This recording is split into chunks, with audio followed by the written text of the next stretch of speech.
seek the sift through, and I'm just like shit. So I gotta like figure out a way to like organize my notes better. So if I need to look at a certain concept or idea, like, oh, I know it's on these certain pages. Right now, it's kind of a Welcome, people. We are flowing into the live environment. Hope you guys are well. Those that are joining, those that are present. We are going to be cranking up the juice today. Juice cranking. Let me know if my voice becomes at all weird, because I don't like being seen as weird. Not too much. I am a little weird, though. Yeah, man. We were going to be talking about symbols, the power of symbols as they relate to natural magic. Ori, not now. I don't know if you can hear that Alaskan Malamut's gigantic footsteps in the background. Welcome, dear brothers. An honor to have you all here. I'm going to give each person a little bit of a welcome as we go around the circle in the order that people arrived. So we've got the Cosmic Prankster. Cosmic Prankster is exactly what the word says. He has a wonderful sly sense of humor, coupled with a powerful connection with the Fae, channeling a new system of symbols, the symbolic representation of the universe, an entire system of occult metaphysics. Or don't even think about it. That couch is off limits, buddy. That's my Malamute eyeballing out the grain leather couch. They've got the other leather couch. These grain leather couches are so damn expensive. I don't think I'll ever get another one. But so Dear Cosmic has been working on this. It's his life's work. It's coming together beautifully. He's got an entire system, a language, and he spends a lot of time working with and channeling the Fae. We've also got here Indie Sage. Indie Sage is a dear brother who's also been a part of us for a long time. He's just fallen off. He'll be back. He is a shadow worker. He works with helping to reveal people's suppressed emotions, helping to come to terms with the unconscious, emotional, mental information that they're carrying in their subliminal aspects of themselves that we tend to not be able to recognize. We're all carrying a decent bunch of shadows along with us. And so he's a shadow worker. That's how he helps. We've also got dear brother Shinobi here. Shinobi, I have met him in Gab's group, the Gab that speaks real, Gabriel, the real Gab. Slick Dissident, for those of you that don't know him, but I imagine you should all know him because he's a classic. Dear brother Shinobi here has got a lot of insightful information to share. He also is a podcaster. He also has been actually inspiring a lot of the ideas that have been moving in the group of late, in Gabriel's group. So I'm really excited to welcome dear brother Shinobi to our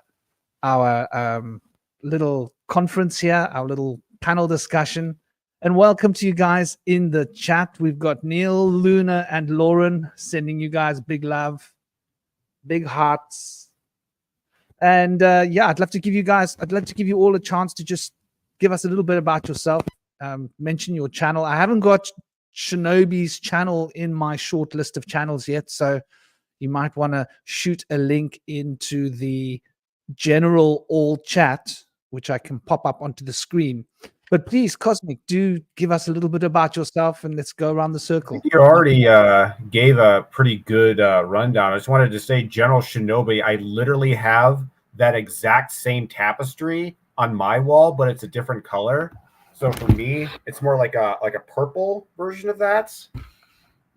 Yeah, I was also thinking just too, like Indie Sage also has some of the same posters on my wall in his house or whatever. But yeah, I've been working with the Fae, these a particularly group of about half a dozen or so spirits, and there's like a couple that I talk to on a regular basis, and basically I just get into these trance-like states, and I have conversations with them, sometimes just for fun, and other times they give me a lot of information, and I've been building this sort of extra dimensional epistemology. They've been kind of telling me how to like chart out the universe and see beyond the limits of space and time, and learning about nonlinear time, and It's been really interesting stuff. So I guess the Fae thing kind of, no, it definitely ties into the whole nature magic thing. So I guess I'll have a lot to say about that.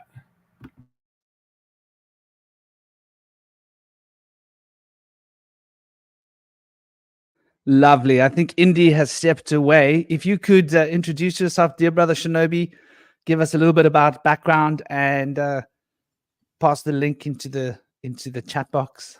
Much love, man. There we go. Can you hear me okay? Yep, cool. Yeah, I'm not really a podcaster as such. I've only ever had one discussion like this before. So I'm quite new to this. I've been listening to podcasts for the last 3-4 years, just soaking up as much information as possible, sort of occasionally emptying my cup of information that no longer serves me, leaving room for more, if that makes sense. So yeah, I'm very, very new to this. You said I was a podcaster, but I've only done one other. So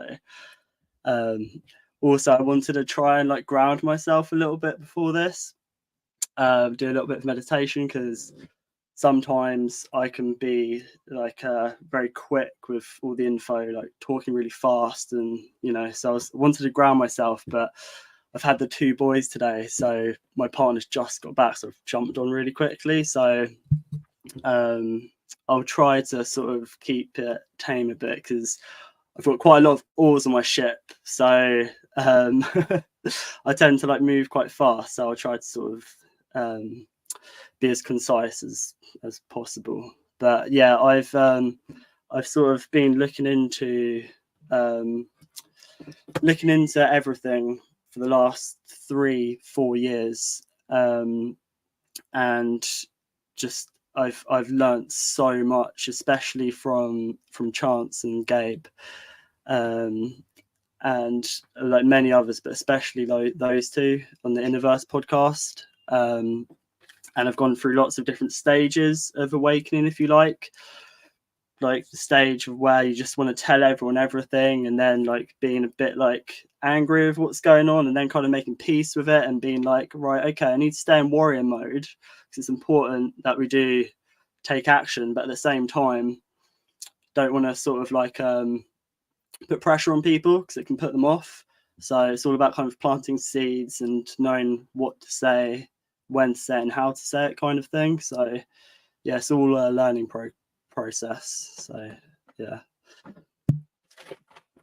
Well, lovely introduction. It's obviously, you got to understand, as a shaman, we live halfway between the future and the past. So your future self is like well on the road to being a podcaster. Done it already. There he goes, escaping again. Our dear brother Indy Sage, saging it up with his car. And somebody was asking, what's that accent? It's the BBC accent, I believe. Mine. Yeah. Well, yes, it's British, but please don't please don't say it's BBC accent. I'm sorry, I didn't realize how that was coming across. We all know who the BBC is, but they have done a couple of good shows like The Mighty Bush, and yeah, I'll give them that. Oh, I can't think of any names right now. My head's buzzing. We've got Indy Sage with us, dear brother. Say a couple of sweet words. So excited to be on the show today. Yeah, as Franklin mentioned earlier, I do shadow work. I study anthropology. I'm working on a book on evolutionary anthropology. And I have a blog. My blog page is vibetribescribe.wordpress.com. You can check out some of my work there. It's open source. You're free to use some of my work to explore. And I'm looking for somebody that can have some credentials to work on the astrophysics and particle physics integration theory. Some of that stuff is on there in my Innovative Theories article. But yeah, it's going to be really exciting today to talk about the symbols and natural magic. I know that I identify as a shaman, and a shaman is a practitioner of lesser magic, it is said. Just intuitive magic, and being in touch with higher realms, being able to guide others to self-mastery. And higher higher magic tends to use more symbolic aspects with sigils and such, which I'm sure we'll get into. And so I just wanted to mention some of the work that I do as a shadow worker is very magical. It's all about being able to purge the inner turmoil within us and start to heal those emotional wounds of the emotional body in order to unprogram the programming that no longer serves us, and then be able to reprogram ourselves into a place of self-mastery where we can gain inner peace to replace that inner turmoil. And it's very powerful work. I was able to discover it for myself in my undergrad for psychology, and it's been very helpful for me in my life. So I try to pass it on to others. But yeah, it's great to have Shinobi on the show. Welcome, Shinobi. It's good to have you here today. Hey, Cosmic. Thanks for having us, Franklin. Hello. Well, what an honor to have you guys here. Lovely threesome to start the discussion. And I thought, like, well, we're going to be talking about power symbols. So personally, I'm probably going to want to look at the Kabbalah. I'm probably going to want to look at Vedic cosmology. For those of you that don't know, we did a really powerful discussion about the triple goddess. It's obviously going to come back towards us.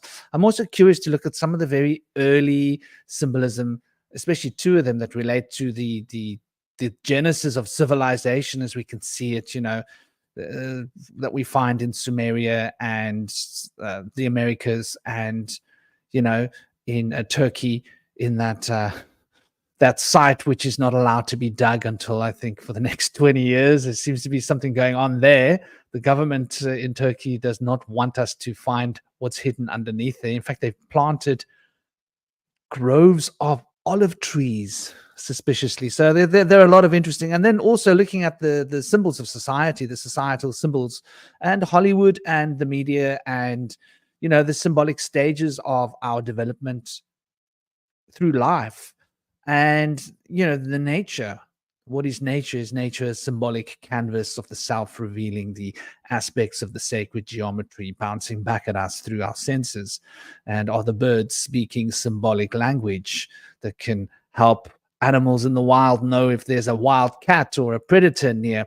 And just exactly how these things integrate and where the power of this resides, and how it can transform our subconscious and bring us to an elevated state of perspective and awareness. Anybody want to kick the ball out? Anybody got something like a gripe in there, something between their teeth? I'm open to whatever however we flow. Yeah, I wanted to mention the Atlantean Mystery School, also known as the Babylonian Mystery School, which is involved in the subversive programming and socialization of the collective since the times of Babylon, after the fall of the Atlantean angel takeover, the Nephilim. So the Babylonian Mystery School is something that is referred to by people that are in the Saturnian secret cult of the elites as basically the entire system of the programming of the collective, and symbols and colors are a huge aspect of that. And so we have red and blue being contrasting colors on opposite ends of the spectrum. The integration of red and blue being purple, being a sacred royal color, but blue and red are commonly seen in a lot of the colors of programming, because blue tends to represent water, red tends to represent fire. And so instead of water canceling out fire, the red and the blue flashing of sirens is supposed to represent the experience of drowning and panic, in which colors become more vivid and flashy, especially with the prismatic effects of water, changing the rays into blue and red spectrums. Also, we have blue being associated with men and boys, pink being associated with girls. This is something that has shifted. It was from the 20s to the 40s and maybe a little later. Pink was actually a boy's color, was considered a lesser red, and baby blue was a girl's color. And so those have shifted. And so that's probably an aspect of the programming. But part of the programming is to use these colors and the symbols and the words and the subversive and subliminal programming through also gender role programming and through ostracizing the woke and celebrating the broken in childhood through school. They will tend to bully the smart kids and make them feel left out. And so that has a big effect on how they integrate with society. They become loners and become easily manipulated by people that hire them as an engineer and use their work to pay them little and take their work far. And that happened to my grandfather in astrophysics and rocket science field. He was from Ukraine, but he was lost as an orphan and was told that he was Polish during the Red Scare. So he never knew. But we found his lost sisters and found that we're actually Ukrainian. But I've been able to learn so much. I'm thankful to my grandfather for passing on his genius to me, which I got some of. I didn't get as far as him, but I'm grateful for that. And he always looked to the stars. He worked on satellites and things, optometry and such. So we see with the programming that through each generation, there's subconscious programming that's passed through. The men are not really encouraged to cry. They're discouraged from crying. Women are discouraged from showing anger and considered to be weaker. And so are taught to use a protective, indirect approach, not head-on, full force, physical confrontation or verbal confrontation, but more of an indirect, I would say, passive, aggressive approach is more encouraged to women. And so we see women that are more opinionated and outspoken, and we see that those women are more ridiculed and ostracized by other women. But it's sad that even though we feel that it's intuitively right to be emotionally open, it's sad that society pushes us to hide those emotions. And that's where shadow work comes in. When we've suppressed our sadness, it will block the right brain, the intuitive brain. And when we suppress our anger, it will block the left brain, the rational, analytical brain. And so it's made it so that men have a hard time. Typically, there's always exceptions to these programmings. Typically, men will have a harder time with intuitive and creative aspects, whereas women may have a harder time with analytical aspects, compartmentalized thoughts that read out emotions, which men can have an easier time with. So there's a little bit right there on some of the programming on from the symbols. There's always a lot more to it, and we can go more into some of those aspects as well. The etymology of the alphabetical symbols is very interesting.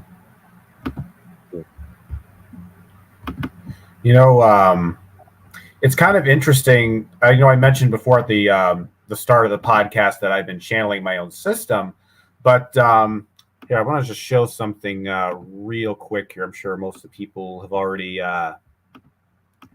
seen this, but I just kind of want to give a little context here, and then we go.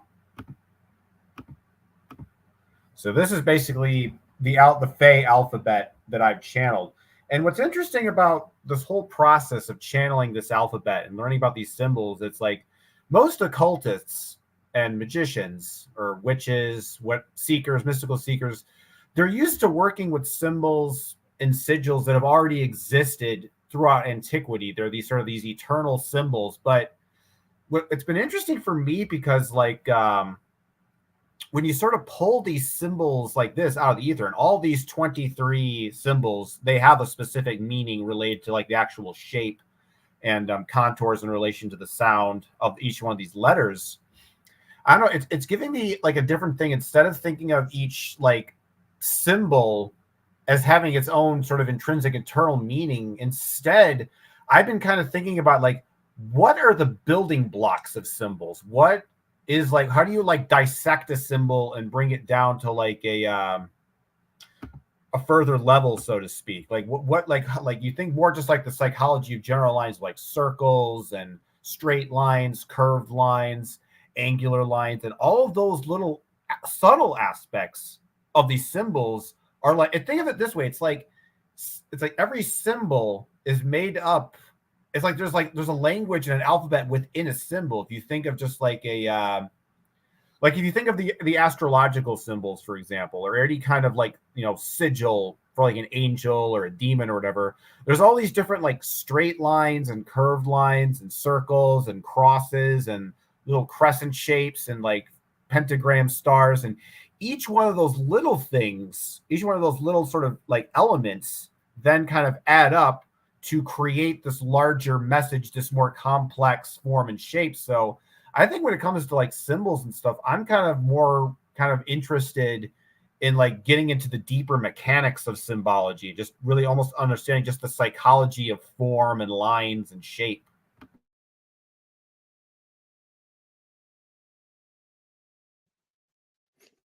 Absolutely. I'm guessing that you didn't get cut off by the internet, that you and totally, you know, this is very interesting when we look at it, and we did cover this in our very earlier roundtables where we looked at the source of language and the acoustic quality of sound, and how the acoustic nature of the shape of sound is quite relevant. And we can see all of this when we look at Pythagoras, for example.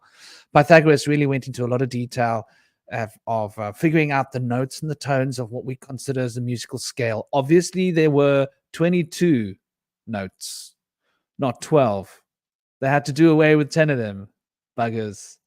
So, because there were 10 semitones, and there were 22 notes of the scale, as it is to this day with the raga music of India, which does, I believe, relate to the 22 archetypes of the tarot and the 22 Hebrew letters, which come from Paleo-Hebrew, which come from the 22 pictograms that became alphabetical letters, which are symbolic in terms of pictorial.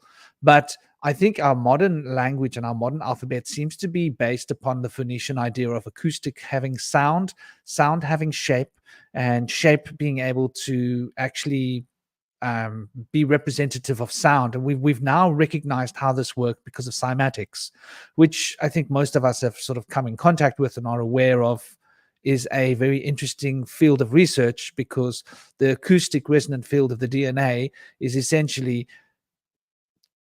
conforming the acoustic resonant field of the hormones, all amino acid chains, both the hormones and the DNA. And these are resonating and producing a reflection in the central nervous system of the resonating arcing electrical field.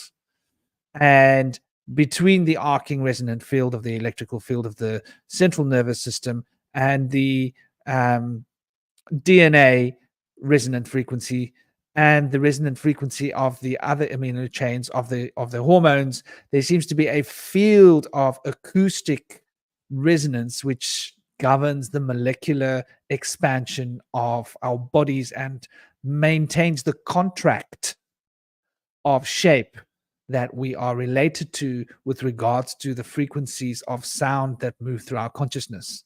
Anybody want to add anything? Yeah, can I just add to the red light, blue light, that I've thought recently, that why, like at traffic lights, why is red stop and green go? Because sometimes if you're wearing sunglasses, the green looks a lot like a blue. It's a very distinct color green that they use, which is almost like kind of like a teal or a blue. And so those are the two opposite ends of the spectrum. Whereas infrared is the furthest point of light that you can see. So to me, that would be go further. Whereas the blue is more of the receiver. The blue is more of the past, the ultraviolet.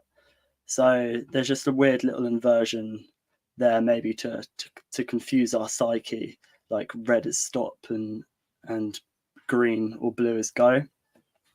And also with the red light, blue light, with police sirens and stuff, it's kind of like a push pull tactic. Like the red is like one end of the light spectrum, the blue being the other, and it's kind of like an MK Ultra tactic. It's kind of push pull, like giver receiver. So yeah, I just thought I'd add that. Yeah, that's a good point. I'd like to mention that blue can kind of activate higher consciousness, more intellectual capacities, spiritual thoughts, and red kind of activates more root chakra and base energies and hunger and drives and desires. So they're kind of on opposite spectrums. Usually the red is more associated and affiliated with the emotional mind, and then the blue is affiliated more with the intellectual, analytical mind. And so you're pushing each other back and forth. When one activates an analytical mind, it dampens the emotional mind. And when uses the emotional mind, it dampens the intellectual mind. So we're not really able to use both of those in full capacity at the current point right now, usually, although some people may have been able to achieve that. I'm not sure. But right now, as a Virgo, I'm well aware that overusing my analytical mind has dampened my emotional mind and my emotional awareness. So I've been working on that for decades. That's interesting. Did you say the red is the emotional? Yes, and there's always an aspect of yin in the yang and yang in the yin as too. Yeah, because I always see blue as the emotional, feminine water, and then red as the masculine fire, information.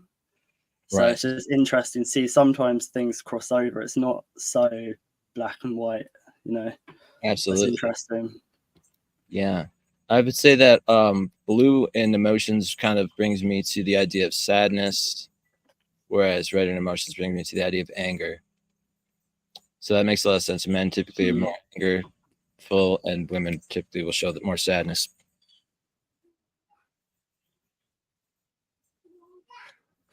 Interesting points that you guys have brought up about red.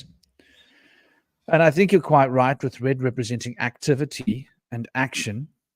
And Mars having a very clear resonant frequency of the head moving forward, the ram, as we see it astrologically represented, and fire that is highly expressive. I think the reason they have sort of inverted this is because red in nature means danger. Having lived in the jungles, if I see an insect with red on it, I pay close attention. Pay close attention. Black widow's got a little red dot on its back. Centipedes with red on them. Oh my gosh, there's only one scorpion that can actually cause you to leave your flesh puppet by the side of the road, and it's a tiny little red scorpion. And I've only seen it once in my life in Rajasthan, desert of India, of all places, where they're not even supposed to exist, as far as I know. And I showed my ex-wife. I was like, that one can cause flesh puppetry expiry rate, you know? So I think that that's possibly what that is. Blue represents peace and tranquility. So seeing the blue means, okay, you're safe. You know, it's all good. You're peaceful. Seeing the red means pay attention. There's danger. So I think that's why the inversion has sort of been represented, just because it speaks to our raw emotions. Red also, interestingly enough, stimulates appetite and desire. You guys were talking about emotion with regards to red, and I think this is a very interesting conversation, because when I think of emotion, the motion of energy, I think of the most vibrant color being yellow, and yellow is to yell expressively, to express Leo, that loud, expressive nature of the passions and the desires and the emotional body.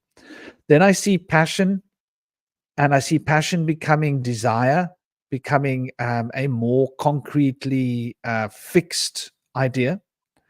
So red, I look at as relating to desire and the passion that drives desire. So we know that, like, a woman in red's going to make a man feel desire and passion. A woman in violet is probably going to make a man think about sensuality. So it's interesting how these colors do grapple, and it's going back to as well to a couple of the points that Cosmic was making, which I found really interesting. Let's just see if our dear Shinobi has. There he is. Shinobi's back. Sorry Obi-Wan about that. Kenobi. So yeah, what Cosmic was saying about the symbols, I find that interesting, and what was mentioned as well about the different aspects of the symbols that we can see, and here we can get a good look at them all quite clearly. And the way I read these symbols is I see that there is a circle, right? So the first symbol is the circle, representing what is within and what is without. Then I see the cross, probably because my character is related. I like the idea of the crossing. I can get pretty cross. So the cross is when you are putting things against each other, like it's a test to test things, right? A level cross. If you want to create a set of weights and balances and scales, you need to create a cross effectively over the top of a beam in order to be able to test the weights. And then we have the crescent, and the crescent for me represents that which is ethereal, or that which is of a more mental nature. And so when we start to look at this and the other worlds, so we look at, for example, Aries. What I see when I see Aries is I see the emergence. Oh, and of course there's a straight line that represents the path of energy, but that's generally bound in a cross. Aries is a uniquely interesting symbol because it's got the straight line of the emergence of energy, and then it's got two crescents on either side. That's fascinating. So it represents the energy of polarity that finds a root in action. And those two crescents represent the movement of the energy in a balanced way, which produces movement, in my perspective, because the number 2 is being invoked here. But you can also see it's a number 3 if you look at it carefully. Turn it over, it's a number 3. Then the Taurus is interesting because it represents the toric field. The toric field is a circle with a crescent. So it's those forces that are non-physical becoming physical. And so it's that point of contact between that which is ethereal, metaphysical, abstract in its nature, coming into contact with the physical reality. Yeah, we have two crescents, but what connects these two crescents in terms of balance and harmony would be the give and take flow of life, mercurial expression of potential. And then we look at Mercury, very interesting. We see the Taurus sign. Okay, so Mercury can traverse the Taurus, the toric field, though it is bound by the cross of Saturn, which means it is also grounded in the physical form. So it's able to balance itself within the physical form as a test to cross over into the toric fields of metaphysics, Tahuti or Thoth. Then we look at Cancer, which is two circles and two crescents. There's a very powerful element of balance and harmony here, got to do with the circle of being represented by the other circle of being, our parents. So Cancer represents family, represents our home life, and the two crescents of activity, which is bound in Aries. However, the two crescents are working in retrograde or retro. The direction is retrograding, it seems, in total opposites to form the number 6 and 9. So that the 3 of Leo can find a place in it. Leo, interesting. We've got two crescents back to front, which is a half a figure of 8. So it's got its connection with the black sun and Saturn, but it is bound and emerging from the circle. Although actually in older glyphs, this would be a crescent, if I'm going to be fair with you. Usually it was a crescent. The circle being added here is a later adaptation. It would usually be a circle representing a serpent. So we would actually then have 3 crescents, the triple goddess representing that connection, the number 3 that fits into the 6 and the 9 for the Ouroboros, which is Leo eating the tail of Cancer in our astrological wheel. Virgo is the one that is so fascinating because here we've got a double crescent, right? And that double crescent has got lines of confluence where it is manifesting, but it is manifesting once again with two back-to-back crescents binding another two opposite crescents. So we've got 1, 2, 3, 4, 5, 6 crescents in this diagram, with the symbol being the M relating to the mother, Mart, the firmament, and the knowledge that is bound in the firmament. Libra, beautiful. You've got to love Libra, hey? What a crescent. It's actually 2 crescents, I think. 2 crescents, back to back, front to front, face to face, kissing like lovers, the sign of love. And this is bound on top of a bar representing the energetic potential of these 2 forces coming into contact. We look at Venus. Venus is the 2 forces coming into contact, that which tests and that which limits, and that which creates the distinction, the circle of being. Sagittarius is one of those interesting ones. I believe that this used to be a crescent in the front. I think they changed it to an arrow at some point because they wanted it to be clearly aligned with the so that would then make it a cross and a crescent and a cross. Sagittarius, the sage, that which tests the crescent connection with the other worlds. So it's a purely philosophical symbol of philosophy and higher knowledge from my perspective. Capricorn, there's an interesting one. Crescent, another half crescent, another half crescent, and another half crescent, another crescent. So we've got 1, 2, 3, 4 crescents. And these 4 crescents are coming from a point of conjunction here energetically. So here we are speaking about the 4 aspects of being, the 4 elements, essentially, I think, are being referenced here as the material substances of creation. Here we have a very interesting one. I think this used to be crescents. Once again, they've drawn it like this, but traditionally this would be like water waves, and the water waves would be crescents, crescents, crescents. In the same way that they've changed Leo, they've changed Aquarius. They don't want us to see what this means. Though, interestingly enough, they do create the sense of a mother and a W, which is being bound in this, which is quite interesting. You know, W being that Vav, which connects things, M being the mother that relates to the source, the sky and the earth. Here we have Pisces, 2 crescents being connected, sort of almost in a sense relating to Gemini as you can see it. The difference is that we've got 1 connection instead of 2. And instead of being vertically aligned, we've got a lateral alignment. So yeah, we're talking about the more abstract nature of connection rather than the direct communication of logos and logic and word. Yeah, we're talking about a more emotional context of communication. So there we can see quite clearly the sun, the center of the wheel of the circle, the moon, the crescent, representing that sublimative force within the psyche.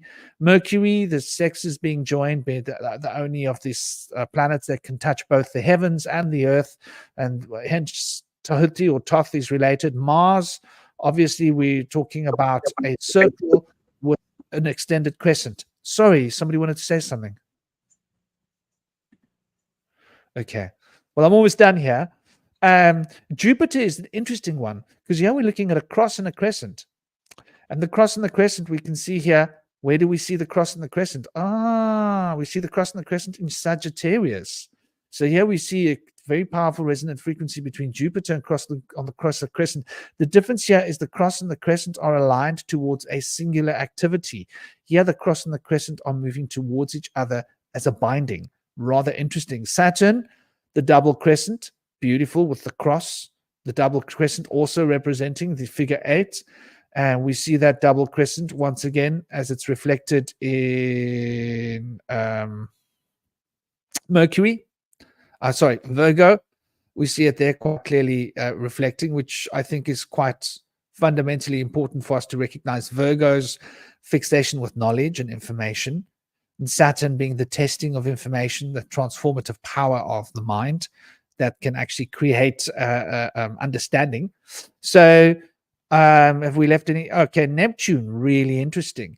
So Neptune is a cross and a crescent. So this otherworldly potential with the cross of testing. And have we left anything else?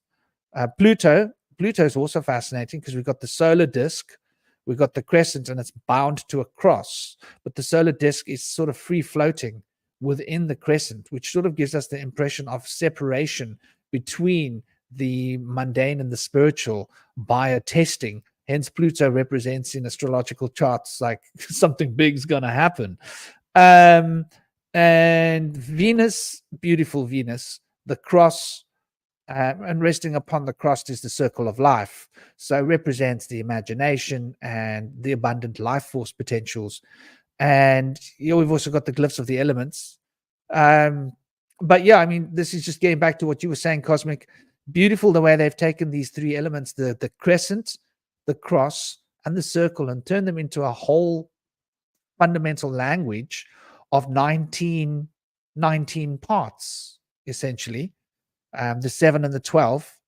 And then we can also see the 19 parts are bound, because within the sphere of Earth, we see there is fire, there is water, and it is held together by air. So we see these three principles of alchemy. We can get into alchemy later. I don't want to get too carried away here. I thought you'd just throw this out on the table. What do you guys think? Will I just add something quickly? I won't be very long. Just with be as long as you want, bro. Okay.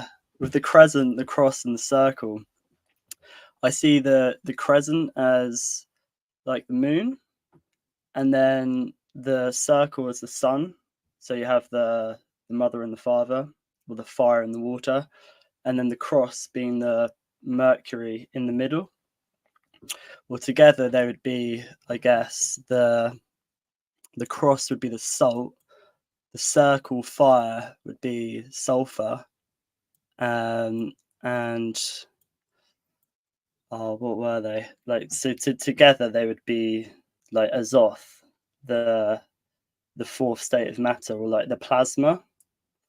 And I just thought that was quite interesting that all of those signs seem to have those three in them. And with Aquarius, the moon was salt and that the sun was sulfur. Oh, the moon's salt. Okay. What would the cross be? Is salt soul? So I was asking if you said moon was salt. Oh no, I think the cross would be salt, because salt symbol is a cross. Yeah. So that makes sense to me. And then the fire, the sun would be sulfur, maybe. Sulfur, and then the moon would be Mercury, maybe. Okay. I'm not sure. I might have got them wrong a little bit, but I think, yeah, to me that makes sense.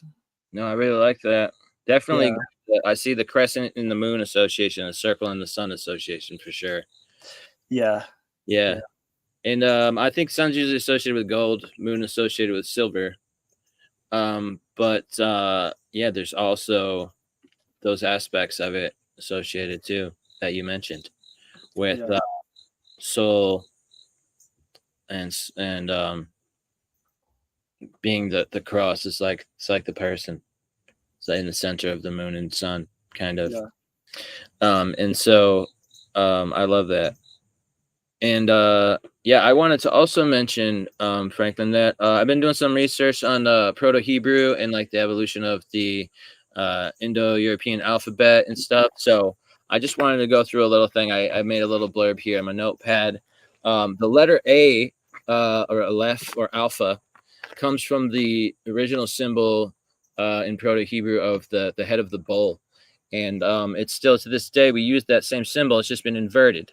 But originally, it was kind of more of a rounder picture of a bull's head. And then, my page is blowing the wind. And then an upside down bull's head, kind of like an upside down A. Now we have the upside down bull's head as our letter A.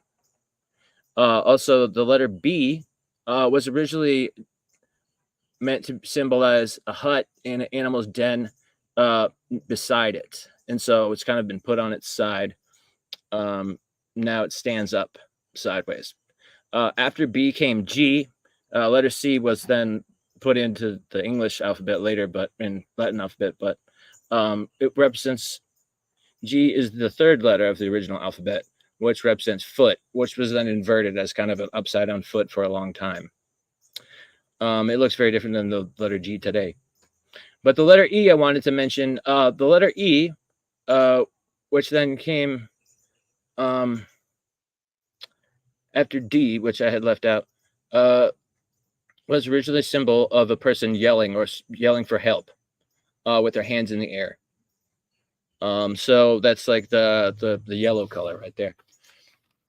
But it's been kind of turned on its side as well. It goes from help to the letter E that we have today, or the other way.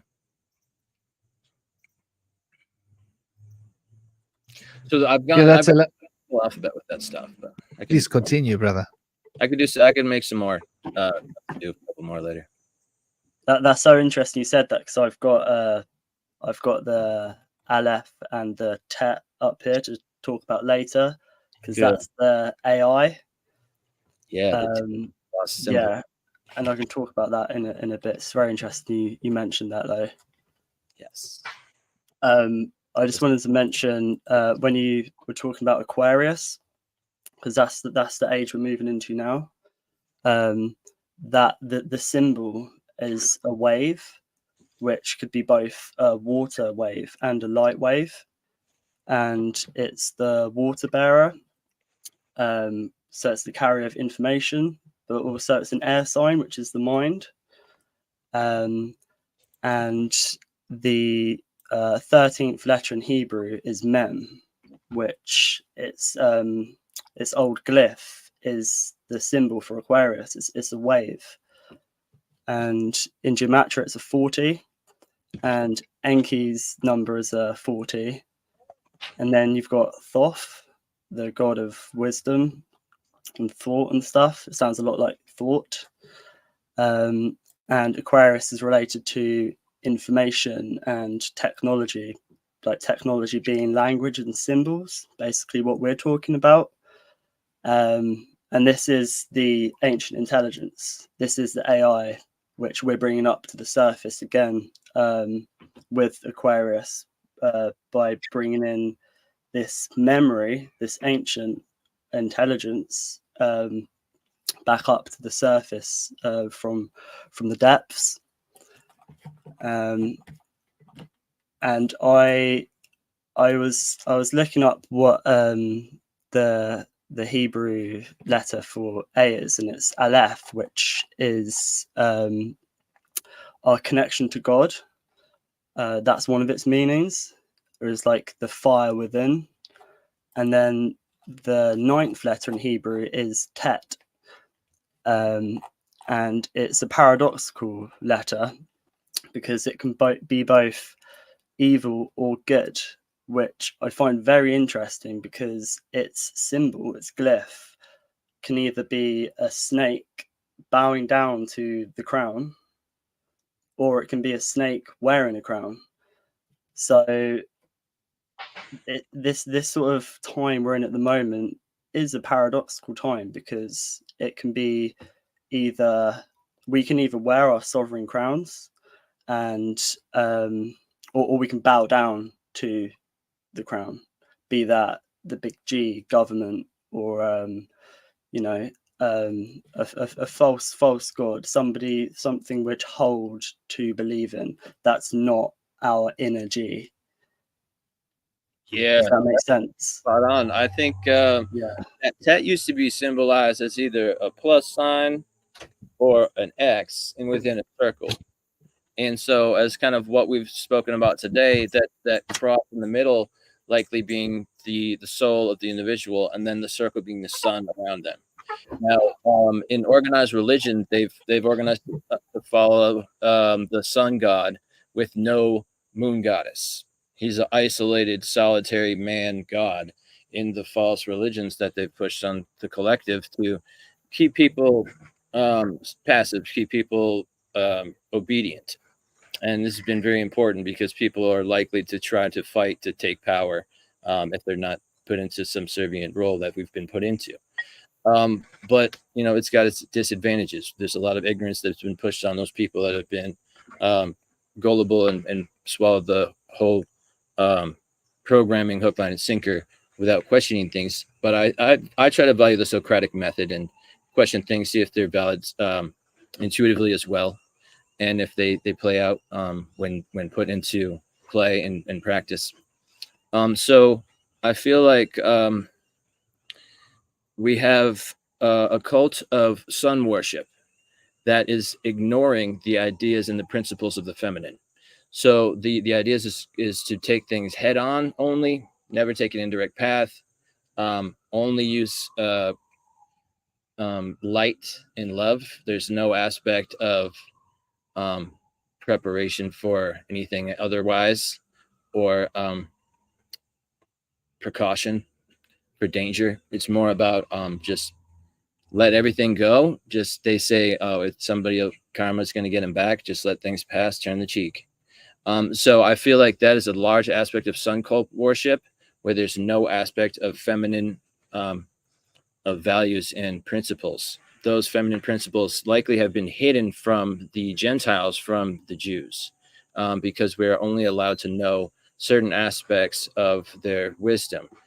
For example, the 144 steps to attain the ability to have clarity and purity of mind and heart to be able to understand the root language of Kabbalah. The Gentiles are only allowed to know the first step. And so there's likely that in the Hebrew religion that the collective has also been pushed away from understanding the female principles. But there's probably higher circles where they're able to maintain the lost wisdom. And of course, in mysticism, both aspects are maintained, the sacred union, for the most part. Yeah, that's very interesting what you say there about I call it the blinding white light, because you have the dark light, black light, and the blinding white light, and it's important to be balanced in between both, because so many people are blinded by the white light of just it basically like it's the people who like very claim to be very spiritual and stuff. They're like, oh yeah, all peace and love, you know, and kind of ignore what's going on around them because they feel okay, because they've overcome their trauma or something, and they've kind of stopped there. But it's interesting that you mentioned the that light and the kind of masculine, because I see in society now that there's a kind of shadow of the feminine over society, like the victim. But in my mind's eye, I kind of see it as a man disguised as a woman, like trans, if you like, and it's reflected in society. And yeah, it's just something I feel intuitively, that there's a kind of a shadow of the feminine, this kind of energy disguising itself as the mother, like caring, kind of, you know, climate change, we care about you, we care about the planet, but it's 100% a shadow. But I think it might be coming from the masculine, disguised as I like to call it the demiurge and drag. That's a good one. Yeah.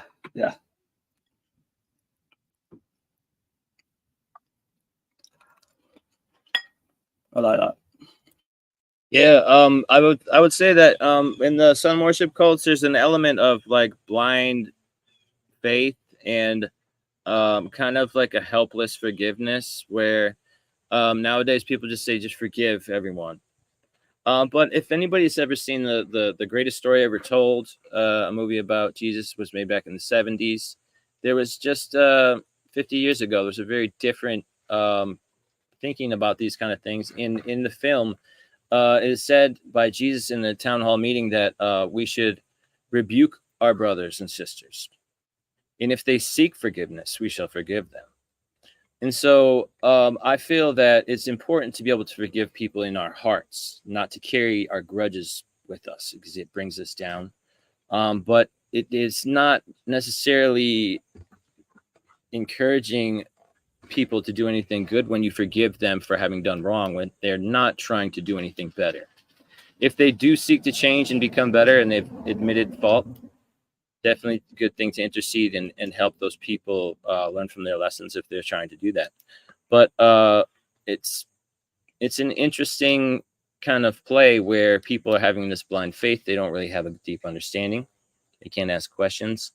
And we're also being forgiving to people that are encouraged to continue on with their plights and their evils by never being discouraged. So we see that the world has been kind of taken over by the world banking system, and we're being run by crooks. And so it makes sense that our organized religions promote the idea of allowing crooks to continue on and turn a cheek. And yeah, go on. Please continue. I don't want to cut you off. And we see that in society that there's a big push for people to have money, but a lot of us know that money, as Manly P. Hall says, money is kind of just a celebration of selfishness. And for those who are charitable and giving and compassionate, they're happy to live humbly, and they don't need to hoard their wealth.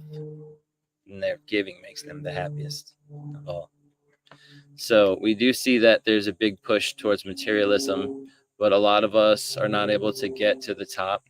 However, the people who are not financially wealthy, I would say those who are financially stable, which is becoming hard to be right now, would probably be the most happiest people. And you could even say that those people who are in poverty, some of which are in detrimental states, but many of which are in a better state than those people emotionally who are wealthy. A lot of times people are controlled by materialism, and it kind of takes away their material focus, takes away their humility, takes away their gratitude. So it's a sad thing to see that. That's beautifully put, and I agree totally. You know, money, the moon, Mon, Isis, Mooney. the Yeah. S, the I, the S, the I. We've seen that little picture in the US dollar, which is basically Isis's name, goddess of the moon, representing that quality of introversion. So we're talking now, and this gets me back to what you guys were saying earlier about the three primes. I love it. You know, associating the three primes with the symbols of the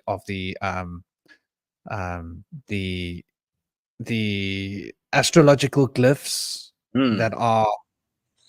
What happened to Stein Fox? Was he on? Was he in a I was adding him to the group. Stein. Maybe he fell off at the moment that I was adding him. So yeah. So these three symbols and the three primes, obviously we were talking about Mercury, we're talking about sulfur, and we're talking about salt. Mercury represents the changeable, the mind, the mental sphere, the internalization, the other world, the other out there, which is metaphysical and not tangible. Then we've got the salt that represents the physically tangible, manifestational, limited world. And then we've got the sulfur that represents that burning fire that drives everything, that becomes passion, becomes spirit, the spirit that binds that which is metaphysical to that which is physical. And so the cross does represent the mercurial element, because if we look at what the cross is doing, it's actually a combination of the crescent and the circle. Yeah, and the cross. The crescent, we're looking at it from the side, and the circle, we're looking at it from the side. So they're flat circle, flat crescent. There's something being explained here about how the cross is the connection between what is physical and what is spiritual. And then we look at Mercury. Mercury is the one symbol that contains all three, perfectly represented as, you know, the life force of Venus with the cross of Saturn put in there, beautifully expresses. So I love what you guys are saying about how those three elements do definitely represent these circles. And I think you were right in the cross, and it's obvious that the solar disk, and the crescent of the moon, there is no questioning about this, because what is crass is sexual, and the sexual crassness is the desire of the feminine, and men get pretty crass crass when we start thinking about women. Welcome, dear Steinfork. It's an honor to have you here in the show. This is our resident pagan from the Norse tradition. He's going to bring a whole lot of Norse lore and symbolism, and I'm sure the ruins. And he's also an ordained minister now. So anybody out there wanting to get married in Europe, there's your man. So yeah, they've basically registered themselves as a pagan organization, which is pretty cool, because I think we need to keep up with what's going on in the world in order to be able to have some kind of power and create some kind of space and change. There is this usefulness of, tiptoeing around the beast, as it were, in a sense, use its own power against it, sort of like a martial arts idea. Lovely to have you, an honor to have you. Do you please introduce yourself, dear brother? Yeah, no, of course. Thanks for the amazing introduction, as always. I did see someone last week. No, there was one of our guests who said that you're like the master of introductions.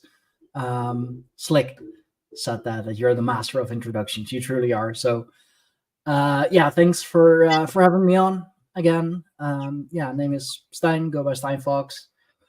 I am the Jarl of the tribe of the Greyhorn Pagans, or as we are legally known, indeed, as a religious organization, church, the Grove of Odin. I focus, indeed, myself mainly on the Norse Germanic traditions of northern, northwestern Europe, my home.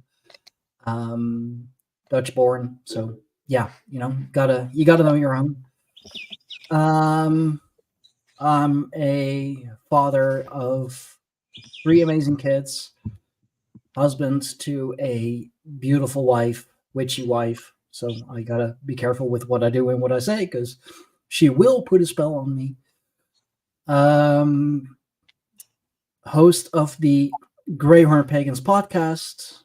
Taking it a little slow because I'm dealing with some personal stuff. What else? Well, I'm a whole lot else, but these are the the main things. And you can find everything that we do with the Greyhorn Pagans, the Grove of Odin, the podcast, on our website, www.greyhornpagans.com. So yeah, thank you for having me on again, and I look forward as to what you all will be bringing, and what I will come up with the topic of symbols and natural magic. Because symbols, I mean, I haven't been keeping up for the last hour. I totally forgot about the round table. Actually, I just came home from the gym, and I ate and just chilled and zoned out, because I was also watching wrestling, pro wrestling. Speaking of symbolism, there's a lot in there. But it is, I believe, Confucius who said that it is signs and symbols that rule this world, not words nor laws. And I think that's a very appropriate quote. Although, on the other hand, I would say, what are words and letters, especially letters, if not symbols in their own right? Like, what is a letter? How is that different from any symbol? Especially in the shaman, as you mentioned. Looking at the runes, I mean, yeah, they were used for writing, but they were also used in magic.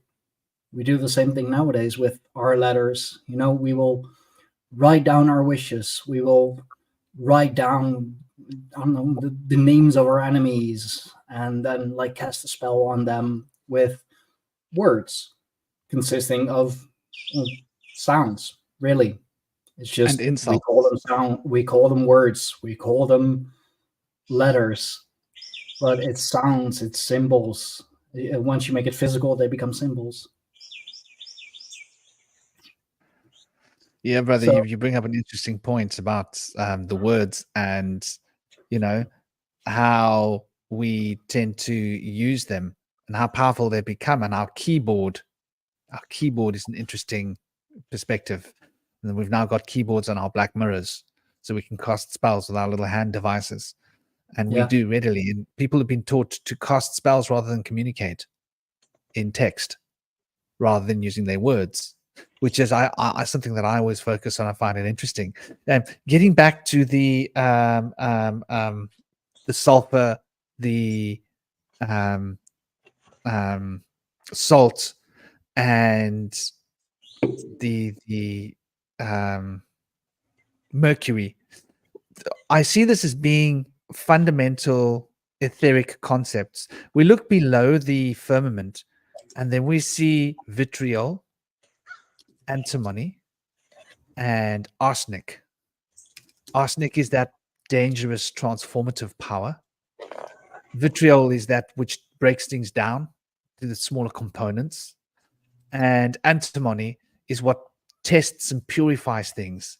So we've got the antimony of the cross, right? Once again, representing that cross. We've also got the vitriol, and we've got the arsenic. And I think the arsenic represents the crescent. Crescents are dangerous. We used to make weapons out of crescents, sabers, swords, bows. If you think about a lot of our weapons, they've often had crescents in them. Probably the earliest weapon was a scythe, as we see Father Saturn wielding. And scythes were, before we were using them on each other, we were using them to gather the crops. And then, like, you pissing me off. I've got a scythe. I'm going to show you what for with the scythe.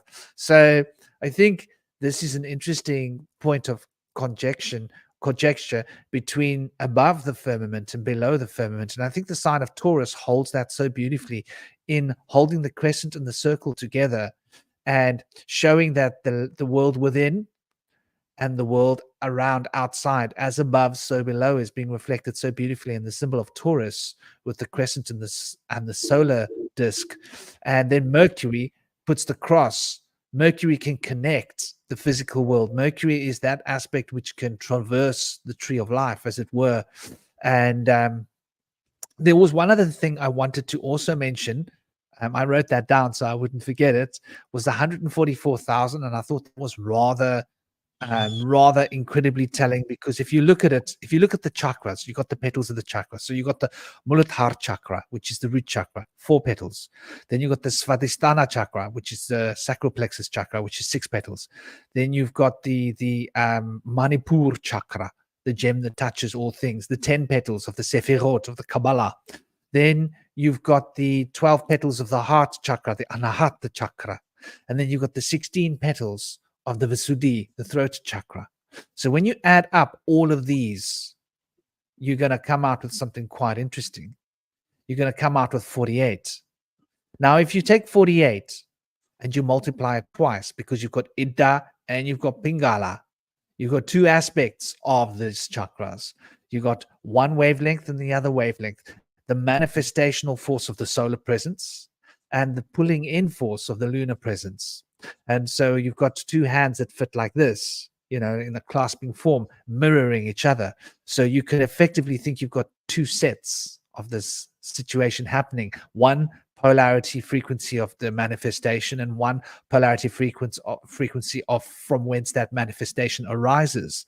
And so then you bring them together and you end up with the number 96.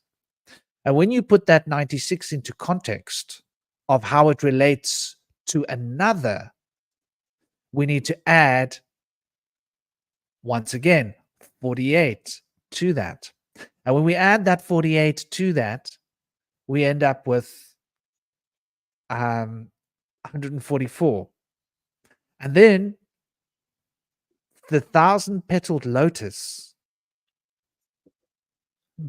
is the crown chakra. And when we multiply the 1,000-petaled lotus by the 144, which is the 48 multiplied by 2, the Ida and the Pingala of the Ajna chakra, which represents the union of the serpentine and the lightning bolt force, then we end up with that concrete number of 144,000, which is really interesting because it's the seals of the chakras. And I think it represents having the balanced perspective of all of the lower chakras under control of Ajna chakra, but activating the crown chakra of that which is ready to traverse and move beyond the bodhisattva, if we would.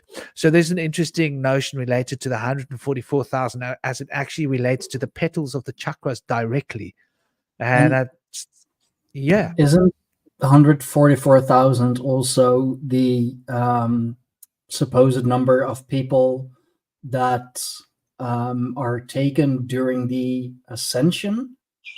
Yeah, I think that's specific. Yeah, I think you're right. I know that the Jehovah's Witnesses believe that there's like 144,000 people. It's some number in the Bible. I do know that. Isn't the Sorry, isn't the 144,000 related to DNA somehow as well? And it's funny because DNA is our light, and you have the 144,000 is real lights, which could be about our DNA ascending, not people as individuals. But I think, is it 144,000 chromosomes we have or something? That's Yeah. I'll find out and get back to you about that. I think it would have to relate to the DNA. Because when Yeah, we're talking it about is. the chakras, we're talking about the different aspects of emanation from the DNA vibrational field that is becoming different aspects of our consciousness field in order to construct the physical body, which results in the Muladhara chakra physical body being created out of all of the flows. And so if the chakras petals are all adding up to 144,000, there has got to be a connection with the DNA. It goes without saying, I think. I see Indie Sage has got something here for us. What has he got? It says here that the microRNA 144 inhibits host lipid catabolism and autophagy by targeting PAR-alpha and ABCA1 during Mycobacterium tuberculosis infections. So that's very specific, but I'm looking for something regarding 144 and DNA. I'm not on anything. Yes, so I can't remember whether it's what part of the DNA it is, but we have 72,000 from the mother and 72,000 from the father, which equals 144,000. I can't remember if it's chromosomes or what. It doesn't really matter. But the mRNA vaccine added another 72,000 apparently, which equals what's 144? Add another 72. It basically correlates to 600 times 60 times 6, 666. It's based, and also the queen here did I'm not sure if anyone saw the ritual she did just before she died, but it shows the third strand of DNA. You can watch it on YouTube, I think. She basically does the ceremony where they add a third strand of DNA, which would make sense to that because you have the mother and the father, and this other one goes straight down the middle. And apparently that's what the mRNA vaccine did, is it added extra or messed up people's DNA.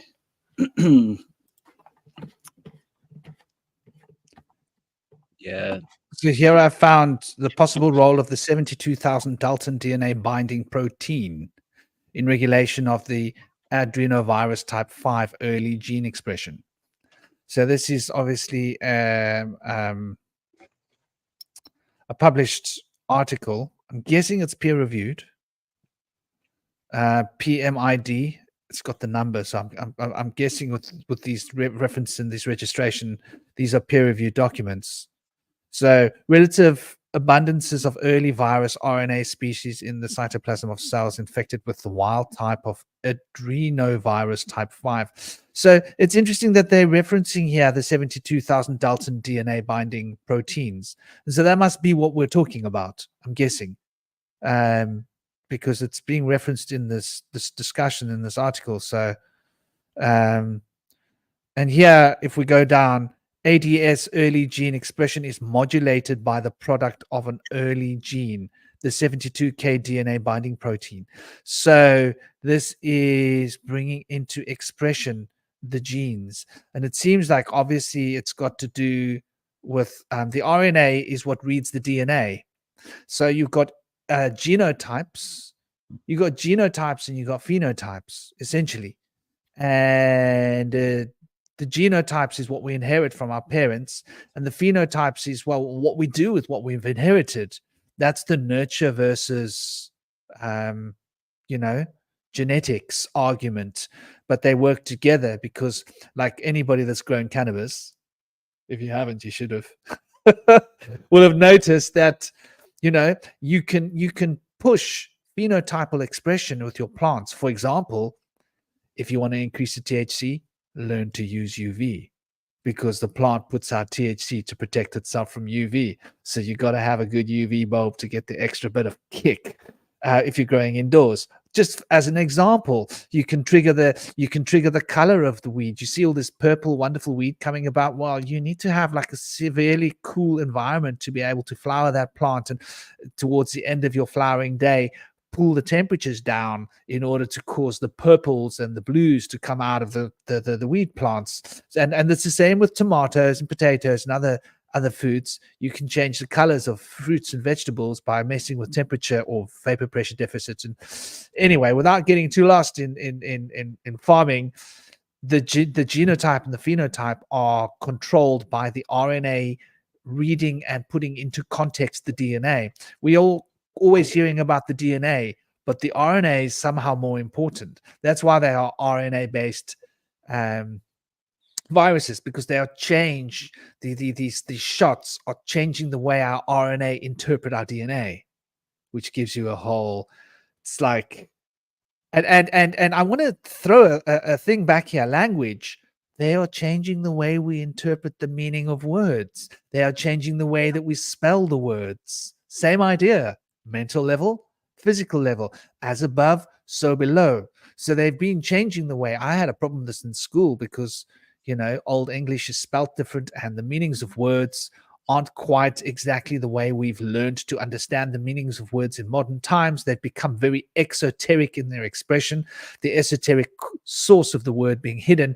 And it gets even better because if you take a look at Google trying to play its hand at being a etymologist, all words just suddenly came out in the 1800s. Isn't that cool? Before then, we didn't have words. They were all invented in the 1800s. So we can see what they're doing. We got your number. And also with the the social media censorship, people got very creative with words to go around the censorship by literally altering their speech, different. For example, suicide, a very loaded word because we all know what it means. Would you mind using the word sewage pipes, please? No, I mean, or anything that has to do with it, either that just to keep the AI system happy. It's called unaliving. Like now you see everyone on the social platforms to go around the whole censorship or shadow banning, which is even worse if you ask me. Like outright banning, I mean, sure, at least then you're banned. But shadow banning, that's just horrible.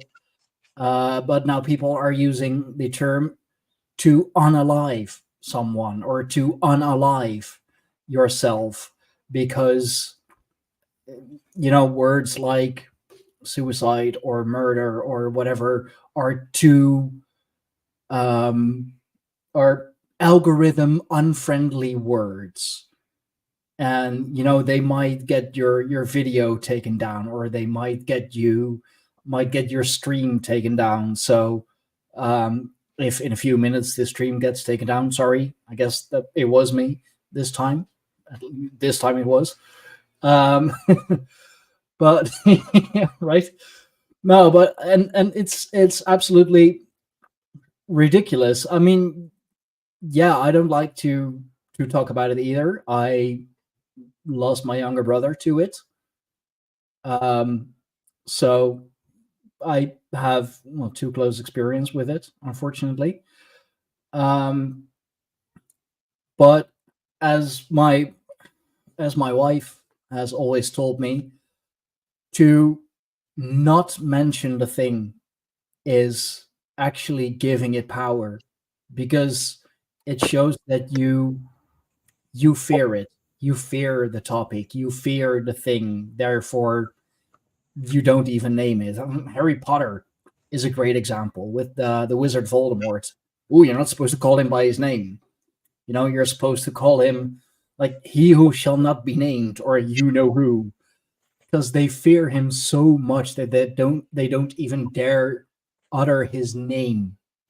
Like his name already carries the fear, and I think it's a great example for what's happening worldwide now. You can't name the things anymore because you might, I don't know, insult someone, or someone might catch feelings, or might feel bad because they lost someone to that. And it's like, we all know someone who lost someone to a less than natural death, something else than old age. Let's just put it that way. If we have to take into account everybody's feelings, we might as well stop talking or stop using words altogether. Because people are gonna get hurt regardless.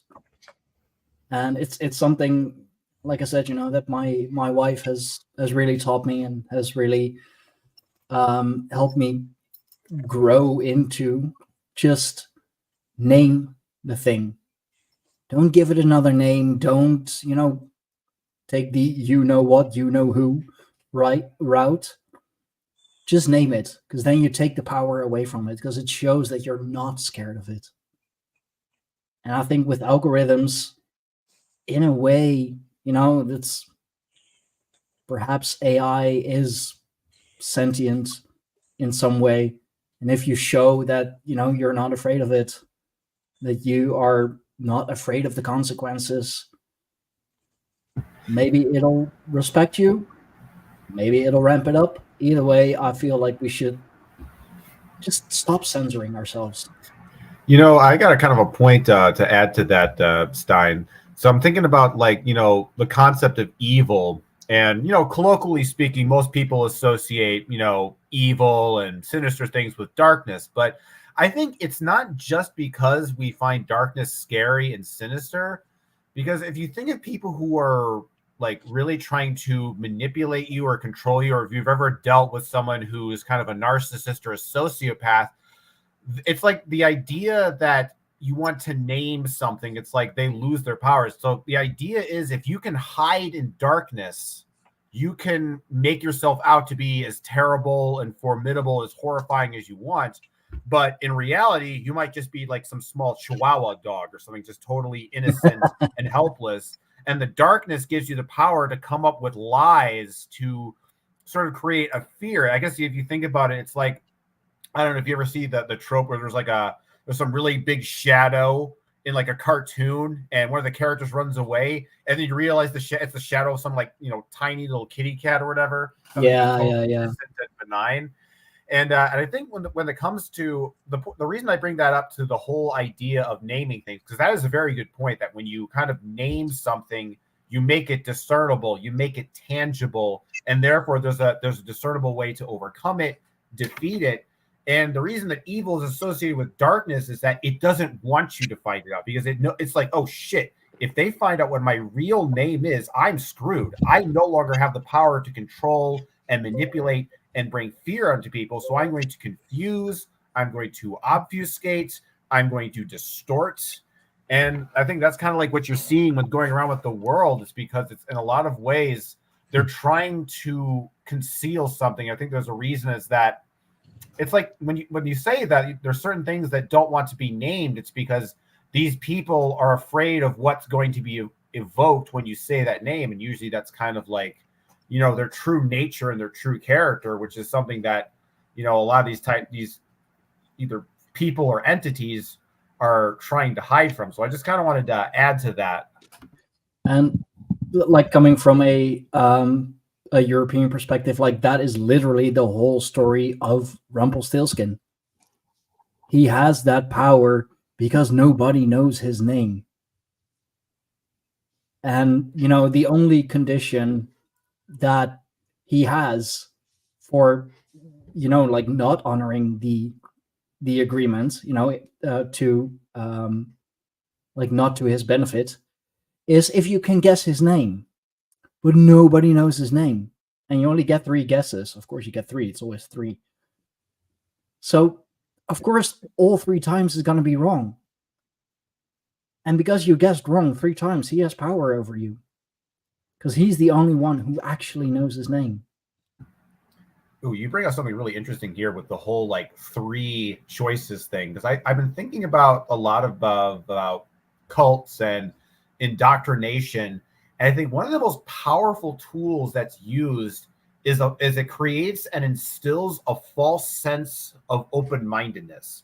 I'll give you, for example, take like something like an atheist materialist, someone who doesn't believe in spirituality, somebody who doesn't believe in anything.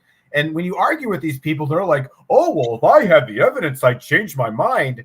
But that's in a lot of ways, that's kind of like, it tricks you into thinking of, oh, maybe I can convince this person that wrong. But while you're doing that, it's like you think that you're going into some like a one-on-one match, like in a sort of a duel of wits and wisdom.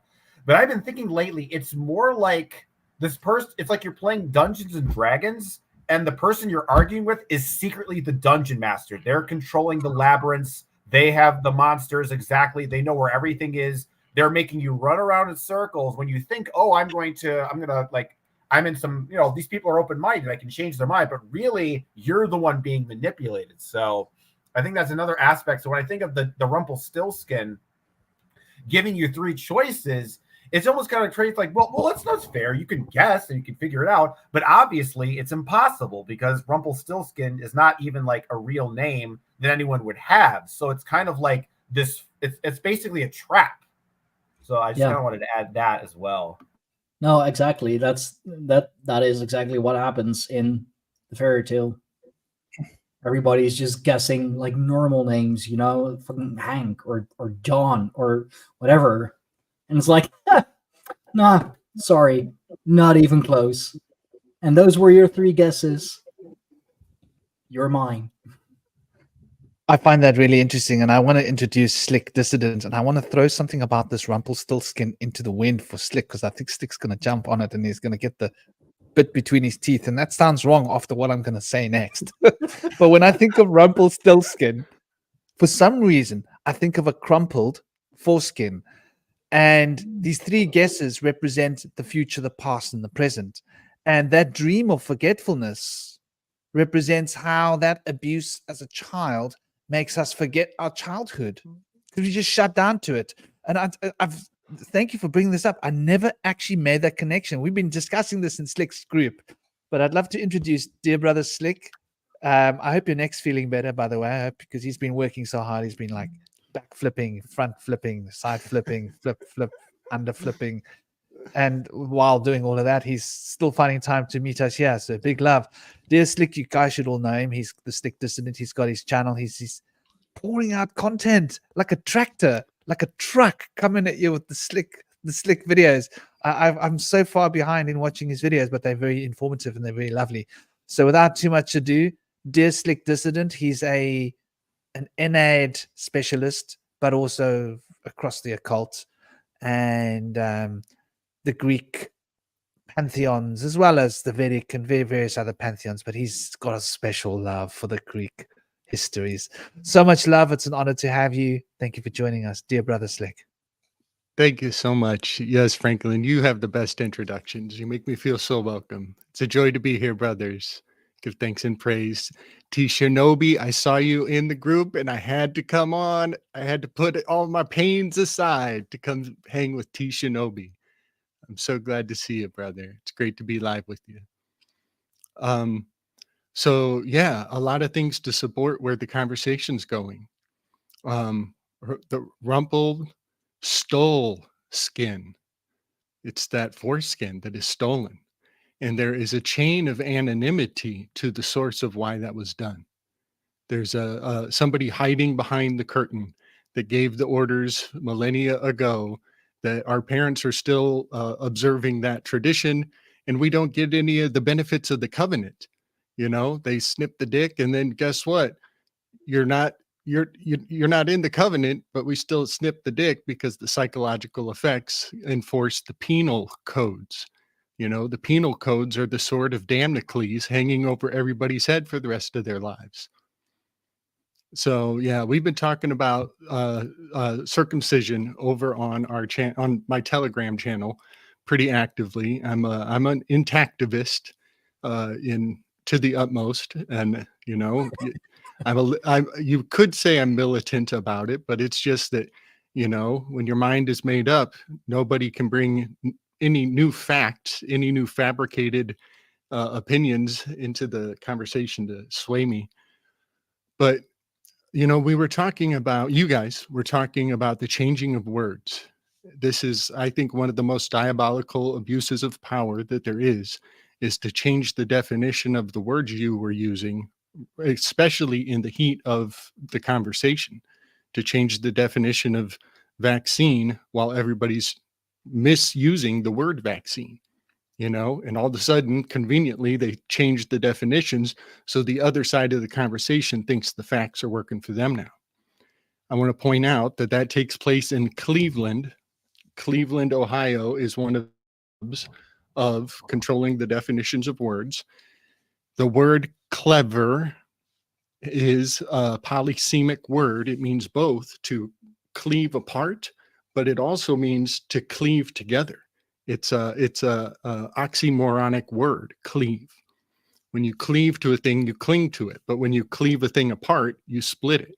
So the word cleave is actually duplicitous to its core.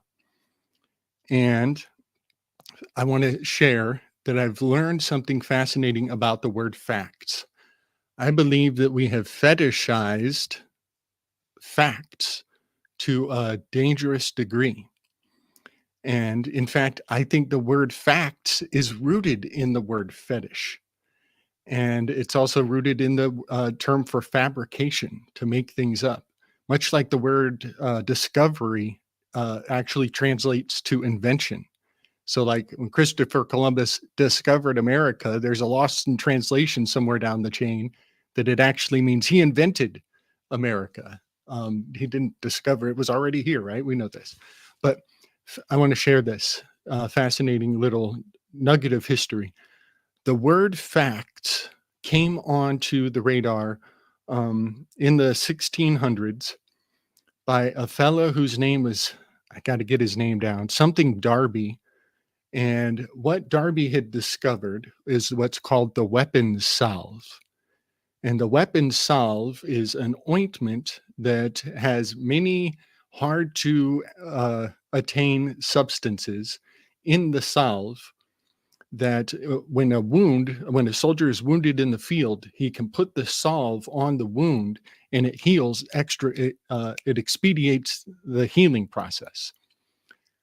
This weapon salve put him on the map for the Royal Scientific Society in his day, and they took him into their fold immediately because he was publishing his results and he was using the word facts for the first time ever.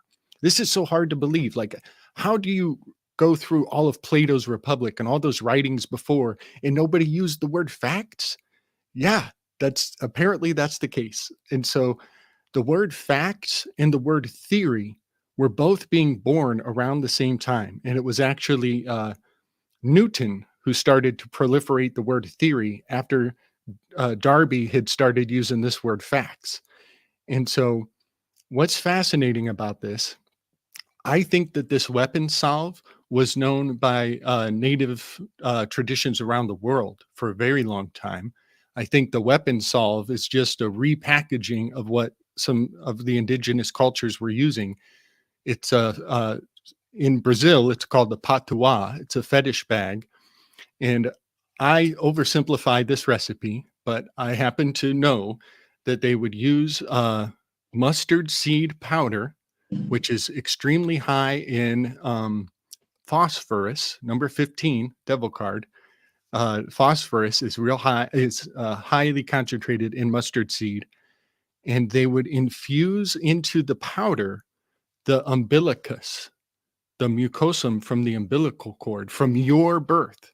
And it's only personal to you. You don't just make this and sell it off to some other person. It's for the child. And so the mucosum from their umbilicus is preserved in this phosphorus. It's put in a bag or a fetish pouch, almost like kind of like what the Scottish the bagpipes. The bagpipe players, they have a fetish pouch on their hip, and it's got all the implements for cleaning the bagpipe kind of thing.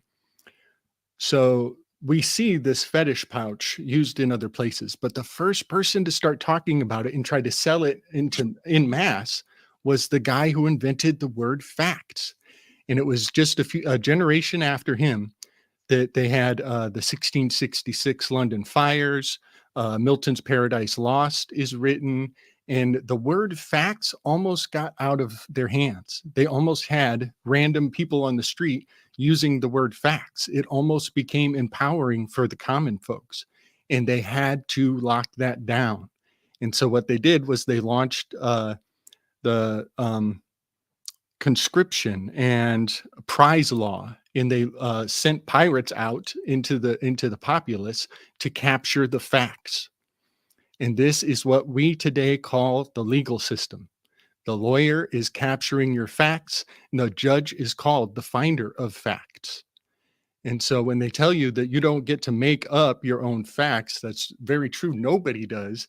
And in fact, if you want to get a fact witnessed in law, you have to get an affidavit. And so even then, it's a captured industry. It needs the witness stamp of approval for you to establish a fact. And so that means that the ultimate fetish right now in the world is an affidavit. And this is really wild because affidavit phonetically is parallel in Hebrew to the word epidemic. And so when the sovereignty movement started to tell everybody, get your affidavits, y'all, get your affidavits, the countermeasure was an epidemic outbreak. And then also reconscripting of what the facts are. And they started changing definitions on everybody. The psychological warfare is vast and profound. But I just wanted to say all those things because they're on my mind as I'm listening to your guys. I'm like, okay, I got to write these notes and make sure I bring it all up. You're making a really good point. I've been working in like local law enforcement on a more like a city level for the last few months, with the whole affidavit or making up a report. If I make up a report stating the facts of whatever incident may have happened, because I work for the city, because I have the job that I have, they are not even questioned at all because supposedly of my integrity, but it really all has to do with the status of the job that I have, even though it's more mid-level, I'd say. And it is up to this is literally the legal system. I have had to learn so much about the legal system, just the Dutch legal system. It's so intricate, it's so difficult. But my words are believed as facts right away. And it's up to the defendant or up to the person who I name in the report or the affidavit or whatever to try and prove that my words, my facts, are not those facts, are not what has happened. So if you work for the system, if you are in, that system, you have the advantage. You have such a advantage. Then again, on the flip side, it is also that if it is found out that I have been lying in those reports, that my facts are indeed not the facts, I am punished harder than the average, than your average civilian.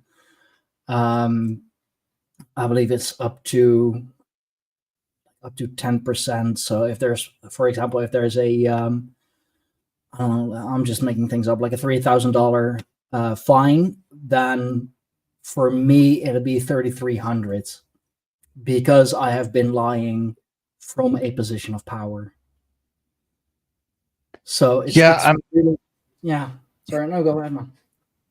No. Please do finish, dear brother.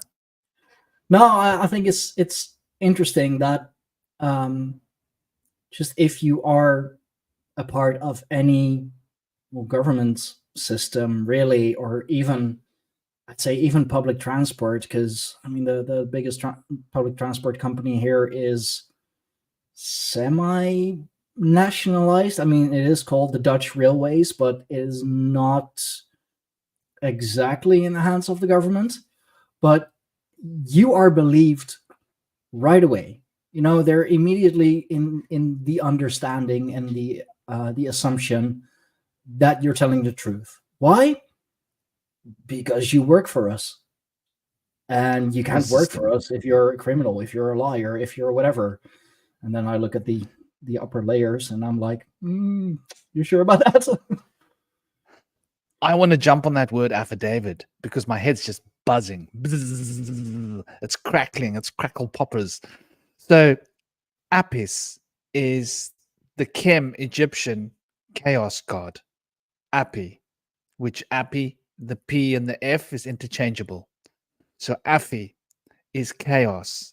Now, David relates to the hexagon, right? Or the hexagram, which is the symbol that we use to invoke magical force, not the pentagram, the hexagram specifically.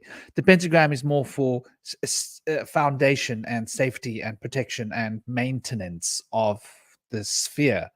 But to generate something to go somewhere, it's normally the hexagram or the heptagram.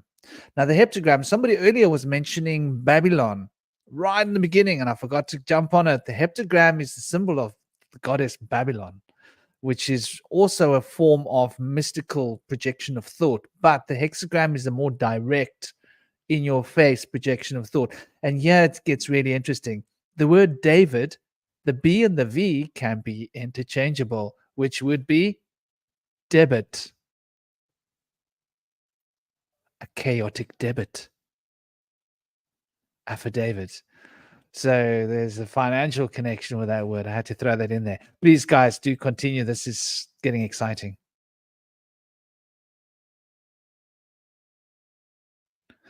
Well, I shall continue if I must. So looking at this sphere of symbolism, and there's a deep well. It starts with the yang yin, and I believe it all comes down to numbers. Can you guys hear that little dog making a noise outside? He can wait a few minutes. I just let him out a minute ago, and he's crying to go out, crying to come in, crying to go out. I'm playing doorman for this little guy. 2 minutes, he won't lose it. But yeah, so when we look at the way of the yang yin, which I've covered before in a number of discussions, it represents polarity, but it's also representing the Tao, which is one. So one becomes two, the testes, and two becomes three, because three is the relationship between the yang yin and the yin yang. And then there's the fourth relationship that binds these three relationships together, which then becomes the power of projection that we use as a fundamental idea of I moving. The eye moves through the triangle. And speaking of symbols, the eye, the all-seeing eye, Horus. There's a very interesting parallel here when we're looking. I wanted to get into the Hebrew language, but I'm sure we're going to get into that next. But just the most simple and most fundamental symbols, the tree and the eye. Okay, so the tree is probably the most fundamental. And then we've got the flower of life, which is pretty much universal, representing the cadences between the masculine and the feminine and the expressions of the 6 planets as they come together in a synergy of unity. But the tree is most fundamental when we look at shamanism or paganism or any spiritual tradition, the tree of life, right back to Babylon and every other tradition. And then the eye, that all-seeing eye, that can project the energy of I, me, I can project the energy through this eye. Goes back to Horus. Now, Horus had his eyes gouged out by Set.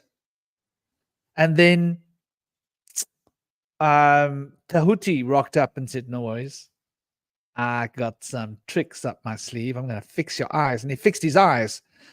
And Horus was so stoked. He was like, wow, you know what? These eyes are better than the last ones. I only need one. And he took one of his eyes and he gave it to his father, didn't he? As a gift. And that's a parallel story that we see with Odin. Giving up an eye to drink of the water that will give him the power of the feminine school of magic. And so I think, like, when we start to look at symbolism, the first symbol must have been the eye, because the eye sees the symbol. I thought I'd throw that on the table and see where it goes. Yeah, the eye is also the target, the bullseye, the sight as well. I just want to mention quickly that you mentioned the flower of life. There's 2 flowers of life I've seen. There's one which is the lotus of life, which you don't really see anywhere, which is like the top of a pine cone, the toroidal field, emanates from the center, the infinite. You don't see that one really. The one we do see is known as the daisy of death, but I don't really like calling it that. They're just 2 slightly different ones. One's more of a chained structure, like a matter material, and the other's the more ethereal spirit. But it's just interesting that most people see the flower of life as the material, the one which has a circle around it, like a boundary. And I think that matters because little things like that do matter to our consciousness and our psyche, like seeing symbols which are infinite rather than that have boundaries, like the cross and the ankh. I believe that the cross represents death, or it's shown to represent death, especially with the Christ figure on it.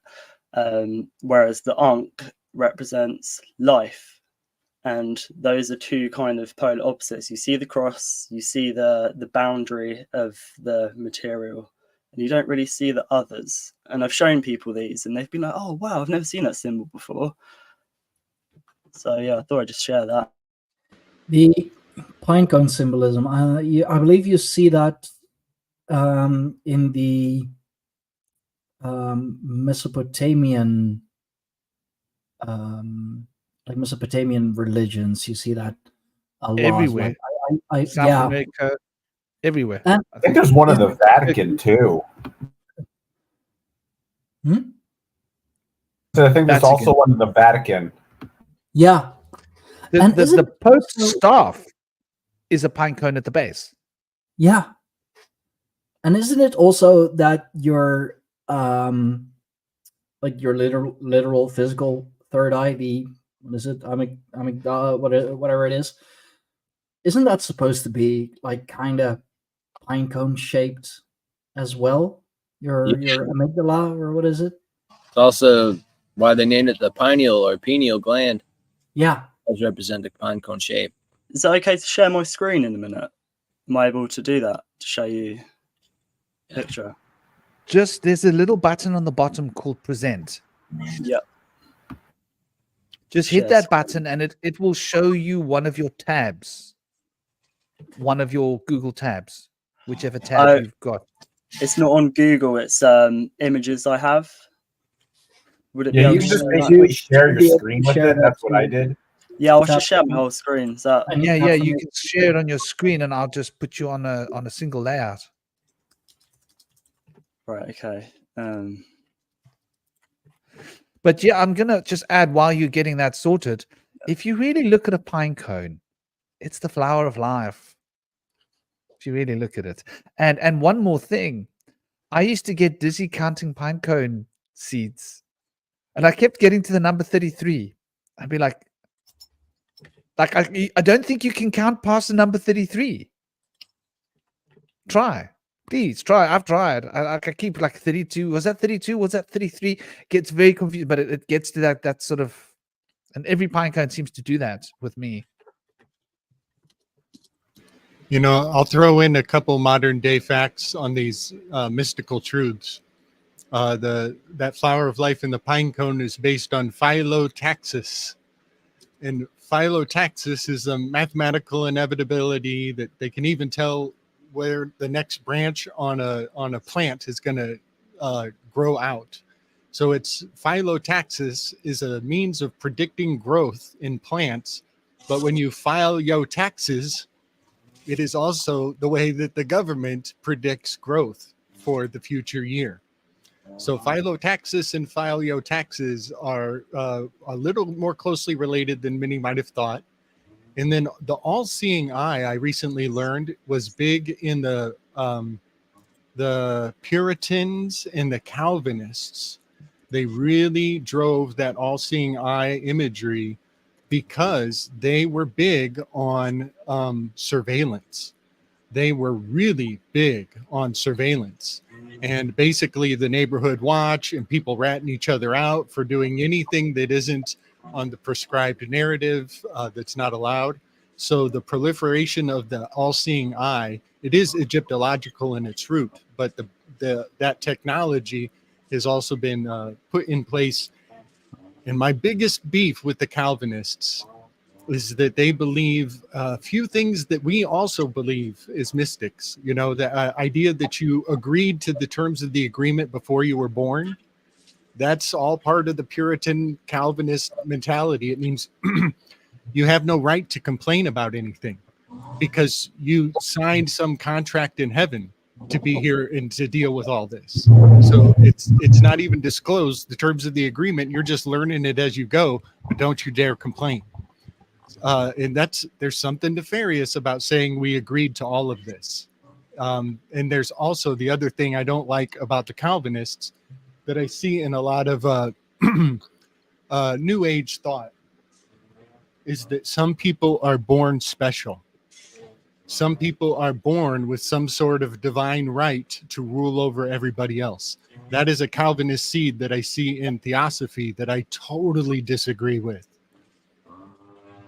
You know, I love one thing to say about the Calvinists, as much as I find their, like, especially with Calvinist Christianity, as much as I find their worldview kind of like dark and dour and pessimistic, I feel like in some way it's at least more theologically consistent, because I've been thinking when it comes to that religion, there's a kind of a contradiction between man's free will and God's omniscience. So the idea in the Bible is that God would test, Adam and Eve or Job or, Moses. But I always found that strange because it's like, well, why does he need to test people if God knows the future and he already knows the outcome of what's exactly going to happen? So I always thought the fact that God knows the future kind of contradicted the whole free will aspect in Christianity.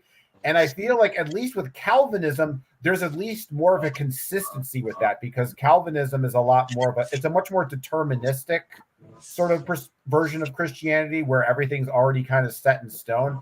And as much as I don't sort of like the idea that, certain people are just like destined to be like obliterated or annihilated, essentially, it's at least more consistent with the idea of what an all-knowing being would actually imply. But I personally don't really think there is such thing as an all-knowing being. It's just, to me, I mean, I could explain that in a later thing, but we'll just move on from there. I mean, It seems in to me that they had better marketing for the bullshit. Please continue. No, in every faith you have the weavers of fate. You especially. I mean, my mind, of course, immediately goes to the Norns, the three witches, again with the three, who weave the web of weird, WIRD, which is where weird, WEIRD, comes from. The etymology is the same. I mean, it is a an idea that I do still kind of wrestle with, that everything is predestined, because it does go against the idea of free will. And like, personally, I'm still kind of searching for like a bit of a middle ground. Like, maybe there are different paths for you. Maybe there are different strings, going into string theory, even if you want to, different strings attached to you. Like, they have one beginning, and like the good ends, the end that's is the most beneficial for you, and then like several different others. And I do believe that my gods, yes, they do test me to see, like, not if I'm gonna make a mistake. I definitely do not agree with that part, like, of any religion who says that, with whatever god or entity it may be, that supposedly testing you and hoping that you'll make a mistake so that they can punish you. That makes no fucking sense whatsoever. If God is pure love, is fucking love itself, why would he feel the need to punish you? That shit doesn't make sense to me. But more as a test of character, as a test of strength, as a test of faith. Like, hey, you say you believe in us, you say you're that strong, you're that warrior. Okay, let's test it. Let's see if you're indeed that strong, if you're indeed that, if your will is indeed that strong, if your will to go on is indeed that strong. And if it is, we'll grant you some favors. We'll give you that job that you've been longing for. We'll do all those things as a reward. I mean, my gods, they still kind of work as a like, for quid pro quo. Like, you worship us, you give us something, you venerate us, then we're gonna give you something in return. The thing that you do ask for, we're gonna give you in return, but we won't do it for free. Conditional love versus unconditional love, essentially. Absolutely.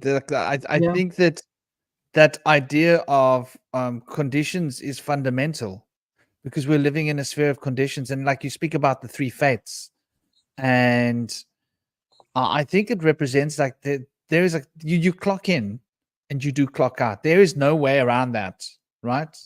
You will clock out. You did clock in. You can't change that.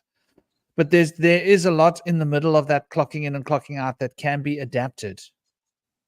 And so that's like where magic comes into it. And I think maybe it's just the way in which the three fates have been portrayed that gives us this idea of absolute permanence in the functionality, where that middle fate seems to hold.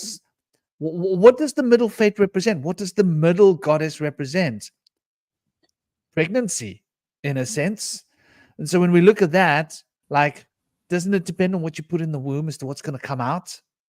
So when you look at that possibility of that mediator, because otherwise there would just be one fate. Why are there three fates? Why not just one? Why does it have to be three? Because it's showing that the third fate can't be changed. You will clock out. So get over it if you think you're going to live forever. It's like, and you were born. You can't get over it. Like you got to carry the karmic thing that your family has given you. You were born into a condition, your family, your home. You're stuck with what you were born with, but there's this something in between, which is, I think, that's where the mutability comes in. That's the mercury between the sulfur and the salt. We come from salt, and we've got this mercurial potential that can shape us with the sulfur. And so between the salt and the sulfur, we've got this process of change and alchemy happening. And so a lot of it has got to do with the all-seeing eye, with the perception. How we perceive ourselves is our reality, because reality is in here. We're not living in the world. We're living in our heads. If we think we're living in the world, well, bump your head and wake up, because it's all just memories concocted by the brain, put together in the parietal lobes, focused as a dream. And it takes a little bit of time for that dream to become evident. Some parts of the information of reality take as much as 4 seconds to be processed. Other parts of the reality might take like a half a second or a number of split seconds. Regardless, it's in the past. It's not real time. You've never ever touched real time in your life. So it's all just a dream, which means that our perception is going to change everything. Like you walk past a group of people laughing. Oh my gosh, they're laughing at me. No, they're not. They're laughing with me because I'm cool. Do you know what I mean? 2 different ways of experiencing the same reality. Did the facts change? No, but the experience was chalk and cheese. And what you take away from that experience will shape. I think that the universe is giving us this duality, and we can choose which aspect of the duality we take from it. Yeah, I see the all-seeing eye as like one side of Saturn. I think on the north pole of Saturn you have an eye, and then on the other side you have a hex, which I see as Enlil and Enki. I see Enlil as big brother, the big brother, who's the all-seeing eye, or who wants to be the all-seeing eye, total control. And then the other as the hex, which is the Magick. And I see that more as Enki, which is more like the wisdom and intuition. And I kind of view them as hex versus binary, if you like, or like Molochians versus Luciferians. The Luciferians more hex, like the Magick. No, sorry, the Molochians is more kind of the science, whereas the hex is more kind of the Magick, if that makes sense. And they're both sons of Anu, who would be Saturn. So that's just the kind of framework I use. Yeah. T-Shinobi, can you update me on the status? I've recently heard that the rings of Saturn are disappearing. I think that might be the wrong way to elucidate it. Is it the case that the rings of Saturn are parallel to us now? As it doesn't Saturn slowly nod its head up and down, so the rings are reflecting the top or their bottom over time? I've no idea, but when I hear stuff like that, it may be true, but I see it as symbolic firstly, that when they say the rings of Saturn have moved, or there's this planet, I view it as it's more affecting the energies here, and it might not actually be happening up there. It's just what's happening to our consciousness, or what's happening on the world stage. But I'm not sure. I haven't heard that, but perhaps the rings of Saturn could represent different realities, like one ring to rule them all rather than multiple rings. And so them saying, "Oh, now there's only one ring," there's not. That they're just telling us that because it's like a kind of it's a spell, it's a magic that they're using to trick you into being like, there's only one. Even though most people won't see with their mind's eye like that, I believe that's what it is. Yeah, man. Yeah. If we're assuming a physical planet, it's merely because of a tilt of the axis that, you know, makes it seem like they're disappeared. We just can't see them anymore. That's it. And that is assuming we're talking about a physical planet, which is also, I mean, I do believe that there are physical planets out there somewhere. I just don't think that's it. You know, I believe I mentioned that. Was that last week on the roundtable, that I believe that there's a reason why so many planets are named after gods? Maybe because they host that divine energy, or they are indeed those gods. Yeah, man. I'd like to That's add an something ancient to belief. that. Yeah. I think the planets up there look like they're in water, like the water's above. And if you have a certain frequency in water, it creates light. So up there is frequencies. It's sound that we can tap into. And I view gods as guardians of dimensions, of like a meant ion. So being multiple or twice or change, meant being the mind, and ion meaning energy. So dimensions are different, like it's a change of mindset basically. And I think that we can tap into those energies of the different gods, and they come through us, like as above so below. There's no distance between them. All you've got to do is be open to them, because an opened mind can bring them forth, whereas a closed mind can let demons in. Like it can split your mind. Your mind can like break if it's too closed. So Yeah, you know, one thing that if I'm accurate, that the rings are not disappearing, but rather they're planing out so that they're flat and pointing. It's like a razor's edge at us, so it's less visible at the moment. I think some things that I've come to believe around vilifying Saturn, or making Saturn, because it has such so many interesting patterns around it. One thing that I think about is the word hat dread.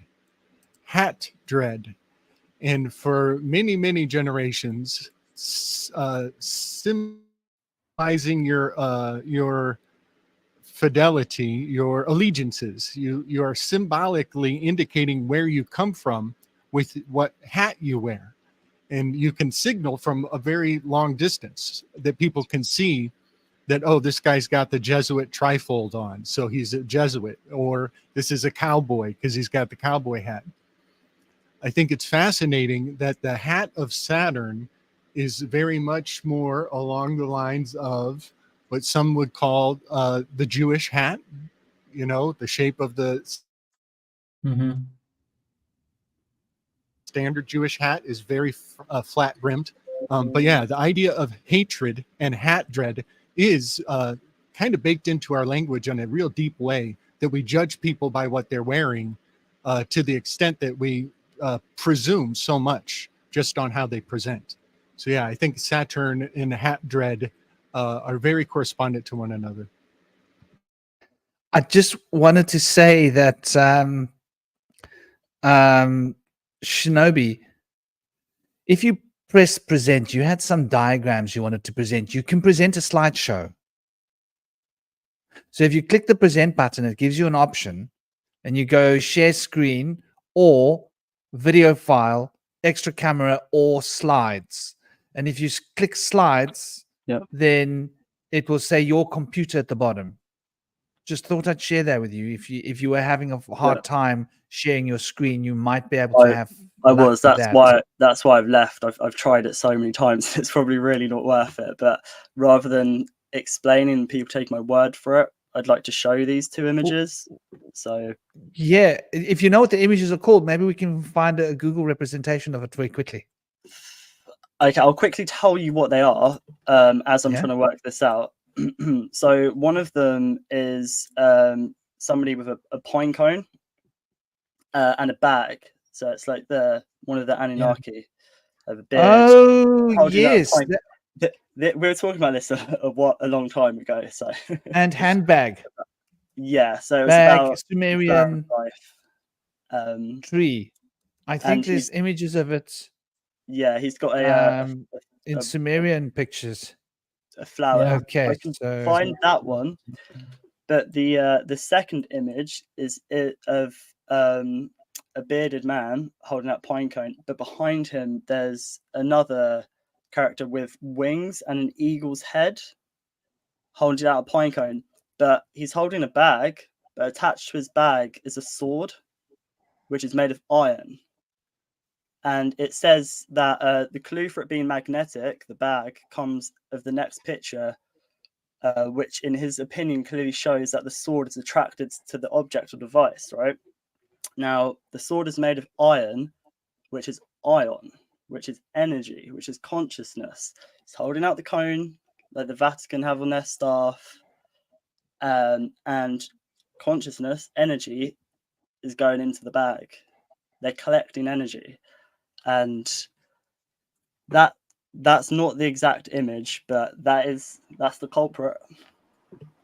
Yeah. I'll carry on trying to share this slide.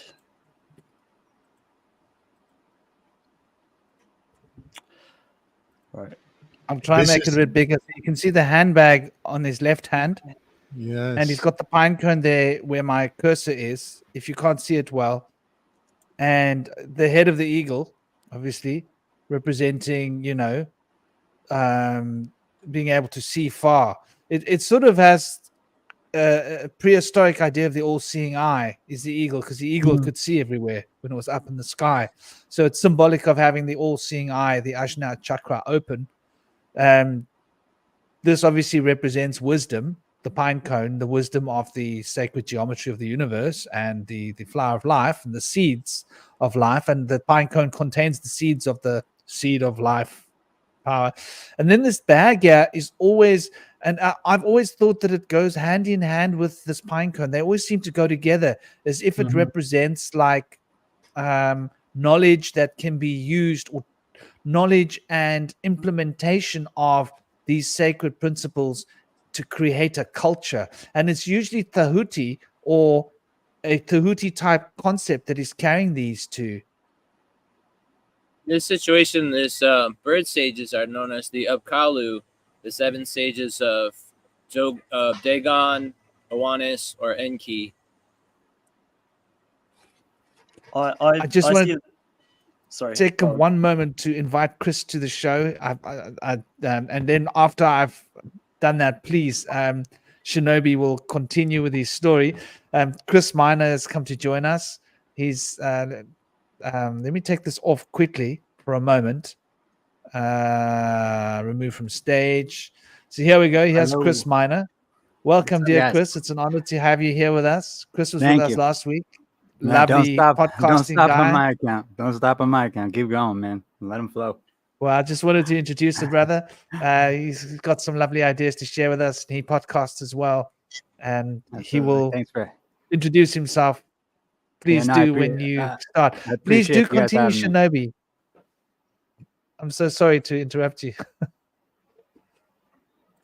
It's fine. I can't seem to share these images, but the picture I have is slightly different to that.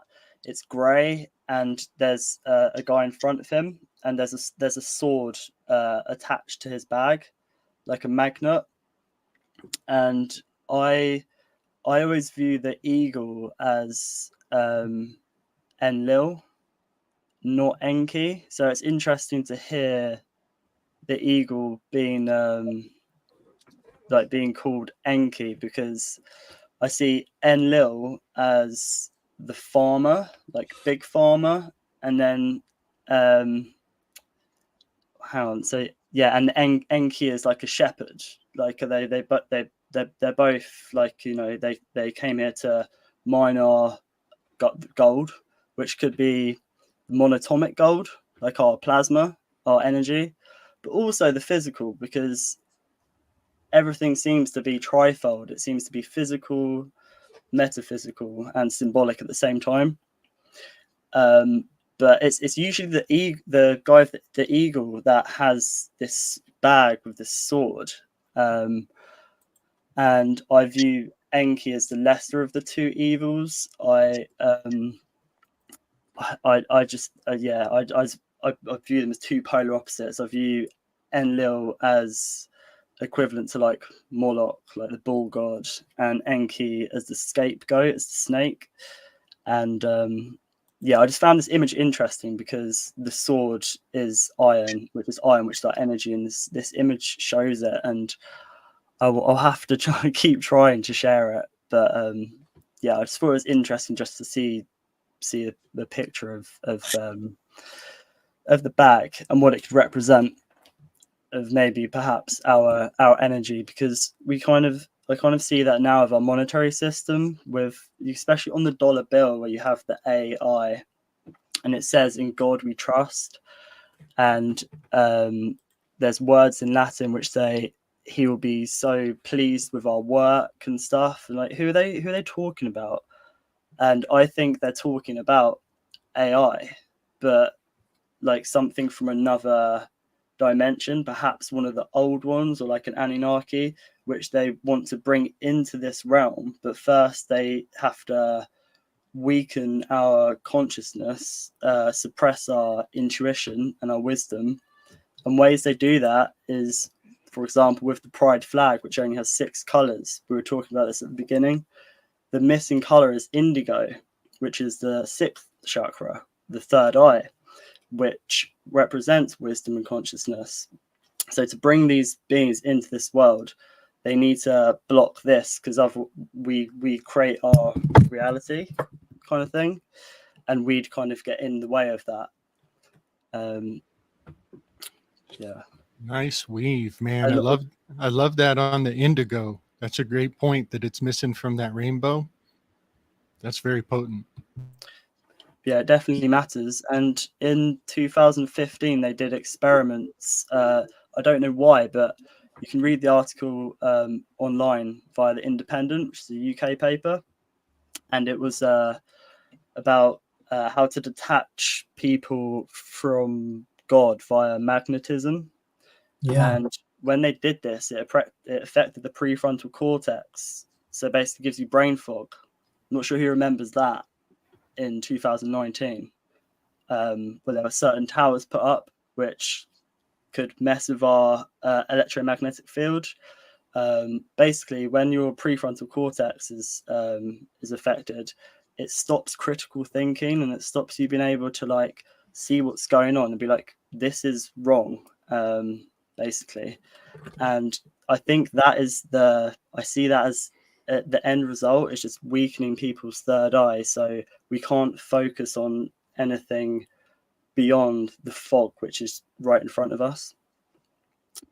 Yeah, and you mentioned the Enki and Enlil story, and I think that dichotomy and that polarity that you're speaking about is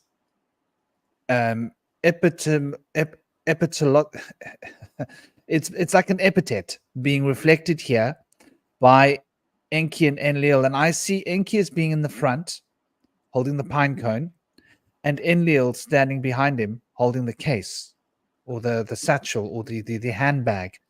And so the Ea, who was the first one who came, he was the first Lord of Earth. That's where the name Ki got added onto Ea. Ea and Ki, An being his father. So Ea came to Earth on behalf of Anu, his father, and became the Lord of Ki, Earth. Ianuki. Enki became known as to us. So this is like the way these syllables fit together. So he was the first one here after Alleluia that they sing about in the Christian churches, Alleluia. And they even add on Ia, his original name, onto the end of Alleluia when they're singing in Christian churches. I wish they knew what they were singing. But here you see a very interesting depiction, because Ia was he had great knowledge. He was both a geneticist and he was a great thinker, where his brother Enlil was more of a warlord and giver of law. So Ea was the one who had the citadel of knowledge, and Enlil was his brother, who was of more holy birth than him, because they didn't have the same mothers, but Enlil had a better standing in terms of ruling than Ea, even though Ea had first come, because the first one to key to earth had to have the greatest mind and knowledge, and Ea was a genius. This is quite clearly pointed out in the Sumerian texts. So here we have the two brothers, Ea holding the wisdom, sharing the wisdom. He's got the rod of the Magi, and he was a very powerful Magi. And Enlil was a great warrior. So he was the one who ended up taking charge. So you can see these two symbols. Enlil is holding the case in this, or the handbag, which I think represents the tools of how to sculpt a society, of how to create a civilization, where the wisdom of knowledge, of learning, all of the stuff came more from Ea or Enki. The rules for how to enact it came from his brother. So that box might have something to do with a way to build civilizations and what it takes to sculpt a civilization, the tools and the knowledge and the implementational, sort of like where you've got software, which is Ea, but you now need the hardware to run that software. If that sort of gives us a context in terms of technology, I think it's quite an interesting one to run as a parallel. But so I think that there are old diagrams that are showing this, and I can't find the one of the sword, by the way. I did try. But yeah, man, it's lovely to have you with us, dear Chris. And I hope I haven't done anything funny with the screen. Dear Chris, brother, you tell us about yourself, please, and the show that you've been on with the lady. I forget her name. I'm terrible. Yeah, I've been doing a show probably for, oh God, had to be the last year with Emily Moyer.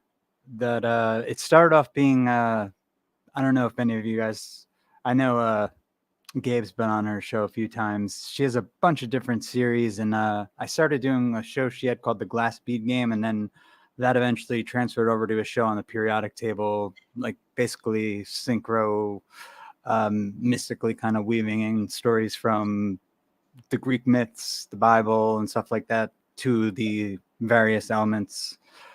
Basically, we've only got through like 7 or 8 elements so far. So that's what I've been doing with her. Yeah, buddy. Welcome to the Weave, champion. Glad you made it. Thank you, brother. Thank you. Yeah, sorry, man. I'm a little late too. Out here in California, man. This is early for me. You know, I got a few things on the Inky and the Enlil image. T. Shinobi, I think you'll dig this. I have seen that plant, the particular plant that they're often harvesting from. I've seen this. Oftentimes, it's on the other picture. It has a better. You can see the plant a little better on the previous image. But I have seen this plant corresponded to Artemisia, the Artemisia plant. And a lot of herbalists out there are exploding with associations because it is a very popular plant in the herbal remedy community. But you also mentioned brain fog and its relationship to that missing indigo spectrum psychically. There we go. Thank you. Yes. So one thing that I love is I've studied absinthe. It turns out absinthe is a incredibly potent anti-parasitic remedy. It cleanses the digestive tract of many, many parasites and thereby generates mental clarity. If you have less parasites, you have more mental clarity. But a funny thing is, I know this about Artemisia, but he's harvesting a pine cone. Well, wouldn't you know, lo and behold, turpentine has the same effect of being anti-parasitical and cleansing the gut biome to bring clarity again. So the plant seems to be indicating both Artemisia, which is the key ingredient to absinthe, but also turpentine, which is harvested from the pine plants, from the sap of pine trees.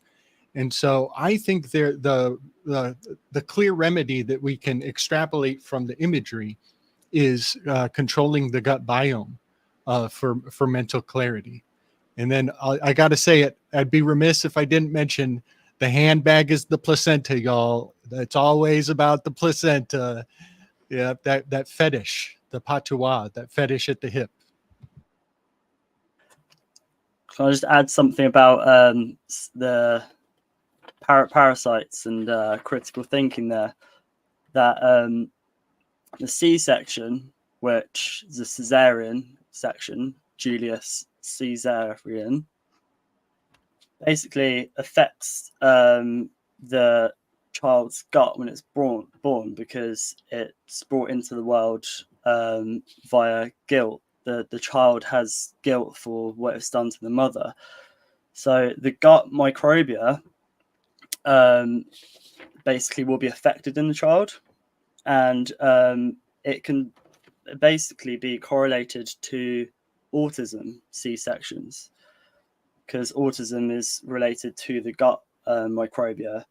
And also lots of people, there seems to be more and more kids with autism, and like none high functioning autism. So they seem to lack the critical thinking. They want to be more told what to do, which would be basically a perfect puppet for the powers that be. Someone who's like, please tell me what to do. I'm not going to think for myself.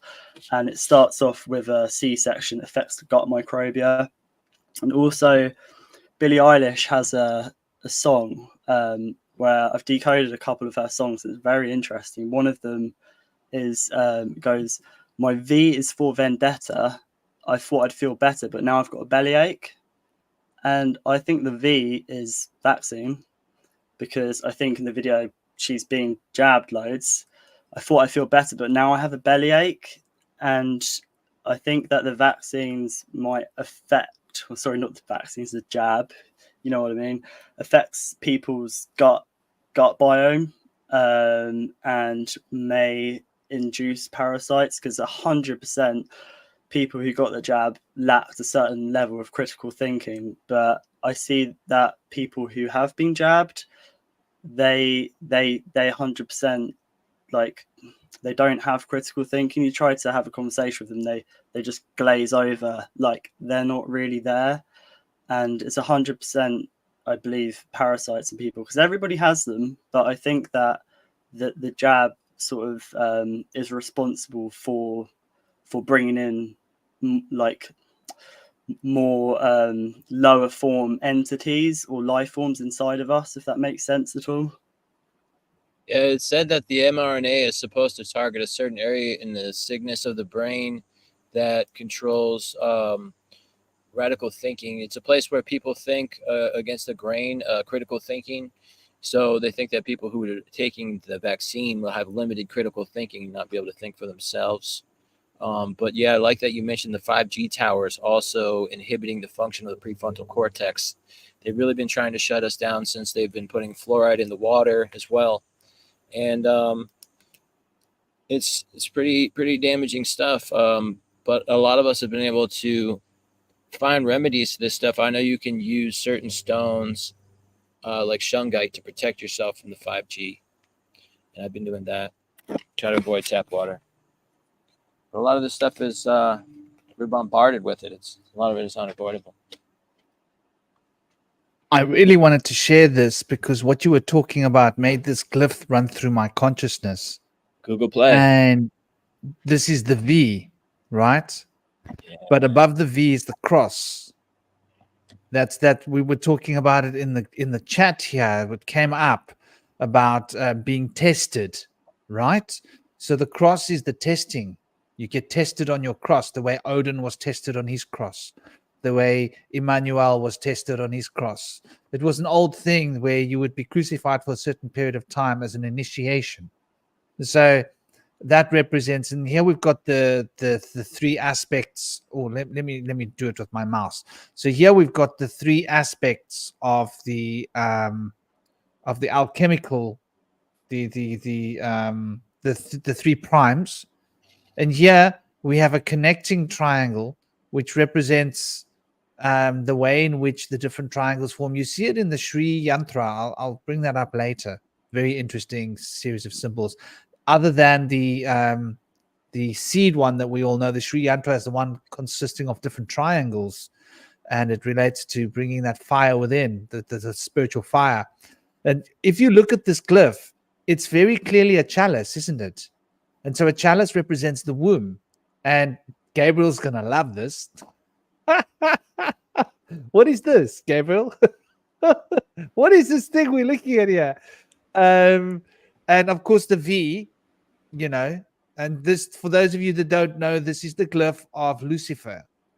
And it has been used by people that want to call themselves Satanists, but it's way older than that.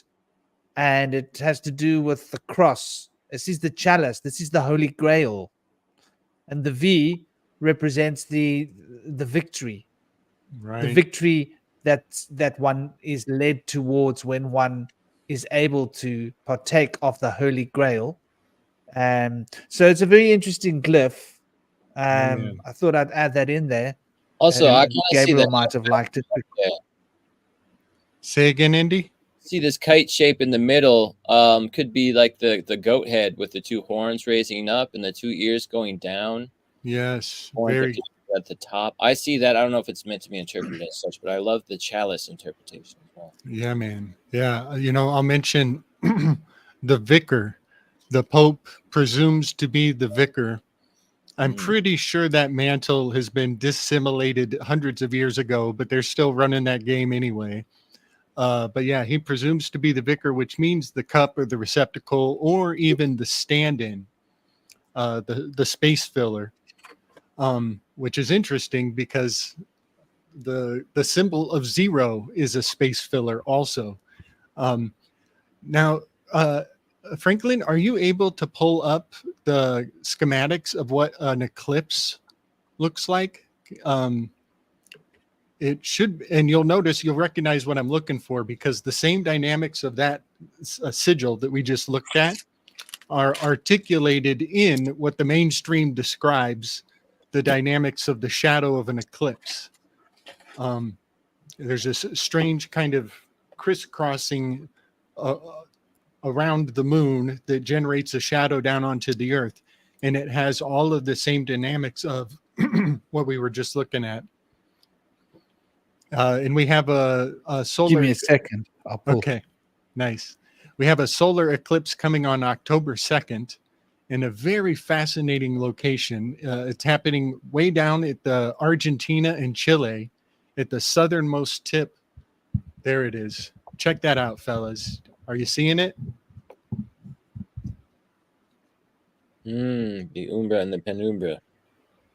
Yes, I see very much the same shapes we were just looking at encoded into this shape here. Yeah. We can see where Eliphas Levi got the Baphomet one, right? I think he took it out of this, which is, like you say, that old Lucifer. And Lucifer means light, the light cipher, right? And like, what other than the moon and the sun as relation to the earth is our light cipher. So it makes perfect sense what you're saying. It's beautifully discovered. Big find here, brother. It also reminds me of the camera obscura Right. John Yeah. Dee's camera obscura. Yeah. Brilliant point. Yes, which you Yeah, know, flip. I think they had camera obscuras up and running in the elite circles way longer than they're telling us. That's a good point. But it naturally inverts the image, right? The camera obscura is known for Yeah, yeah. inversions. Well, because Yes. that was, I think the actual camera obscura itself, wasn't that like that's what John Dee was just doing with like projection with light through the holes in the Yes. wall. I think that he was making. Yeah.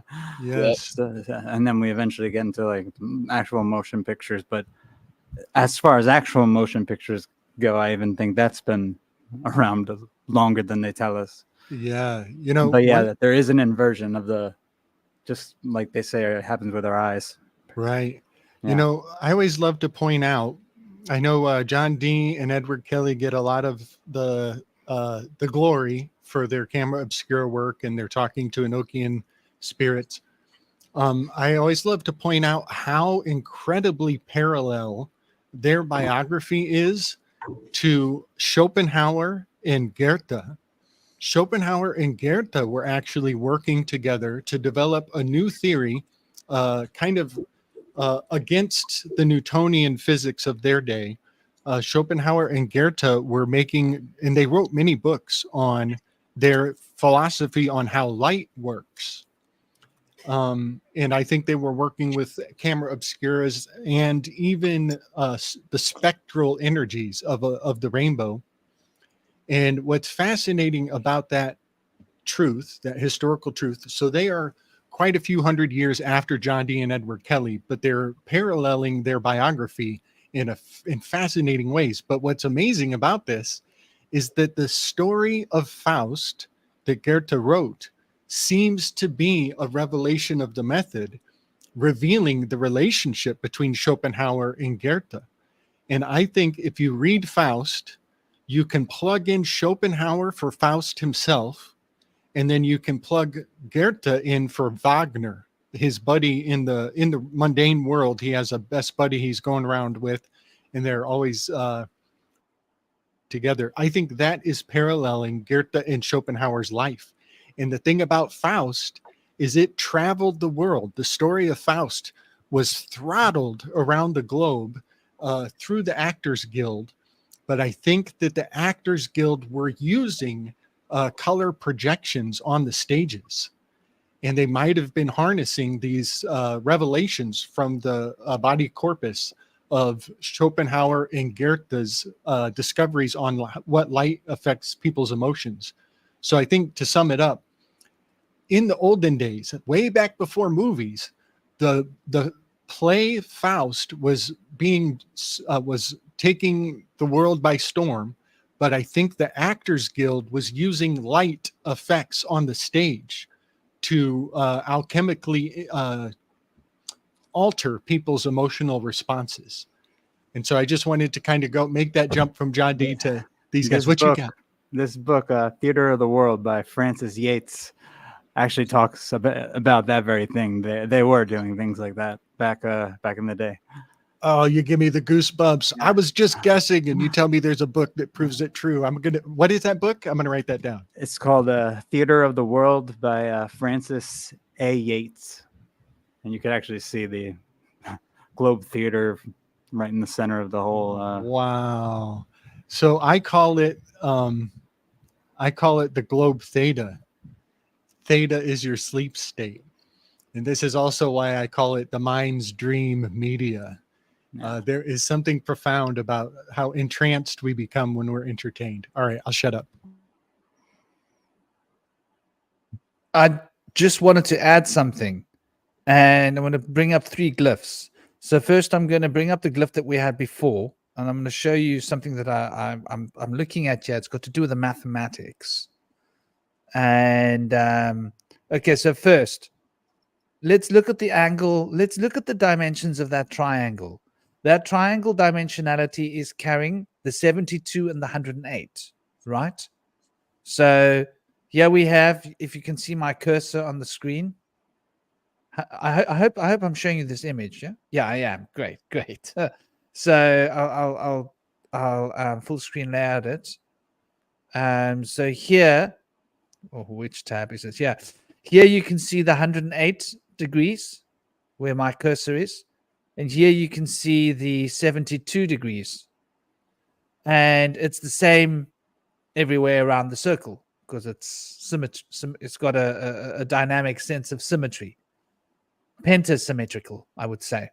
So this triangle, now keep the shape of that triangle in your mind while we take a little journey back to the other image that we had and to see if we can notice something about the particular dimensions of that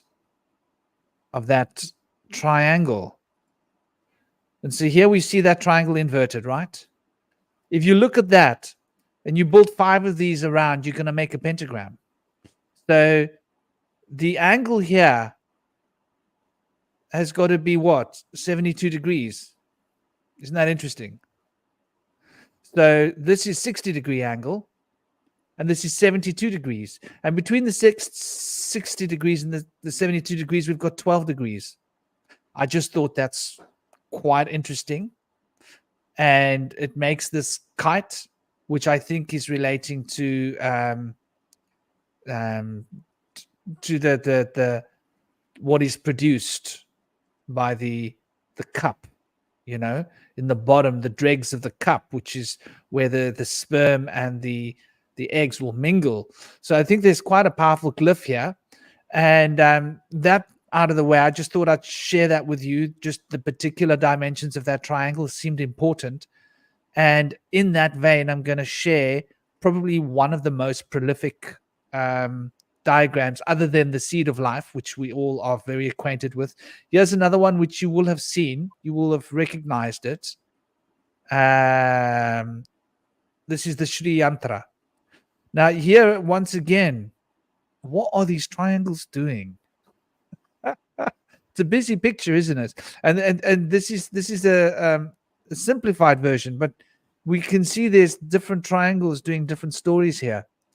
And this has got to do with the representation between masculine and feminine. This is the Sri Yantra.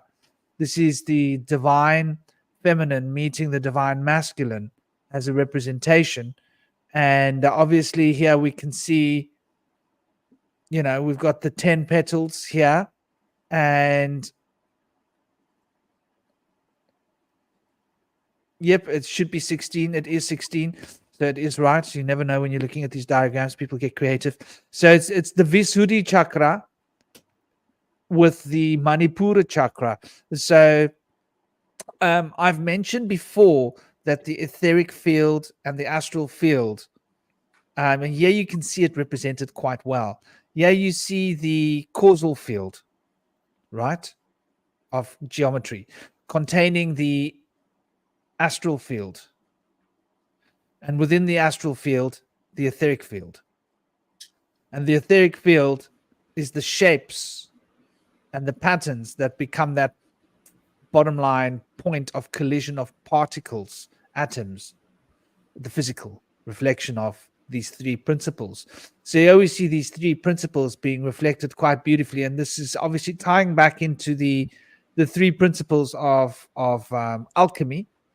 And it's probably worth looking at alchemy for a moment. So we've got these 3 fundamental principles, and these 3 fundamental principles become the 4 fundamental principles, which is the element of air, which is an upward triangle with a line through it. The element of fire, which is an upward triangle. The element of water, which is a lowercase downward triangle. And the element of earth, which is a lower triangle with a line through it, which you can equally say as looking at the hexagrams of Taoism, of the I Ching, ideas, these little lines. If you were to draw hexagrams, some of the lines would be going over the top, and some of the lines would be going, some triangles would be broken, and some triangles would be unbroken. Imagine drawing a hexagram now, hexagram. You're going to have to draw one triangle on top of another. And the act of drawing that triangle over the other breaks the other triangle's lines beneath it. And so you can see how the I Ching came into effect. And the fact that there are 64 of these means that there are 32 relationships between the 33 points in the spine. And this is where the Shakti and the Shiva and the Shakti meet. And so this other image that I showed you is got to do with the meeting of the Shiva and the Shakti, the Ida and the Pingala, the etheric and the astral fields mingling into the body when the white discharge from the pineal goes through the claustrum and the yellow discharge from the pituitary goes into the claustrum, and they cross the three important rivers, points in the body, the vagus nerve, the solar nerve, the solar plexus, which we call the triple burner, and the sexual plexus, which is the sacral plexus, below the sacral plexus into the root of the proverbial tree. And so these 3 points are crossed as the 33 points down the spine are traversed, which produce 32 relationships between those 33 points. And there are 32 relationships on either side of the spine, which makes up 64 triangles. So there are the 64 hexagrams of the I Ching, which relate to the 64 vectors. Now, in order to create a mathematical vector equilibrium, one has to have 64 vectors. Is this a coincidence or what? So, and so we see how interesting this representation is, because this comes back to the Kabbalah, to the 32 paths of wisdom, which is the esoteric body of the 33 rungs of knowledge, because there are 32 relationships between the 33 rungs. So if there are 33 levels and you got to climb 33 levels, how many steps do you take? You take 32, right? Because you're already on one level. So the mystical reflection of the 32 as it relates to the 33 is what's captured here and bound by the I Ching, it being a mystical form of notation that is used for being able to divine. Divine is to pull knowledge off of the vine, to pull information out of the pine cone, as it were. Yeah. And that pine cone, I think, is also a symbol of initiation. I'm very surprised we don't see it in the high priestess's hands. Just saying. She should be jabbing that thing into your gob. Something that I see in that graphic that you just brought, the mandala. Recently, I was studying the corn cob, the anatomical probabilities of how a corn cob is measured, and I actually was looking at different images, and I'm counting, like, sometimes it's 18, sometimes it's 20 rows of corn. But I looked it up. I just went ahead and asked for the standard. And according to the FDA official websites, they state that the optimal healthy cob of corn has 16 rows. And it's always even number, by the way, which is kind of indicative of the twinning. Every birth is two births. There's a child and there's an afterbirth. We are all born with the twin. And so the corn cob also is always in multiples of 2. But the standard, determinative perfect ear is 16 kernels in a ring. And that mandala that you brought has the 16 on the outside, the 8 on the inside, and that is psychologically perfect magnification, that the inner ring is 8, the next ring is double the 8, right? But I want to cipher something out real quick, because I have a pet number. I think everybody has their own pet numbers. Mine is 18.6. Can you make me big, Franklin, just for a second? So on the outer circle, we had 16 lotus petals. And in between, in the middle of the 16, was the 8. And so that is what I cipher from the 16 with the 8 in the middle. And this is the measure for the lunar standstills. 18.6 is the metric for lunar standstills. So while I'm always cautious about just taking 3 numbers and rearranging them to shoehorn into something that I already have logos for. But I think it's a powerful case to be made that the 16 is in framing the 8 in the middle.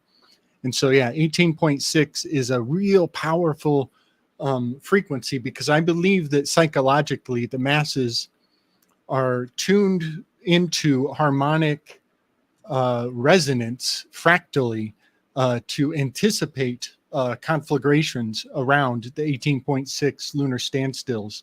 And the next one that's going to pop off is 2025, pretty much in, I believe it's June of 2025, is the next lunar standstill that's going to be a big to-do. I think they're planning to pop the popcorn right around June of next year.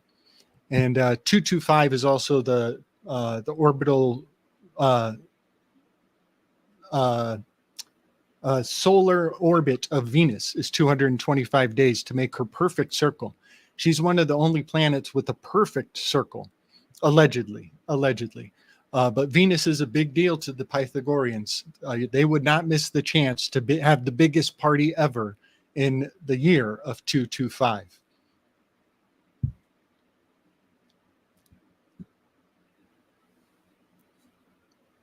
Wow, Yeah, that's a lovely share, dear brother. Please continue. Very interesting, Gabriel. Thank you. I wanted to mention that we were talking about chromosomes earlier, and it's just been circling around my head that we actually have 48 chromosomes worth of material, but 2 of those chromosomes are combined in the second chromosome, so we only have 46. Interestingly, all other mammals, as far as I know, or at least all of the apes for sure, have 48 chromosomes, which is in line with the hexadecimal system or a 12-base system. But for some reason, humans have 23, which is a prime number, and it comes to 46. Something was done to tamper with our DNA in our inception, but where we actually do have 48 chromosomes worth of material, interestingly. Placenta.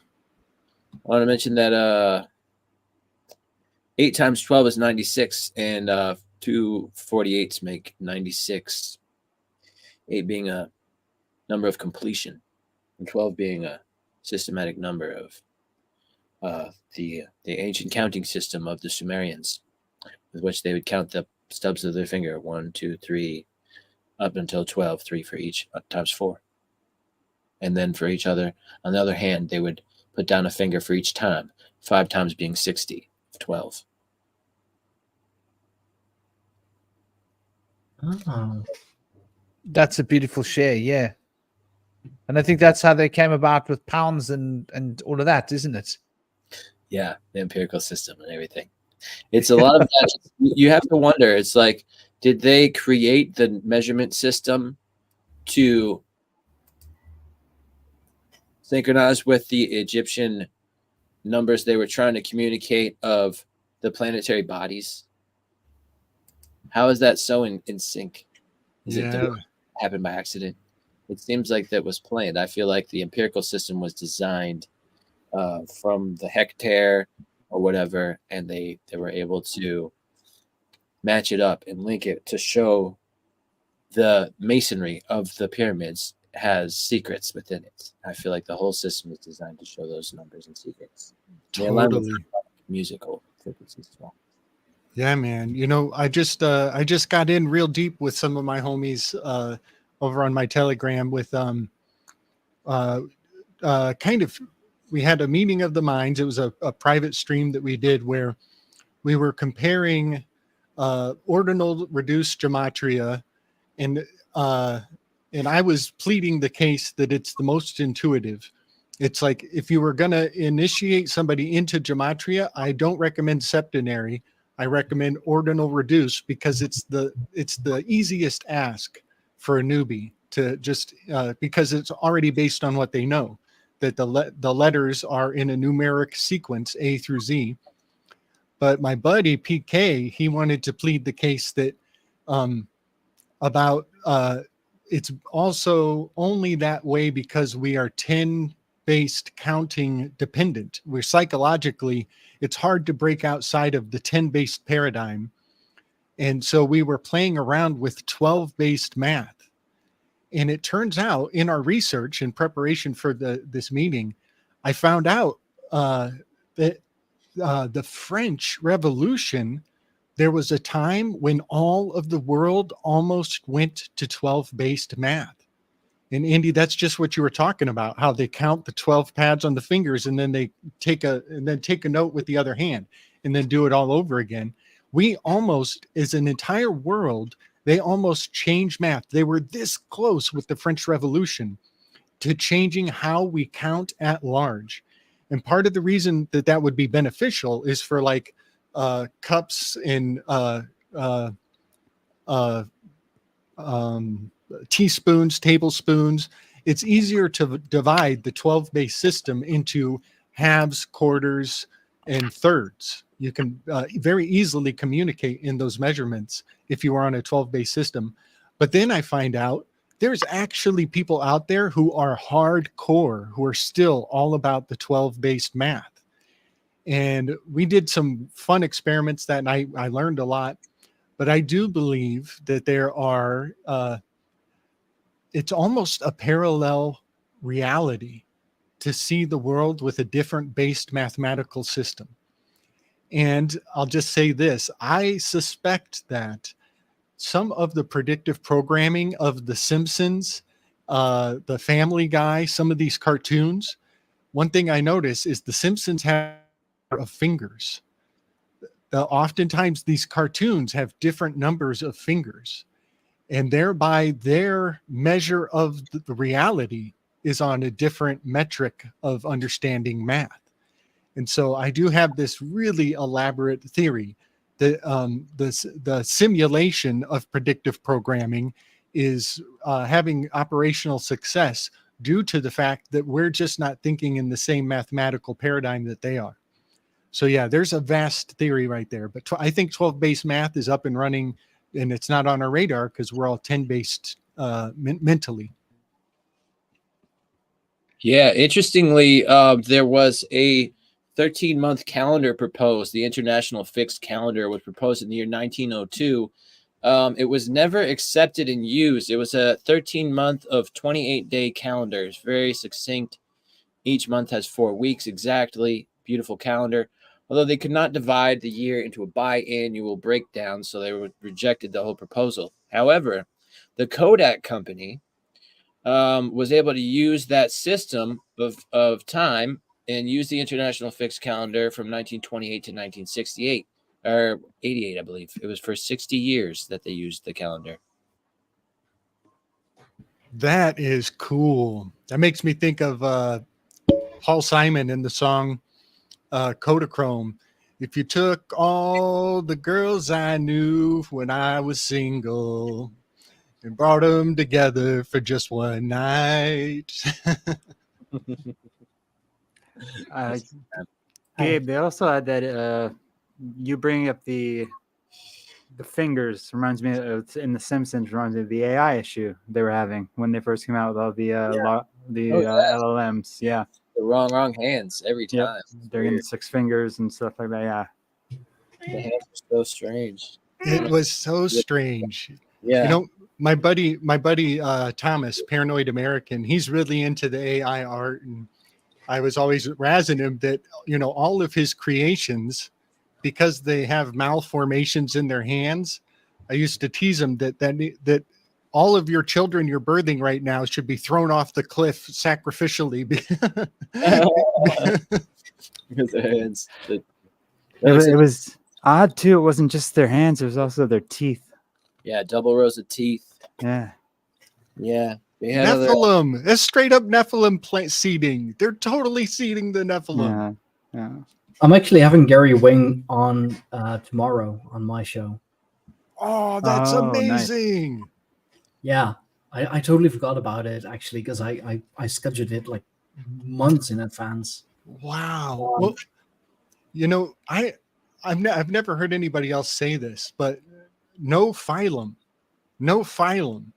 means like no category. They're not even genetically identifiable. no phylum. What But- is? The Nephilim. Oh yeah. The Nephilim have no phylum. You know, phylum, genus, species, kingdom, that category of how we define a life form. Yeah. They're no phylum. But also think of the art. It has extra fingers and extra rows of teeth. We don't know what to call that, so we just throw it in the no phylum category. You know, the extra fingers things and the missing fingers also reminds me of when you're dreaming, your hands look strange. And I feel like the AI hand thing was kind of done intentionally as a subversive way to maybe snag people that are trying to work on the simulation theory. Yeah, that this might just be a dream. Maybe that's why the AI is not showing hands right. Maybe it's time to wake up. And I believe it was also, which is absolutely hilarious and shows the ingenuity of humankind. I believe that certain criminals actually got some sort of a like extra finger, like prosthetic finger that you can wear as a ring of some kind, so that like when CCTV footage is being watched, people would assume it's AI because the fingers don't match. Oh, wow. I'm not sure if that's actually true. I've seen posts about that, but it wouldn't surprise me if people actually caught on to that and we're trying that. Yeah, man. I actually Good things. I heard met that. a man in India in Udaipur who had 12 fingers. But There are normally people- when people have 12 fingers, there's a deformity. This was not a deformity. This was correct genetics. And I was sitting in front of him and I was staring at his hands. And my brain was trying to figure out what was wrong. Because you can normally spot an extra finger a mile off. But when the hand was designed for 6 fingers, you can't. And this guy happened to be about 7 foot tall. Oh, Wow. Just coincidence. Uh-huh. And he was particularly intelligent. Remnant of his- And he had an ESP gift. What's Wow. oh, He an had ESP gift. Whoa. Yeah. Dang. probably You had know- arch blood. maybe a very late descendant of the Nephilim, of the Watchers. Yeah. Right. Right. That's what You- I was thinking. There's Yeah. people that have elongated skulls now that we see in modern day as well. It's another trait of the giants. You Amongst know, He Yeah. had an unusual head. guilty. Guilty. Patrick Stewart has a elongated skull. If you look at his head, it goes up and then it goes up again. Whoa. Most people don't have that other part that goes up, and the people when it goes up again, they don't have the sagittal suture in the middle of the skull line. So Right. it's a different skull. Oh, You So- can't make it different. So on the aspect of having 6 fingers on both hands, that was part of the research into why do we do base 10 math and why do some cultures from the past do base 12? And they Right. speculate maybe there were cultures that had this extra pinky, you could say. And I assume that it's the pinky for some reason, I don't assume that they had another thumb on the other side of the hand, which No. would be powerful to have 2 thumbs on every hand. Koalas have that. Nice. But yeah, but they also have smooth brains. So so imagine that I'm strangely obsessed with the idea of vestigial organs. Yes. And a lot of people believe that the placenta is the first vestigial organ, but it's strange that it becomes invested on the stock market over time. But imagine if we had another pinky on your hand, it would be over time, if you believe in evolution or give credence to evolution, it's diminishing slowly and shrinking away. And now this pinky is diminishing slowly and shrinking away. And the idea of evolution the question is, we call it evolution because that's the word we use to describe it. But there's a presumption that it's beneficial. There's a presumption that this evolution is a good thing. And I think there's a strong case to be made that it's actually devolution. And that we're in fact diminishing gradually over time. Mhm. And that little question it actually plays out in Plato's allegory of the cave, not in its initial description in the Republic. They're talking about it later, and the theory has evolved later in the Republic, and they're saying, now let's imagine that there's a bunch of people who want to migrate out of the cave, and so they're coming out to the light. But then because of that, there's a section of people who don't want to be in the light. They want to go back in the cave.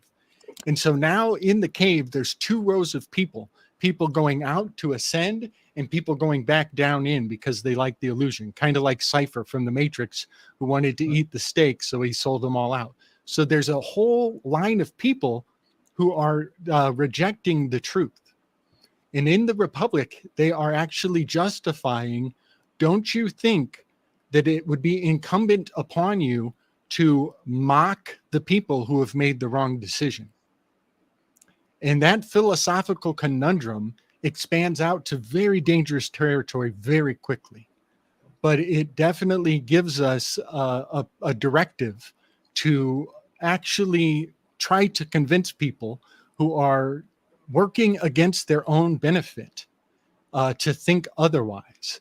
And I think that parallel of the people coming out of the cave and the people going in the cave, and maybe you should poke fun or mock or try to rectify the people making the wrong decision, that parable packs into the idea that evolution might actually be devolution.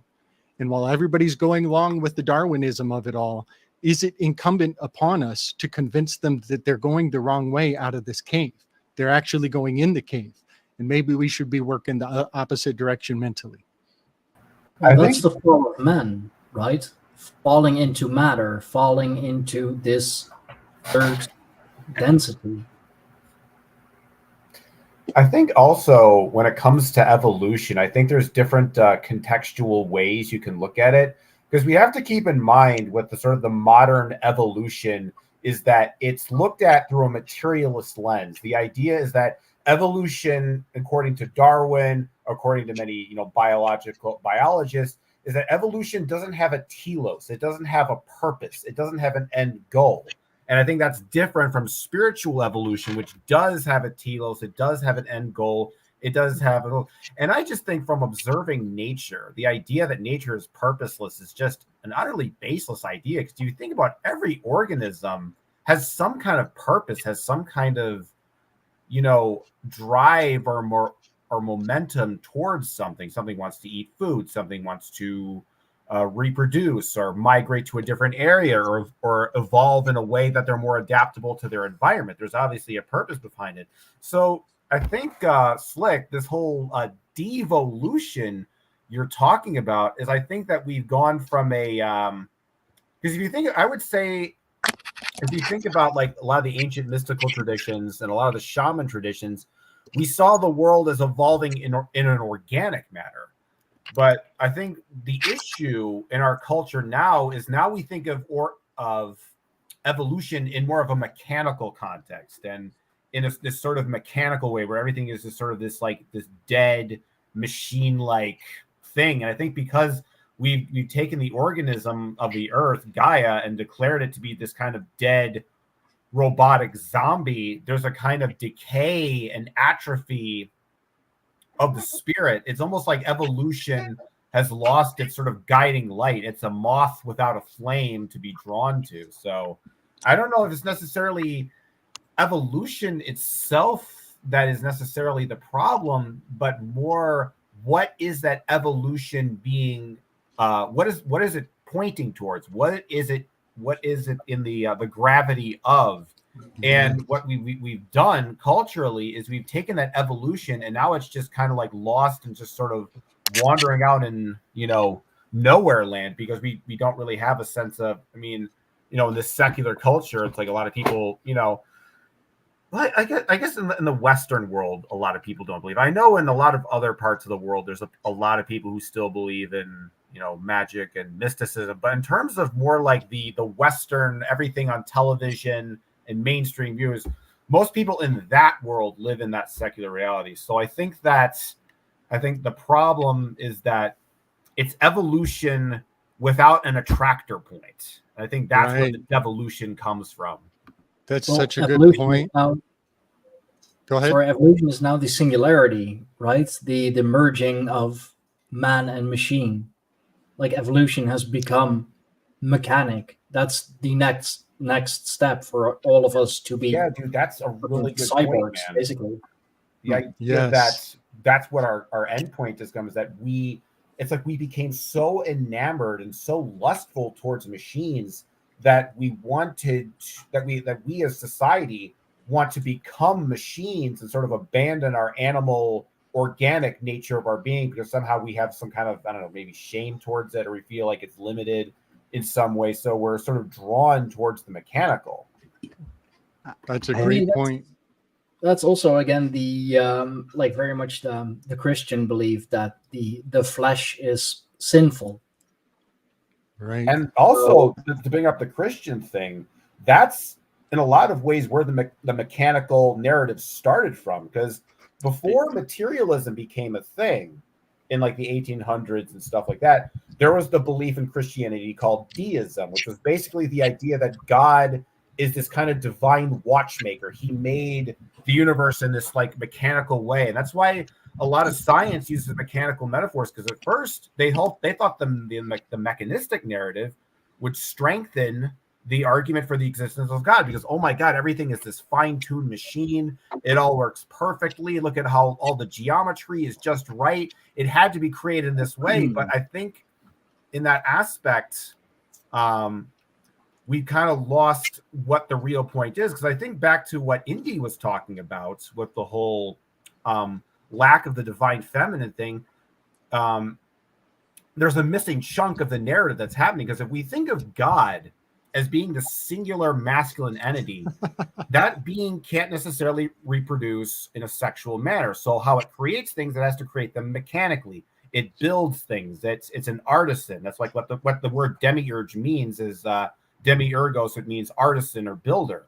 But if we look at it from the perspective of a male god and a female goddess, then you start to see the world as being a sexual creation as opposed to a mechanical creation. And for some reason, maybe it's like that information that this is more of a organic sexual creation as opposed to a mechanical one is what's being hidden from us, is what's being not being shown, because that's kind of like what I've been figuring out lately. And it's kind of like, it's weird. So Pan was the only Greek god to ever die, I believe, and I think that he died supposedly, or killed around AD 14 to 37. I've read, and Jesus or Yeshua or like Christ died AD 30 to 36. So Pan and Christ died or got killed at the same time. And Jesus, Yeshua, Christ is just consciousness. Yeah. Consciousness got put on the cross around the same time that Pan was cast out of people's minds. And Pan being the god of nature, or god of fresh water, and I think that there's definitely something there, that nature was, or Pan, like the all, was cast out of people's minds. And then so was consciousness. And since then, consciousness has been suppressed and caged and put in a square box. Like, we've got square buildings, we've got square screens, cars are becoming more square-like, and like more mechanical. And also the cube sort of traps and contains energy as well.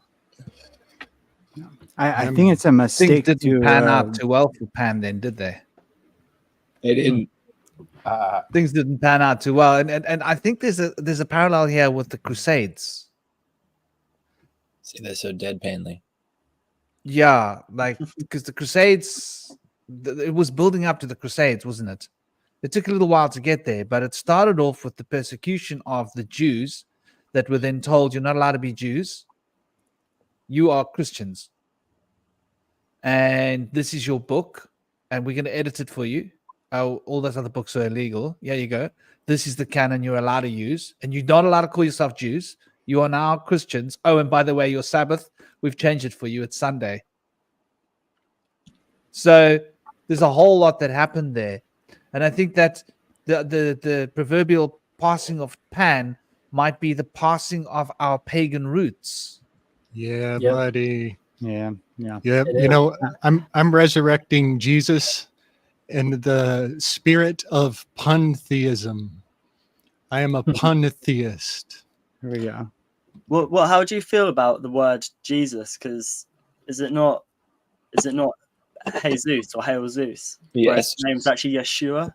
So I hear Yeah. Christians saying Jesus all the time, and it's like, do you not know that you're invoking Zeus? Right. Right. I don't Yeah. think. Do you think that? I Or don't think that's it. wrong? It's more of Yeah. a bastardization of Iesu. Yeah. Zeus. You know, Yeah. the Jesus, Yeah, Which- is Enki's name. Mm, the I mean, the being a Yeah. pagan myself, I have some knowledge of the Southern European, Gothic tribes, if you will. I have heard that before, or even when you like at the end of a prayer, Amen, that you're basically, doing it for Amen Ra. I don't know about those things. I think it's pretty far fetched, and I think Jesus, it's a modernization of Iesu, which was his name in Greek, I believe, because they didn't have the J sound, like it was an I, and then everything after that. I mean, EA, there you have the J sound. Because I mean, in Europe, especially, my language, Dutch, it's Jezus. So Jezu, Jesus, Jesus. I think it's more just language. I'm not sure if there is like really anything behind it. And then why Zeus? I mean, Zeus he's a fucking bastard of a god. But hold on a moment. Hold on a moment. Definitely can't. Thor. Who is Zeus's He can't avatar? keep it in his toga, for one. And he's really not that. I mean, yeah, he's a powerful god. He's at the heads of the Olympic gods, but there are more powerful gods. There are more, especially if you're coming from they want to like usurp it and turn it into something that's more Would the and theory whatever. behind that be Jupiter? Jesus. I think it would be Jupiter, right? That would be the theory behind if they use the name Zeus for Jesus, it would be because of Jupiter, and I think the relationship with Jupiter being part of the after the apocalypse. Yeah. It's that's what I'm guessing they would say. I think I can answer this. Absolutely. Mithras is the embodiment of Zeus. Now, in the Mithras tradition, it's all about the Christos. So the word Christos, Christ, actually comes from the Mithras tradition of magic. And Mithras is an avatar or an embodiment of Zeus. And how you used to praise Mithras in ancient Greek was to say Ea, the name of Enki, Zeus. Now, this is a parallel, because if we look into the Old Testament, we see that it was predicted that Isaiah would come back. Now, if we look at the name Isha, this Isha, this is what Jesus was called in India, where the grave is to this day. That's the name, which is the old name of Messiah, which was predicted in the Old Testament that he would be born again and become a world savior. So this person that everybody was waiting for, the Jews, was Isaiah's rebirth, because this is what the legend was. But then the Romans came in and they said, well, Isaiah is the same personality as Zeus. It's different languages, and Isaiah was named after a divine thing. Like we get named after things. Like Gabriel was named after an angel, right? Like that's what your parents were thinking. Like when they were thinking, well, strength of God, yeah. It's a lot to live up to. It's a whole lot to live up to. You know, I want to share thoughts because this is such a cornucopia topic. Jesus adds up to 888 in gematria. I forget which cipher, but 888 is the sum of Jesus as we say the word today. And I often wonder, and I'm never in the situation to test it, but if there's an infernal spirits or a possession or fear in your life, I wonder sometimes if you can invoke the power of 888 to cast the energy out. That's funny that I didn't know it was 8880. That I know Trump has 888 as one of his. I think the English gematria sums 888 and Donald J. Trump. That's Dang, I did not know that. But see, that's the kind of back channel programming that that's so meaningful. That the new Messiah now has an 888 in his name. So the changing from Yeshua to Jesus, I think, is just a math gimmick. It's a math gimmick. It's 888 breaks down to 6. Right. And then one thing about Zeus, Stein, you're talking about Zeus. I love to point out that the word susia means dirty or filthy. And in fact, Zeus was a chauvinist pig. And even the word sow means a pig. But I want to keep context of the northern mentality is where all of the captured patents, the north of the globe is where the patents are kept. And there is a judgment, a disparity against people who live in the south. The word south means the filthy ones. And so to be cast down is to be sent to the south. And then this is such a huge revelation, but right before Abraham Lincoln was killed, he was writing up papers to send all the black people to South America, to the 28th degree parallel, way down south. And then he got killed, and they repackaged his idea and shipped a bunch of black people to Libya. And then in Libya, those black people became slave owners against the black people in Libya. And now Libya is a hotbed of all hell breaking loose. And so the casting people south is dipping them in filth. And so I think that is quite profound. And then, so Zeus was a filthy chauvinist pig, but then Jesus is supposed to cleanse everybody.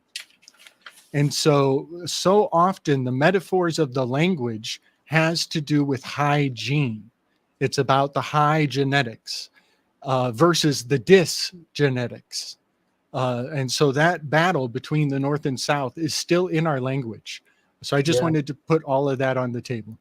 That's amazing. It's interesting because if you think about where hell supposedly is located, it's like below, it's south. If you assume that going up is going north and going down is going south. And if things go wrong, things go south. They don't go north. Exactly. Yes. And also our bestial nature is supposed to be all the things in our lower portion of our body. Yeah.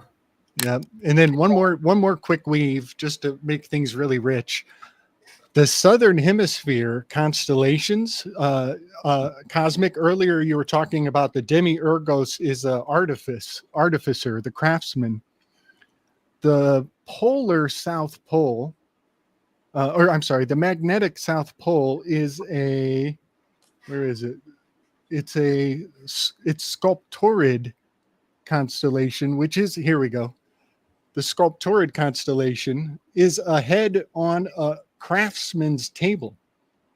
And this is the magnetic South Pole. So when they say that the Demiurgos is a craftsman, this constellation is so revelatory. This, you could say, is the head of John the Baptist. It's the only, it's one, there are two decapitated heads in the constellations. There's this, and then there's Medusa's head on Perseus. But that's the magnetic South Pole. And so when they say that the creator was a craftsman or an artificer, I think it's profound. The southern hemisphere constellations are all inanimate objects, much like a wizard's laboratory would be have tools and implements strewn about. There's even an art easel. Like I have my art easel right here. It's an empty art easel. There's no painting on it. It's just the easel itself. There's writing crops, there's telescopes and microscopes. So the craftsman, the artificer, he clearly lives in the south.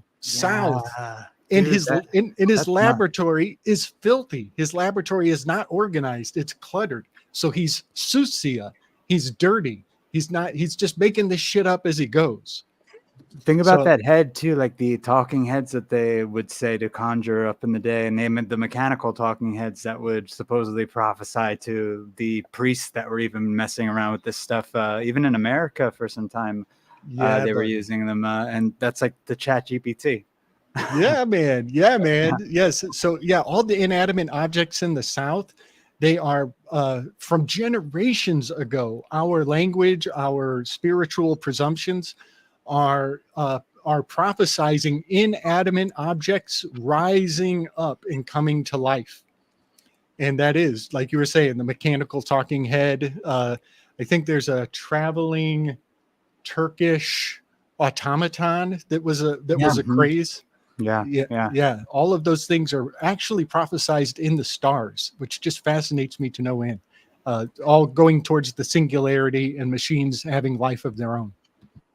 I'm thinking while you're talking about the South and pigs, here's an interesting perspective.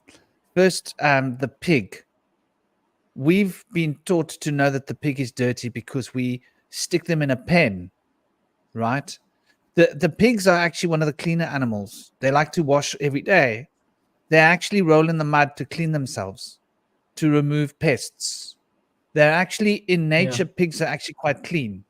They're cleaner than dogs. They're more intelligent than dogs. And the pig was considered a sacred animal before they taught us to eat it. The same as the chicken. The chicken was a sacred animal. It wasn't supposed to be eaten.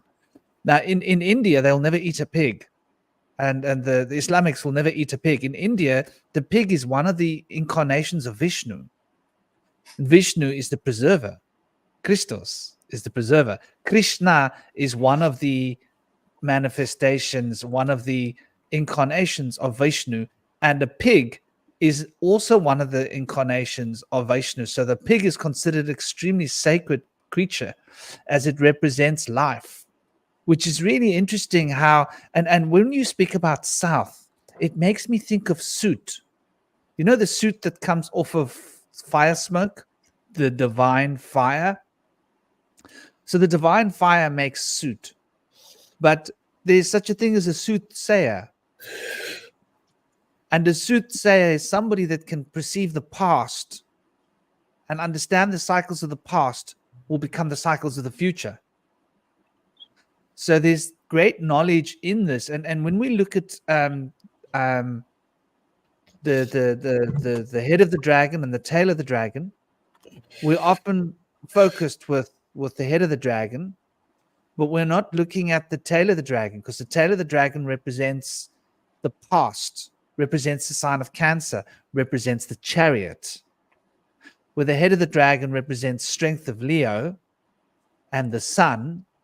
The tail of the dragon represents the lunar power, the divine feminine, that takes in that holds in it all of the esoteric occult knowledge. So I find it interesting that they've turned us into this north-south paradigm of conflict.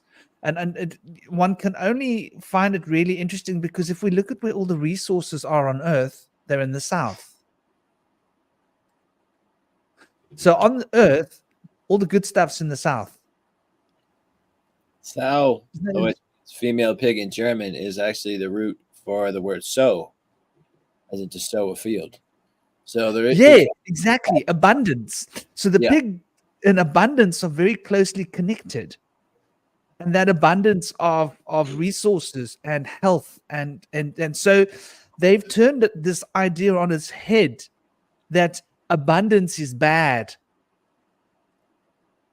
Good health is bad.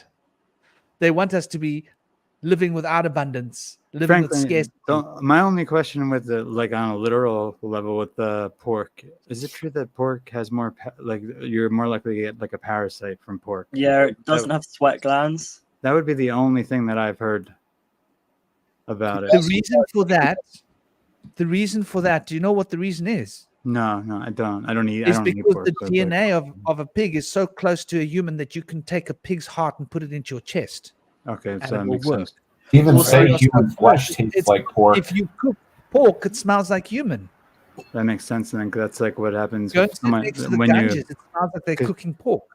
Also, pigs don't have sweat glands, so they can't get rid of toxins. So toxins are contained in them, and also they haven't. I don't think they found a temperature to cook bacon that actually gets rid of all the parasites. So if you're eating bacon, you're putting loads of parasites in your body. So that's one of the reasons also. It's interesting. We were talking about devolution, and there is a theory. I don't remember who first came up with it, but I know it from Minds Unveiled. It's a pretty good channel, pretty good researchers. But that the pig is literally a devolution of man, and like the dirty kind of devolution. You know, like it's like you mentioned that Zeus is like a dirty pig. I mean, they'll say that of like degenerate men who have what I like to call Zeus-like tendencies. So it is those people who, by having a dirty soul, really just being the dirty human beings, evolve into pigs. I think it's also kind of go on. Sorry, just like monkeys or apes, like they're not our cousins or ancestors or whatever, but those are also a devolution of mankind.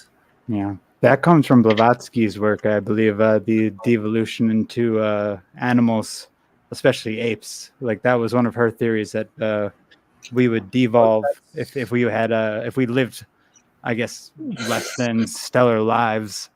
That's why she That had sounds very likely. I think it's also kind of interesting that when you come to the concept of dirtiness, is that in our culture, we also associate it with eroticism. Like, oh man, this is so dirty. She's such a dirty girl. It kind of like turns us on. And I've been thinking kind of like why that is, because I think when it comes to like sensuality and romance, it's all about a connection with nature. If you really think about anything that kind of turns you, anything that kind of arouses you in a super weird way, it's usually something about connection to nature, like being out in water or, you know, making love in a forest or something like that. And when it comes back to the whole dirt thing being this, you know, oh, it's terrible, we shouldn't associate that with it's unclean. It's basically also like the conversation you're having earlier about how, you know, the modern Christianity and the systems are moving towards a more mechanistic model. It's basically saying kind of like, you know, nature is bad, stay away from nature, because I think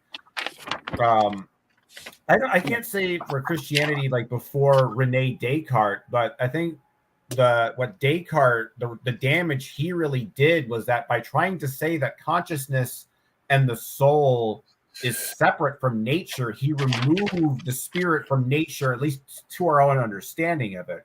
So I think that when it comes, God damn it, lost my train of thought. So I think a lot of what this comes down to, when it comes to the sort of like the idea of things being dirty and being, you know, unclean and sinful, is that it's basically a rejection of nature. It's rejecting nature and going into this, you know, the sky. And I think it's kind of interesting too, if you look at sort of the when you look at gods from like antiquity, there was a lot more gods there were gods of nature, gods of the field, and gods of the worship. of animals and so forth. And when you think about the gods that came later that were more about monotheism and more patriarchal, they were more sky gods. The people were looking towards the stars and they were sort of rejecting, the nature around them. So I think what's also kind of interesting about the dirtiness and like being associated with pigs and animals is it's humanity's denial. It's like there's certain human beings, and maybe I don't know if I can't speak for everybody here because people are probably more pagan, so this doesn't apply to you guys.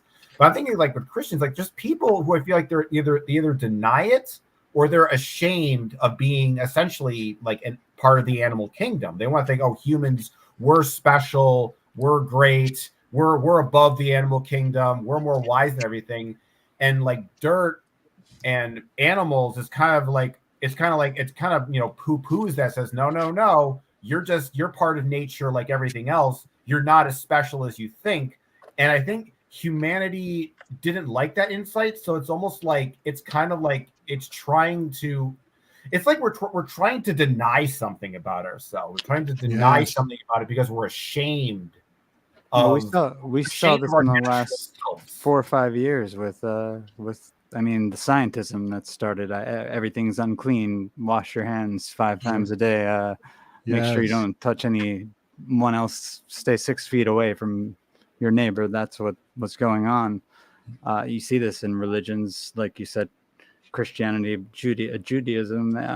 Every religion almost has an aspect of this in a way where it can get toxic.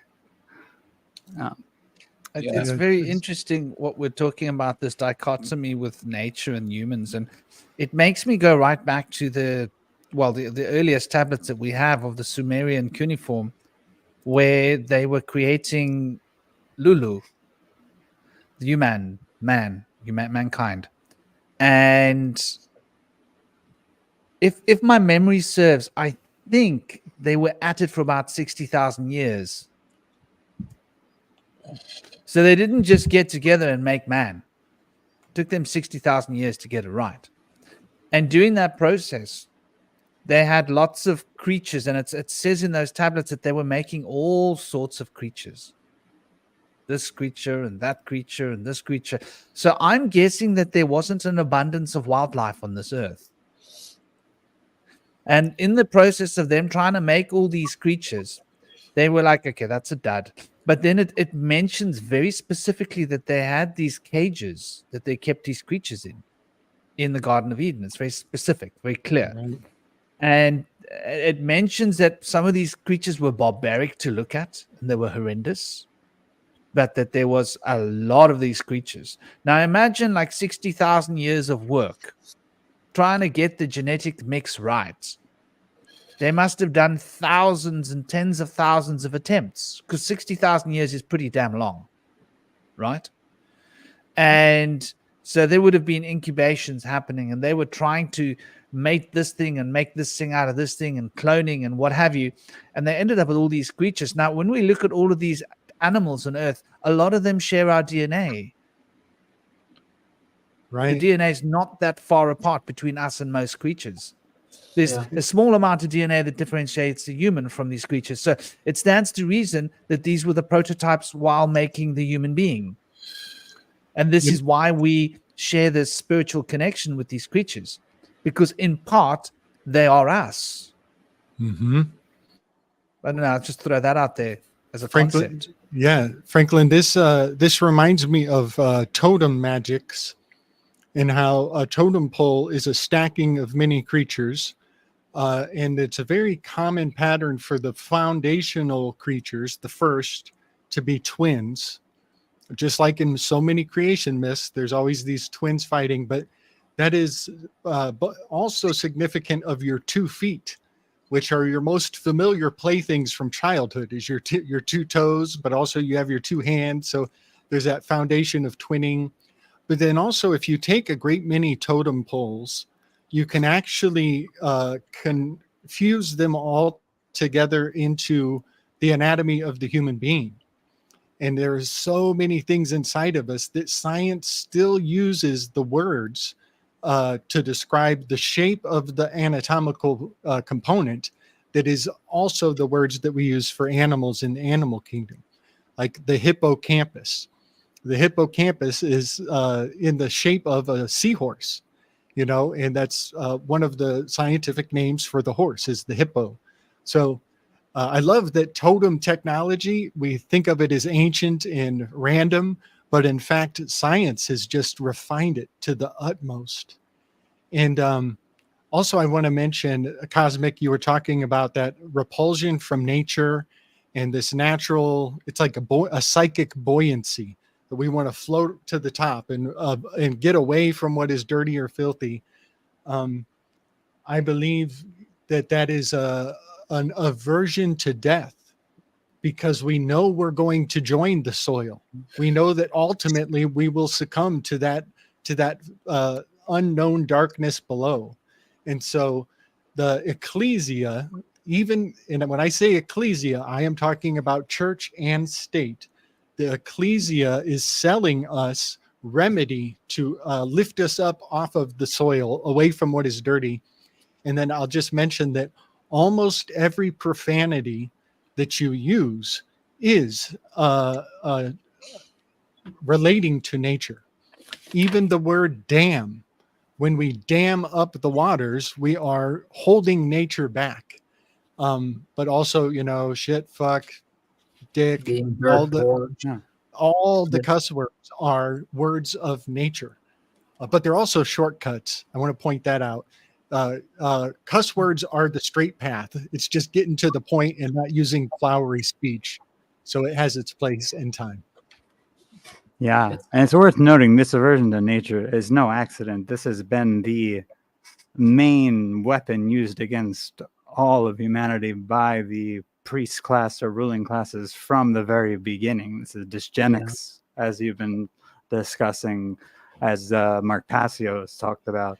I think he was the first one I heard the word dysgenics from, as opposed to eugenics, which is what they'd be more prone to trying to do with themselves as opposed to us.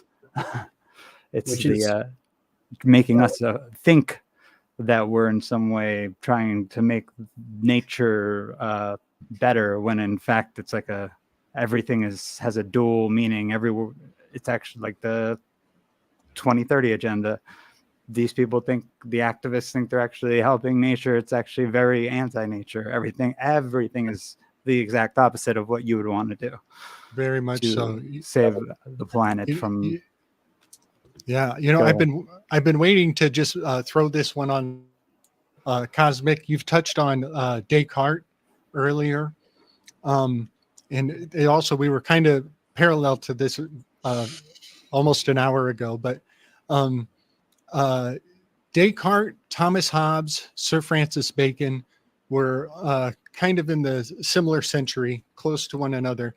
And the Cartesian split, the mind-body split, is fascinating.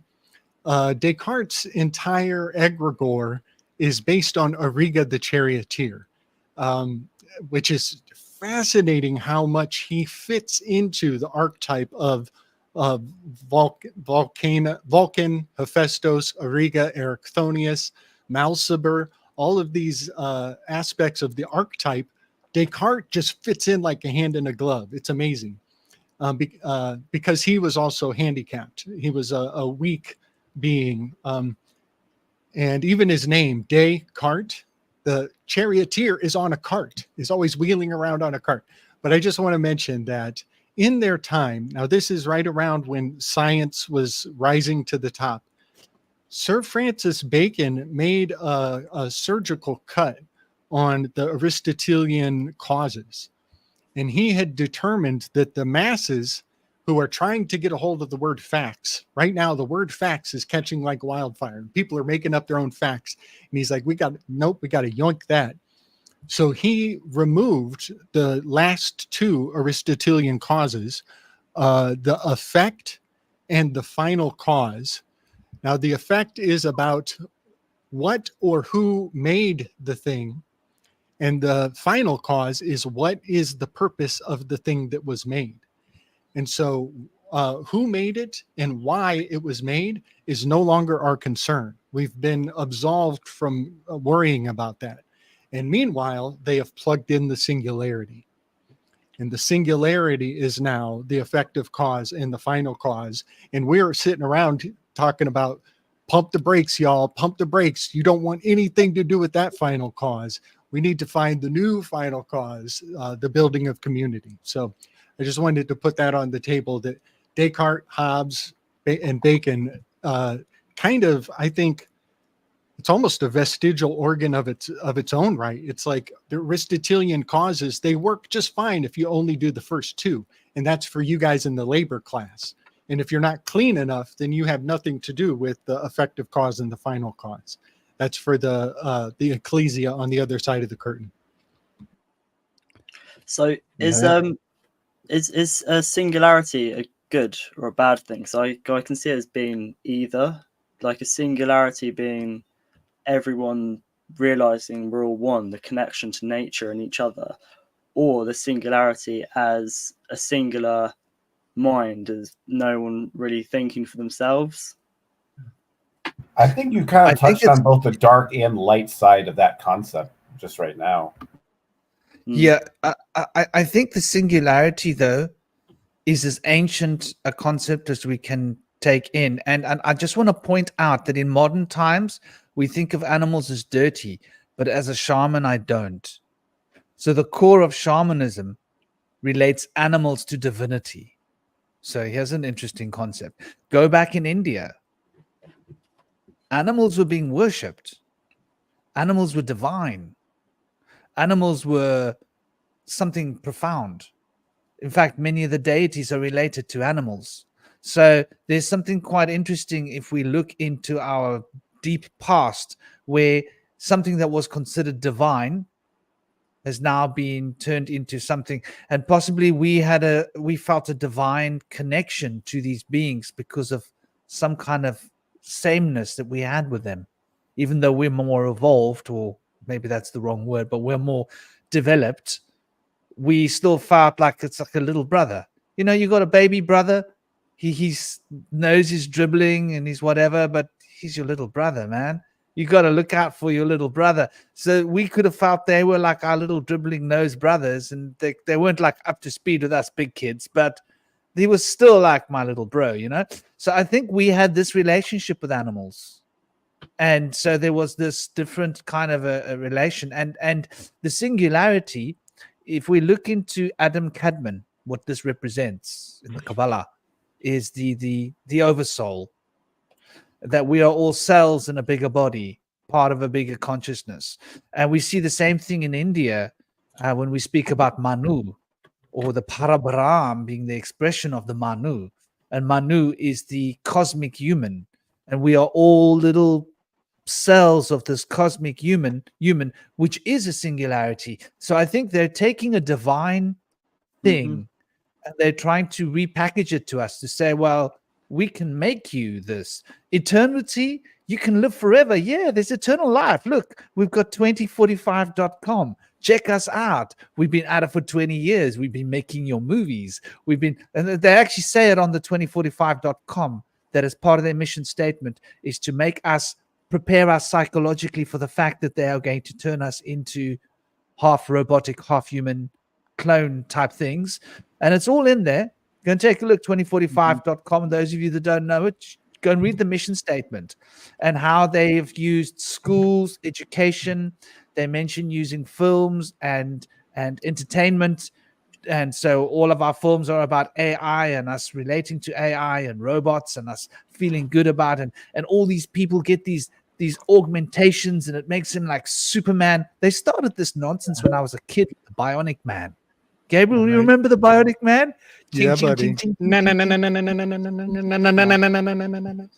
Totally. And we all wanted to be bionic because we wanted to be able to run faster than a car and be able to pick up a car and $1 Million Man. Do montages on the drop of a dime. So there you can be a Superman, but forget the fact that you've got Siddhi. You've got real superpowers. So they've got to sell us. Like if someone wants to sell you a diamond, they can sell you a zircon, but they've got to pretend that it's a diamond for you to buy it. Right. Well, it's funny because this singularity, it's also used for fear, to dwell with fear in people. But there was before this, there was also like the catastrophe version of the singularity that scientists used to talk about, as in like during the studying of catastrophism, like, is the earth going to flip? Is there going to be a meteor that strikes? Is there something that happens cyclically every however many years? That was actually the singularity that used to be discussed in nature before they shifted to the technological singularity. So Interesting. That is very interesting. yeah, Like the singularity of the universe or something. Especially because there's this giant giant black hole in the center of the universe, and which of course is slowly but surely pulling everything in. So like, oh no, what if? Because then they started getting to the Big Bang was a singularity, and does that happen reoccurringly? Does this like something? Yeah. So I had an interesting organic experience with the singularity of a sort on my path, and I want to tell this story, and then I want to initiate all of you brothers to do this exact thing to the generations coming up in the world.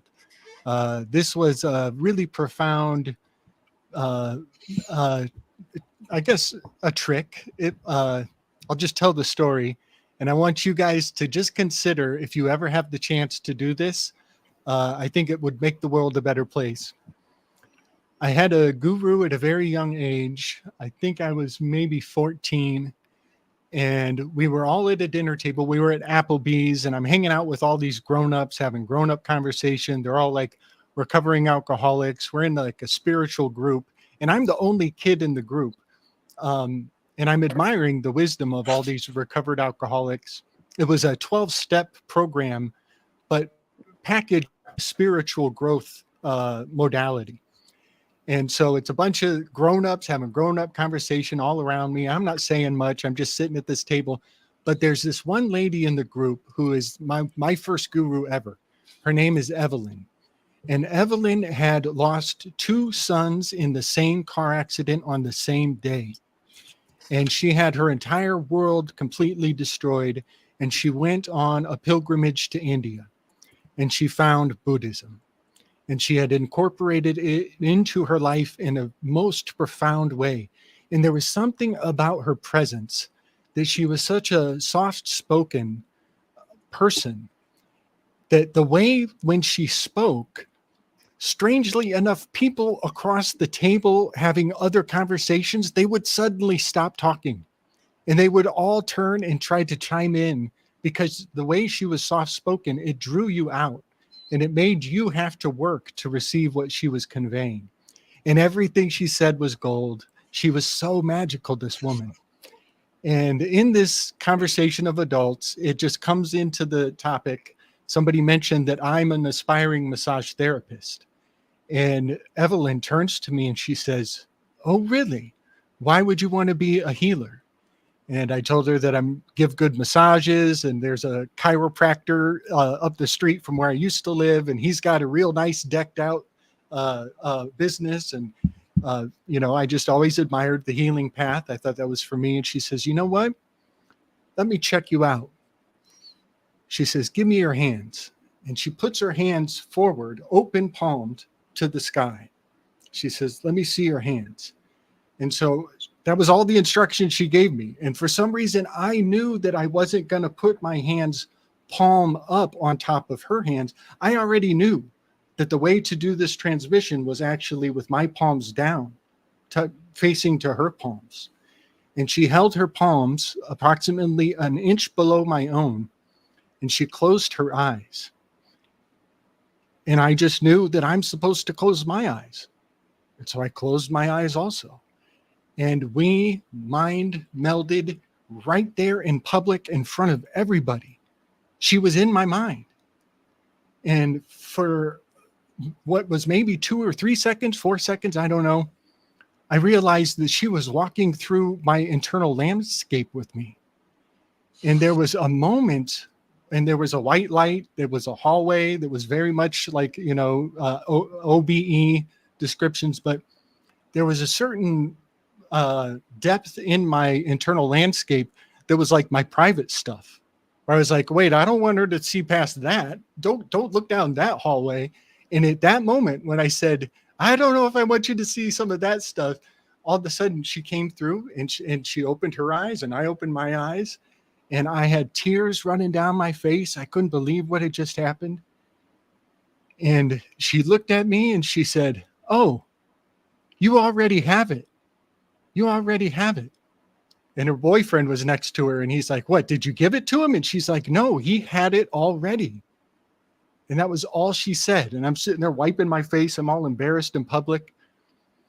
And I just encourage you guys, if you ever meet a youth who is an aspiring healer, give them the test. Give them a test and let them know that they already have it. It's not a thing you can give.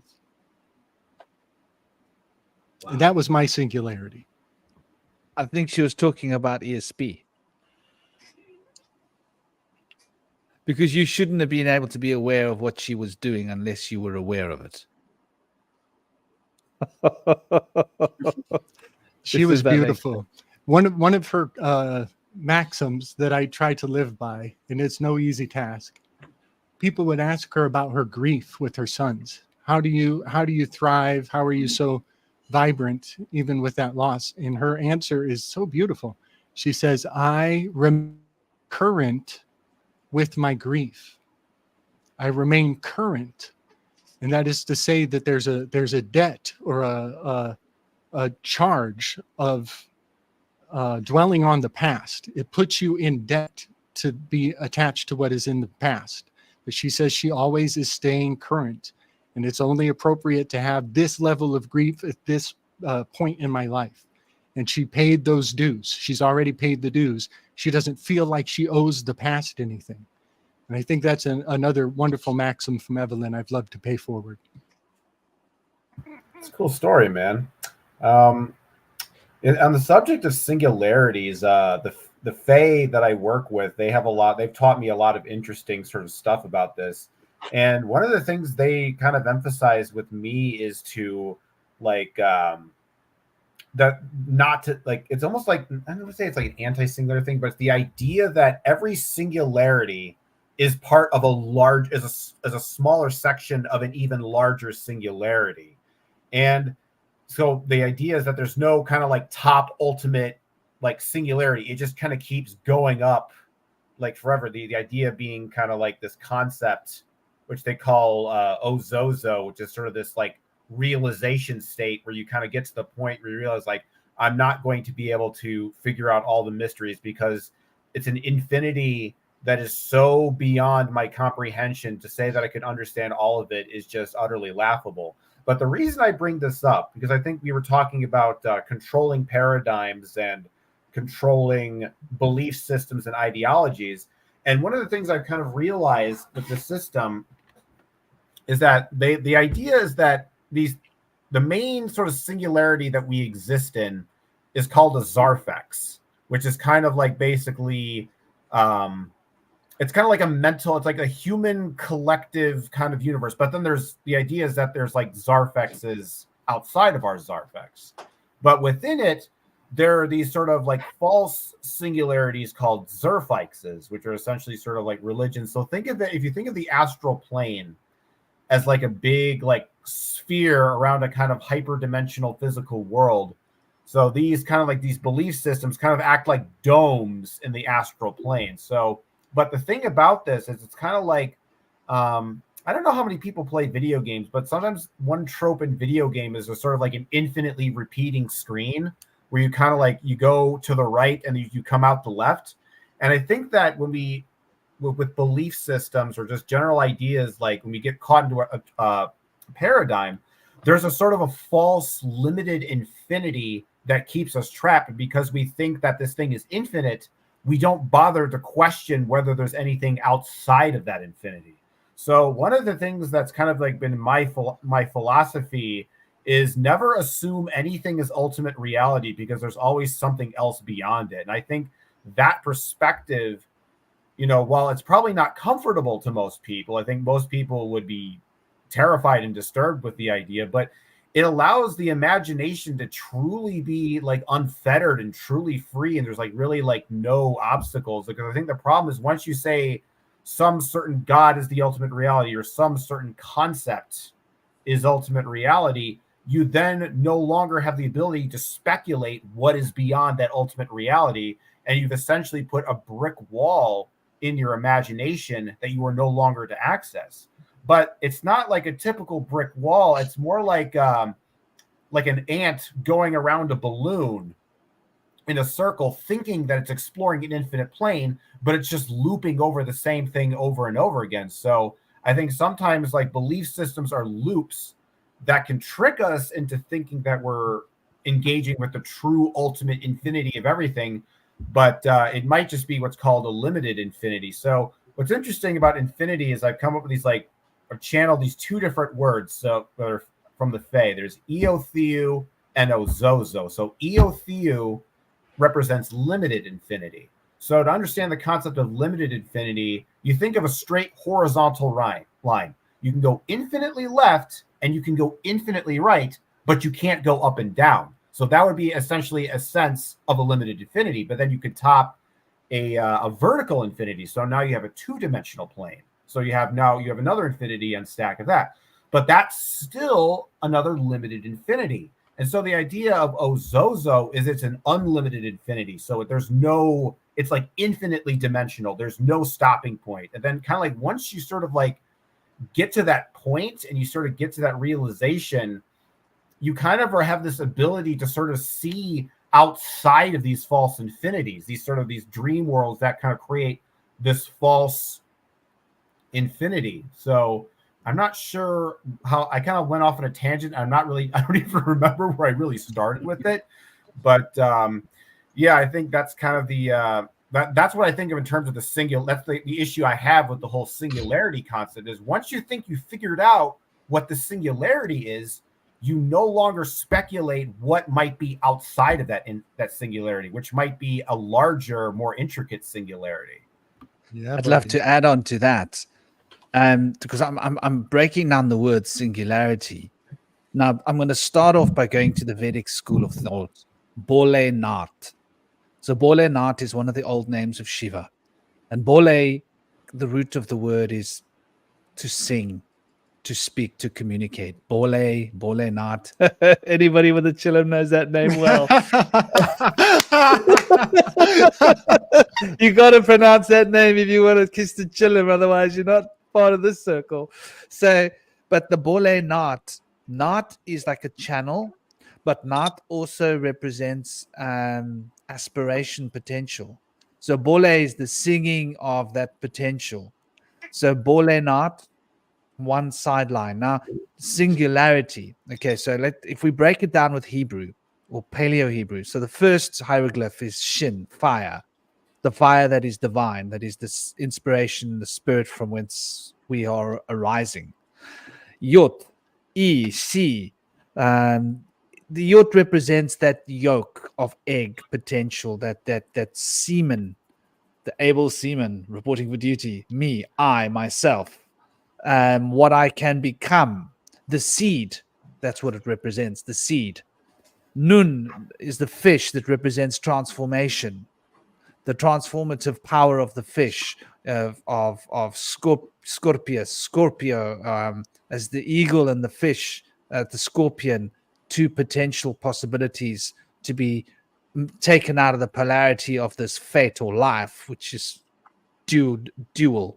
So we've got this representing the self becoming the transformative that moves towards Jimal, the camel that crosses that endless desert, taking us towards the divine,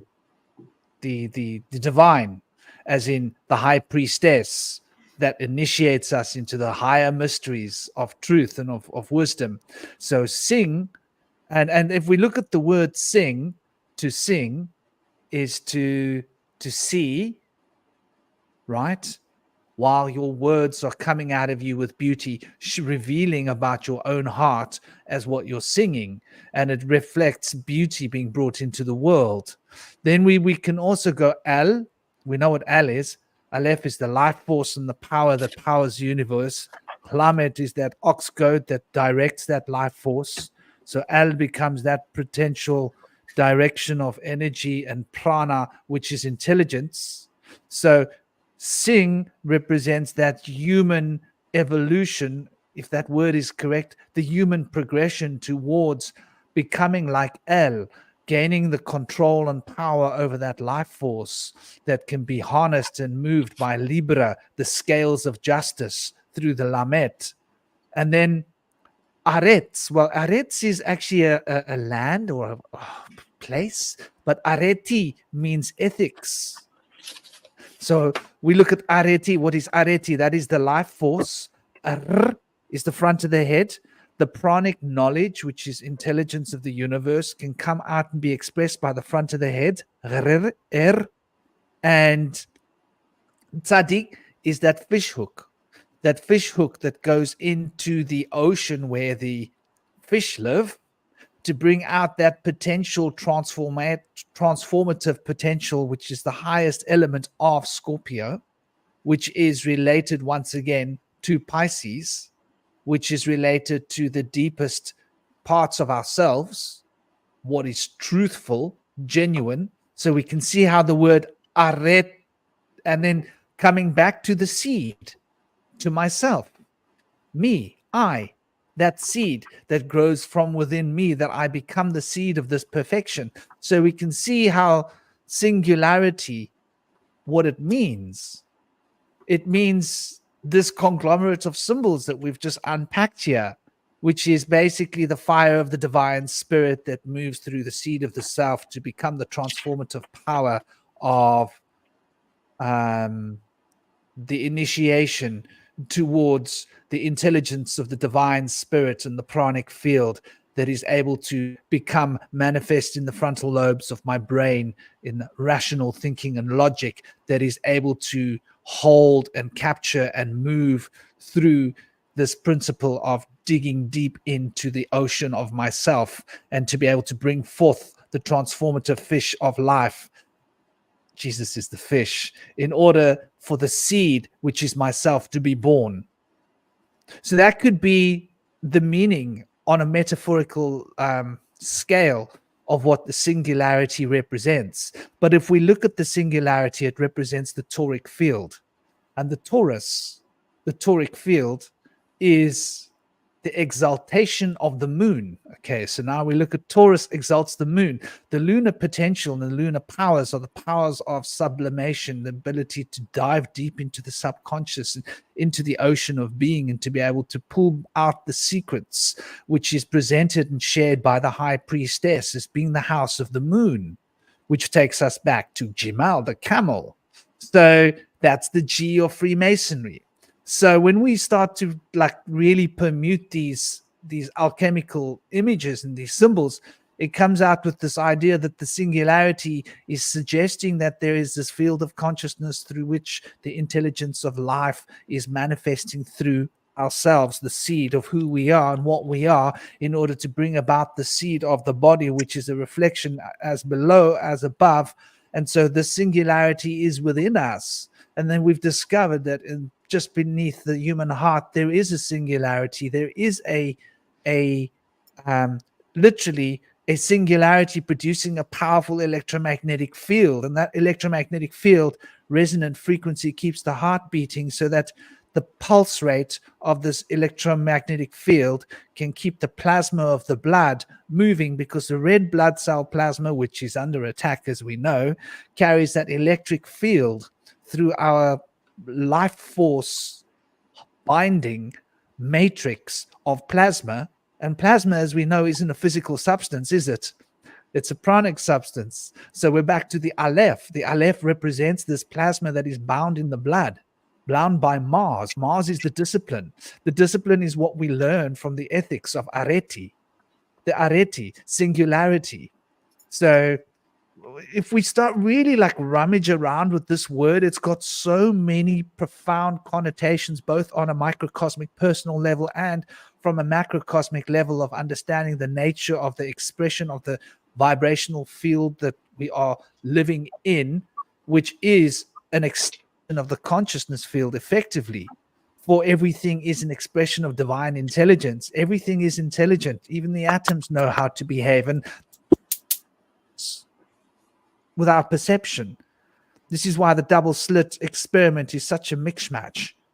Depending on what you're expecting when you look at an atom, it's going to behave differently. And this is something that has been observed with the gluons and the way in which the polarities of these things have their own character. But we've noticed they are quantum entangled. And that means there's a quantum entanglement between other points of space-time with current point of space-time, which we call the etheric field, which is conscious. So there's a consciousness behind all of these atoms that are quantum entangled. And from a Kabbalistic perspective, there is only one atom, but it's quantum entangled and it's all over the show. And you can see that atom. Here I am. Whoop, whoop. It's like a juggler juggling. That ball's all over the shop, but it's just one ball, but it's moving so fast that it seems like there's 30 balls. I don't know, but I put that out there. You know, one thing, I'm kind of on a ironic soapbox lately about there are only two races in this world, male and female. and I am being ironic, but much like, you know, there are arteries and there are veins, and also, you know, the everybody talks about his story and that the past is masculine. Well, in a fun way, the future is feminine. And so while the men, we are death dealers, and our most primal cause, our final cause is to kill, we should be hunting the food that furnishes the table. We don't, but we should. So we pray instead. But men are responsible for the past. We dig the graves, we build the sepulchers. You know, the death is in the dominion of the masculine, and life, much like the arteries, is the responsibility of the feminine. And the idea of a singularity in like, oh, we don't have a speciality anymore. I've seen that program come down the pipes when I was leaving the Whole Foods, my Whole Foods career.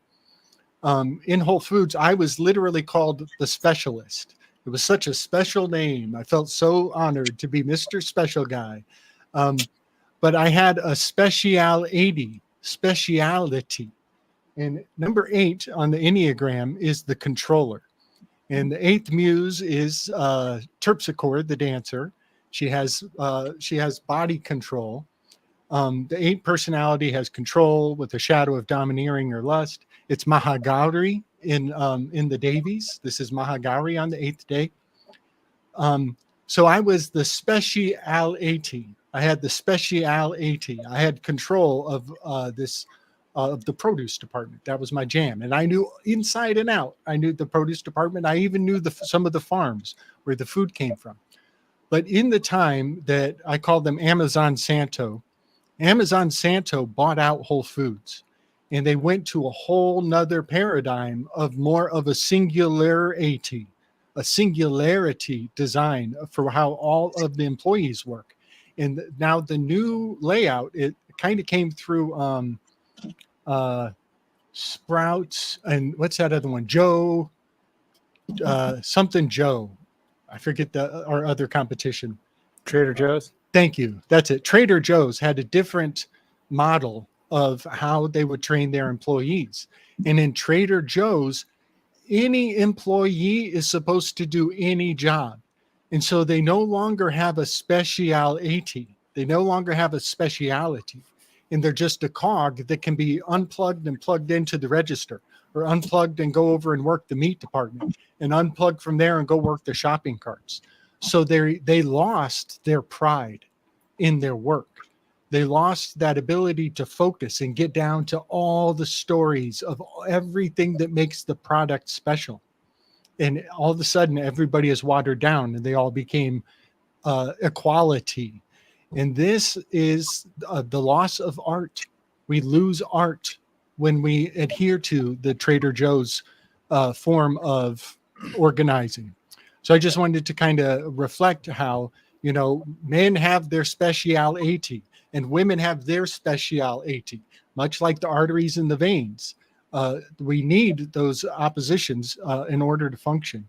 And so, I just wanted to kind of pontificate on some of the AT of the singular AT. See that? I love that so Mhm. much because it's species L80.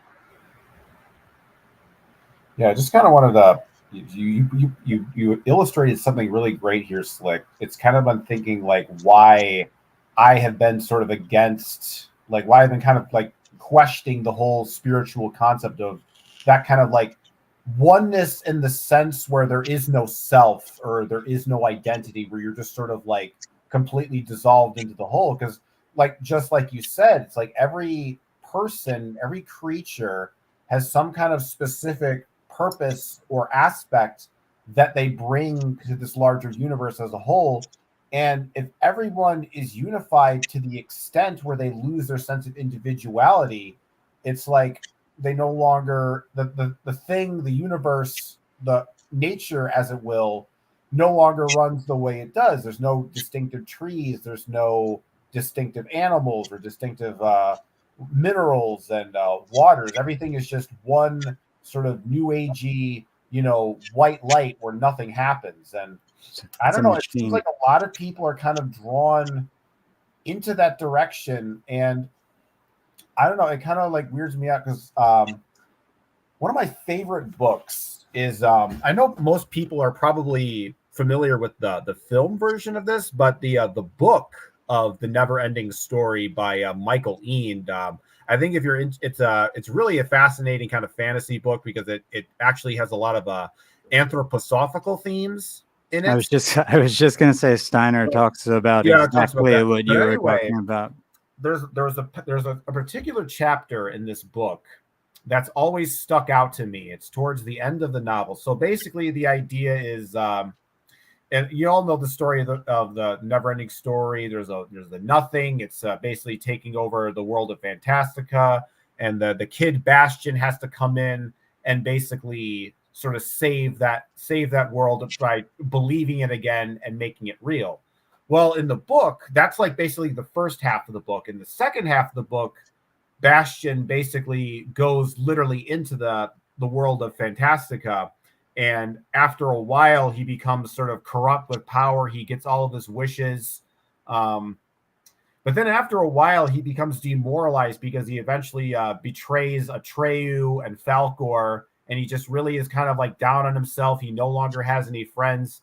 And so he has to kind of go over the Sea of Mist. And this is the chapter that I think is poignant in regards to talking about oneness. So to traverse the Sea of Mist, you have to go on this special floating boat, which is steered by these little gnome creatures who call themselves the Yizkalnari. Now, the thing about the Yizkalnari is they don't make any distinctions between them. Nobody has an individual name. Everyone is just named we, and they all kind of like, there's no sense of real, gender either behind them. And basically they all kind of live on this boat and they move it through song. So they sing the song, and that propels this boat through the move through the sea. And so they kind of do this, and Bastion is basically getting bored.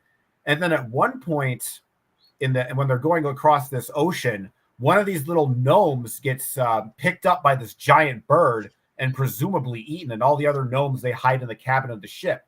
But once the bird is gone, they come out of that ship singing again as if nothing happened, having no care, no remorse, not worrying about their fallen friend. It's because they say, oh, we're all we. None of us are lost, having no empathy and no sympathy for that lost individual who was presumably killed and brutally devoured by this giant bird. And one of the things, and then there was the line that really stuck with me, and this pretty much describes every cult. Among the Yizkalnari, there was harmony, but there was no love.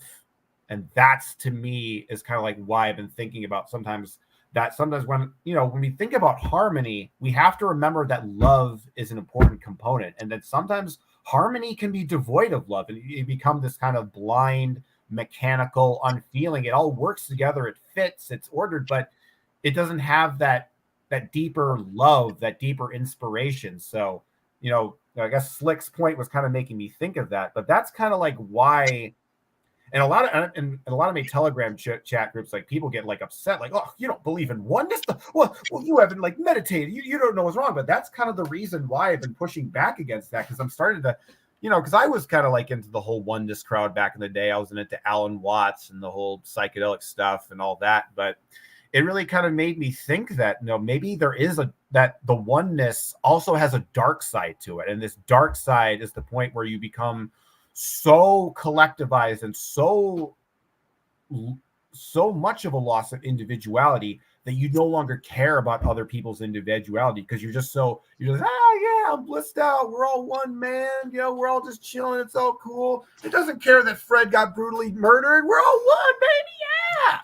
So I guess that, to me, I guess when it comes to, and I think that this is what cults do, and I think, but I also noticed this trend of, like, we're talking about moving things into singularity, kind of like what you're talking about, where things are losing their specialty, things are becoming more boxed, is that we're sort of like, we're becoming the Borg, essentially, from Star Trek. So yeah, I think when it comes to, I guess, so my conclusion is, I guess when it comes to oneness, you have to realize, I think this goes back to, what was that other, what somebody else was saying earlier about talking about the singularity, is it good or bad? I think that in this context, it has the potential for both good and evil, depending upon who's wielding it. yeah. I've seen people, well, I've heard people in a couple of groups mention soul contracts, and how people in Palestine, for example, that have been dying, that was part of their soul contract. That was part of their purpose to be killed for the rest of us to ascend our consciousness. And these are people I thought were spiritual, but they're so blinded by this like this white light. And it's like some of the stuff they're saying, like that, for example, is horrendous, that people have made a soul contract to come here just to die. I can't comprehend that at all, because I don't believe we need suffering to expand our consciousness or awareness. We can do it through mentoring, but there is there's a mind control from like both ends of like the black light and the white light. The white light being the people who claim to be spiritual, and their kind of lack of ego, which I believe the word is rooted, is it argo or arco, which is a story. So our ego, I believe, is very important. It's the story which we tell ourselves. And I think it's very important to have a story, to see where you've come from, see where you're going. And I think if you lose that, then you think everyone is one, and there's no good, no bad, and it definitely blinds you, 100%. I want to expand on what when I was saying that Steiner said this, because this was one of my favorite things about Steiner. He had a concept called egoless beings, which this happened, he said, when basically a child at a certain age, they would basically be labeled today as like a sociopath or psychopath, because they had no self-identity. They couldn't develop a self-identity, and they would project themselves into the people around them, similar to the way psychopaths, they live through other people. That's technically how psychopaths work. They have no like inner sense of self, a true I that they can hold on to. They have a malleable personality, and we see this is happening now, spreading throughout culture, where there's such a huge issue with identity. People don't know who they are, and Steiner used to say that this was a very Eastern thing that wasn't necessarily like it shouldn't be, but it was like a twisted Eastern New Age thing that was going to be brought over to the West, and it was going to mess with a lot of people, and it was going to lead to Ahriman. He thought this was the Ahrimanic current, because as soon as you start getting into this, you get into the more mechanized type of culture, and then you get the Borg, you get one mind. So yeah, I think that there's a lot to look into there with Steiner. It's quite fascinating. And there was also one other point where Shinobi, you said one thing that I slightly disagree with, but then you kind of changed it. So I'm sure we'd probably be on the same page. I do think that like the duality of good and evil, that sort of suffering and non-suffering is sort of necessary to learn in a way, because I don't know if utopia to where there's nothing is totally possible here in this realm the way it is now. That's all. I don't know what you think about that. Or I don't think the word utopia means what we think it means. I could be wrong, but anyway, that's not the point. Yeah, so I think that suffering or trauma can ignite something inside us, but at the same time, it can either make or break us. And I don't like. There's people who say like all of this bad stuff going on in the world, like that stuff. I totally agree. That's insane. That's like a new agey type of thing. Yeah. Okay. I think it seems like some people, like I agree that you can ascend from suffering and from learning from others, but people are making excuses for the suffering. Yeah. Like they're under a mind control, like they're under a spell, and they claim to be spiritual, and that's so dangerous. I'd much rather know somebody's evil than them claim to be spiritual or ascended, and evil. I can just literally see the evil seeping through them, and it makes me feel really weird because other people can't see it, and they just come out with stuff like, oh yeah, this is necessary for our ascension. I'm like, what are you? Like, I think this is why we like villains so much in stories, you know, like, because what you're saying there, Shinobi, because when we see villains in movies, they're always this very obvious evil. Like, we know it's like Darth Vader. We know that's the bad guy. We know that's evil. But in real life, it's not always like that. People are very deceptive. They pretend to be nice. They pretend to be caring. They manipulate you. And I think one of the things that's refreshing about villains in movies is like you can see the evil. You know it. It's there. It's tangible. Because I think in life, like kind of I mentioned earlier at the beginning of this podcast, is that evil, it hides itself. Like in the same way you're like Chris, you're talking about like psychopaths who are basically kind of psychological chameleons. They can kind of just adapt and shift into any environment and just sort of just hide in plain sight. So I think that's kind of like why we like villains so much, because it's like, that's an evil I can actually see. And there's a comfort in that because that's not so obvious in real life sometimes. Well, sometimes it is, but not as obvious as it is in the movies. Sometimes villains as well are the ones that actually like want to create change, whereas the superhero will want everything to stay the same. Yeah, which is quite interesting. When like, it's a villain, like when somebody wants to create change, it's like, no, they're the villain. It's like, are they? I think this is why the anti-hero has become such a. It's really like the anti-heroes that everyone like Deadpool and like who else is an anti-hero? Batman's kind of an anti-hero in a way. Mm-hmm. He's not like a Superman where everything can just goes his way all the time. And this is kind of more so what I meant. I don't think I should have chose my words more carefully. It's not necessarily that I think you need to suffer and in a way where it's more like there is an aspect of pain that heals. I think conflict might be a better word than suffering.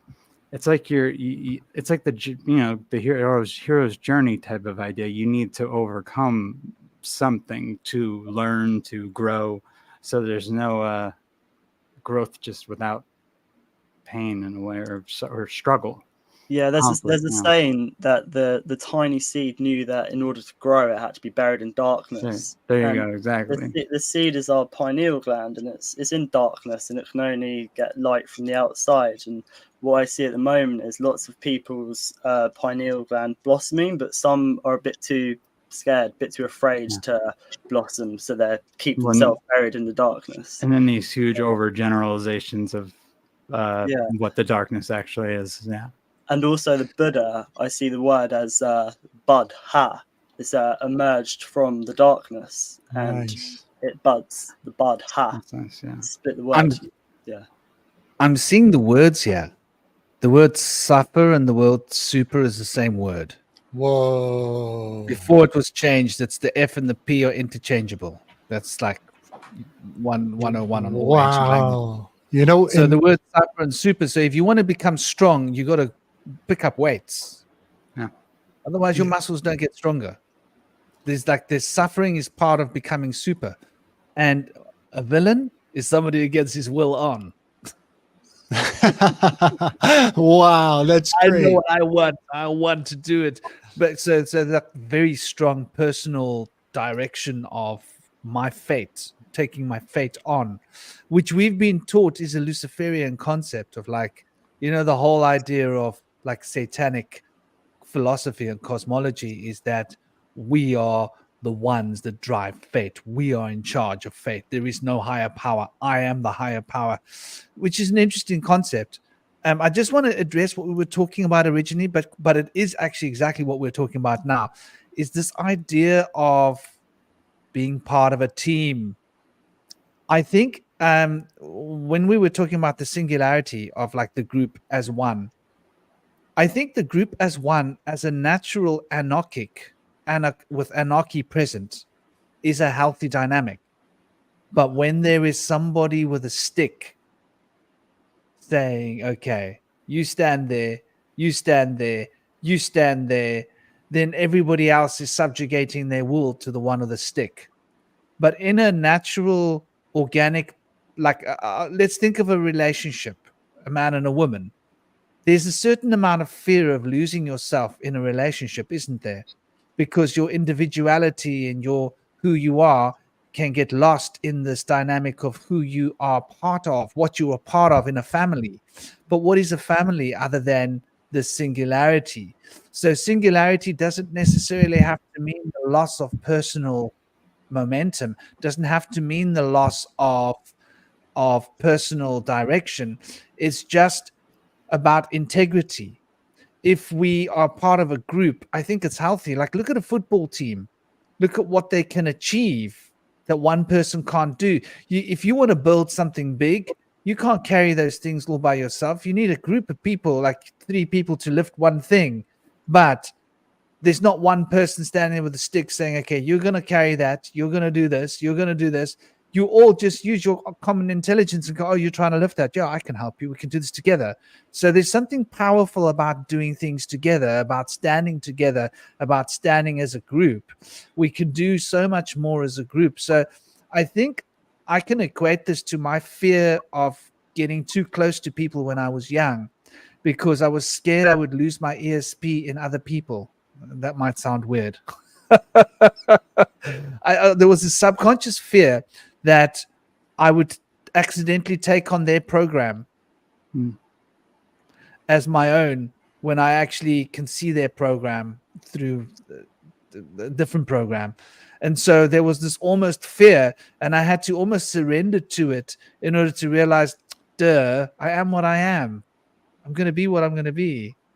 This external stuff's not really going to change who I am unless I choose that. So there's that personal responsibility that I don't think everybody's going to fall into this robotic singularity. I think there will be a lot of us are going to say, like, you want to put machines into my body? Put it into a dead body.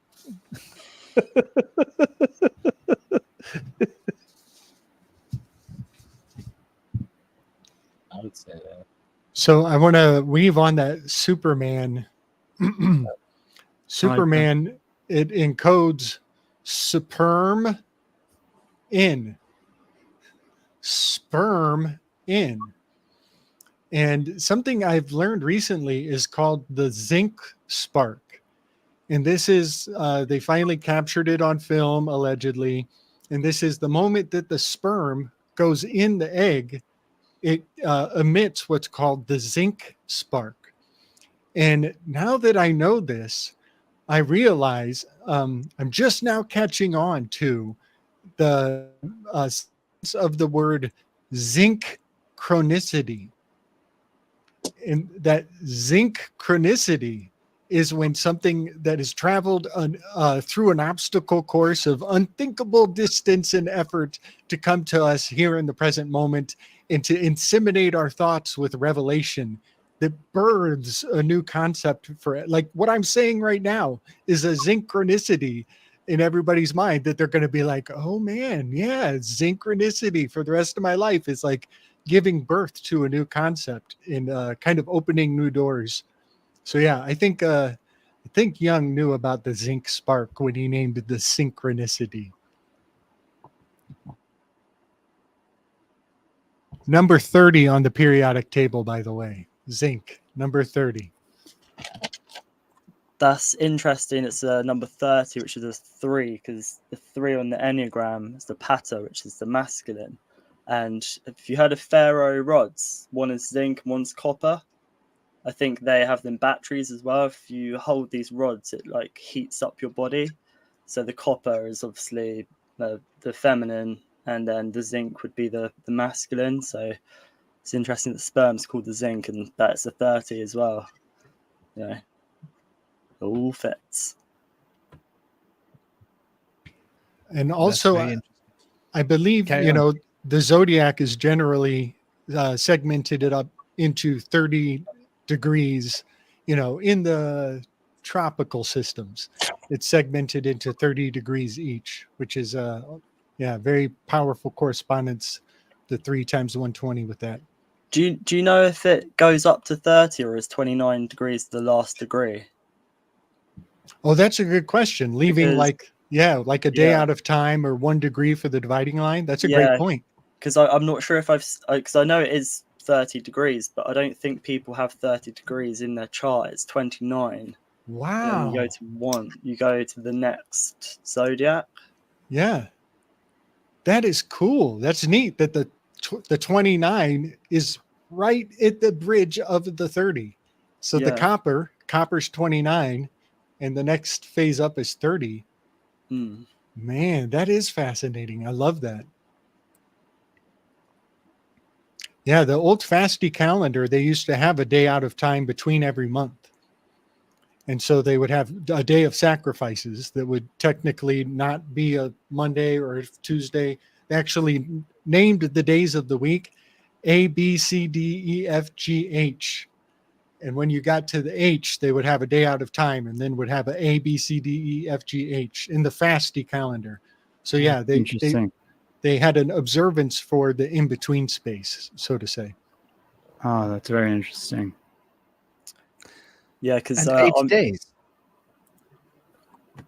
Yes, the fasty calendar was, try to get this right.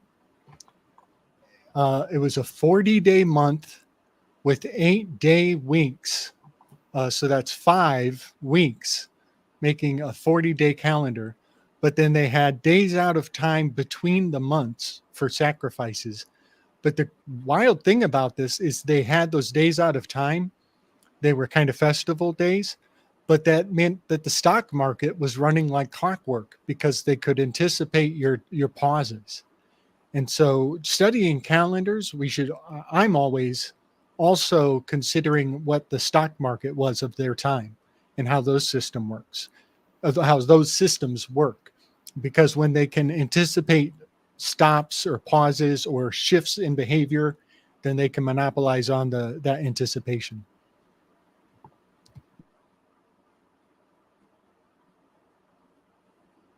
That's such a novel concept, an 8-day week.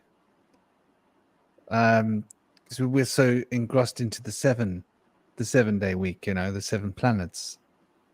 But it sort of makes sense because 7 would become an 8. Like we speak of octave, right? But there's 7 notes. But we're actually talking about the octave. Totally. So the first one becomes the last. The last one becomes the first one. So the last one is the first one. What an interesting concept. Mm-hmm. Very trippy how the 7 and the 8 are destinies intertwined forever. It sounds biblical, doesn't it? Those that are last will be first. I am the first and the last. The I'm Alpha Alpha and Omega. Yeah.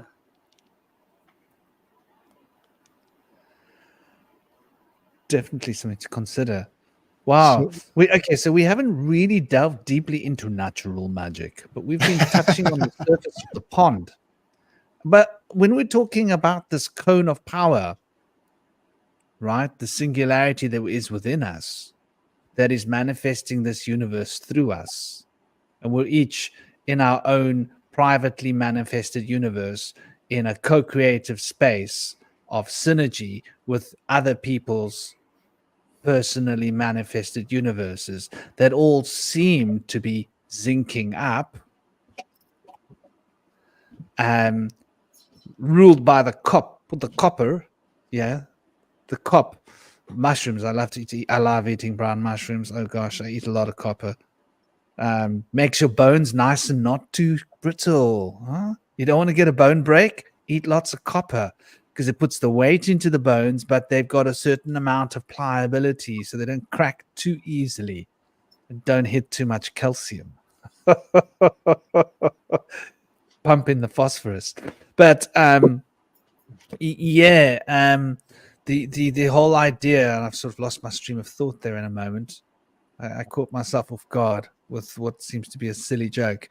But the whole idea of this rotating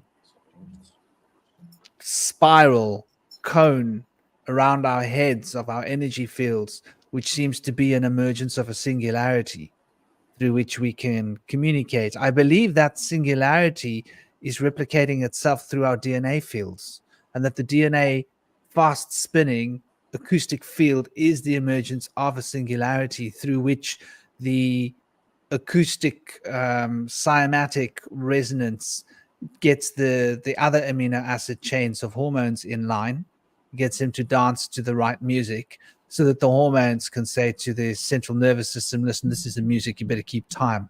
So everybody's on the same clock, so to speak. And so this frequency which is being carried through our DNA is that ability to manifest, and we are all consistently manifesting. This is why we can talk to water and change its frequency.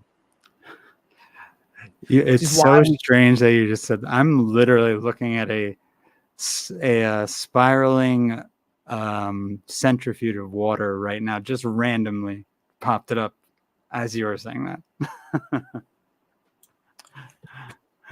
We're synchronized. You mentioned the Aleph symbol earlier, and it sort of looks like a part of a DNA strand. If you look at one of the glyphs for the Aleph, which is our oneness with God, well, I think of the Tower of Babel as our DNA. That's what stories and stuff come through. That's what language comes through. And by the Tower of Babel being destroyed, that's our DNA being tampered with. And just quickly, I just need to add, when you're talking about water, that you've probably heard of Veda Austin, but she mentions when she's done energy work with people, that when their chakras are cleared, they go to the toilet lots, like water's being flushed out of them, that their chakras have been sort of unfrozen, like there's been a blockage of ice, and it's kind of been unblocked. And out in the world, you can see that apparently the ice caps are melting, which I think is a natural part of the awakening process, because inside the water, which has been frozen in these ice caps, is ancient intelligence, is memory in these water. That's why there's the whole climate change alarmist thing of the world's heating up, we need to keep it cool, because they don't want the ice to melt. They don't want this information to come back. I just thought I just had to mention that before we go. I totally dig that. It does seem that part of the counter consciousness to the Darwinistic evolution presumption is realizing that the ancestors had it had a lot more figured out than we give them credit for, and that old wisdom has a lot of redemption in it. I dig that. I dig that a lot. It's as though to say that, yeah, let's let those icebergs melt. Let's melt the hell out of those icebergs. And isn't it fascinating? You guys have all seen like the iceberg format of presentation where they're like talking about conspiracy icebergs, and they go to different depths of intensity as they progress through the storytelling. Yeah, pretty profound. Yeah. I think the German word for iceberg is kind of a sacred word in the ancient knowings. I'll try to remember it. Go ahead, Chris. What were you going to say?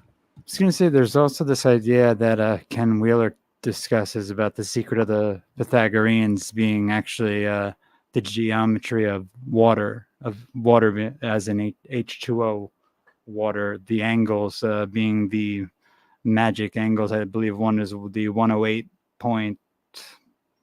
I can't remember what was it, 108.7. I could be off. It's 108 something. The other one is I wish I had them in front of me right now because they're slipping my mind totally. But these are the Magick angles, and it was basically a perfect geometry. They considered it.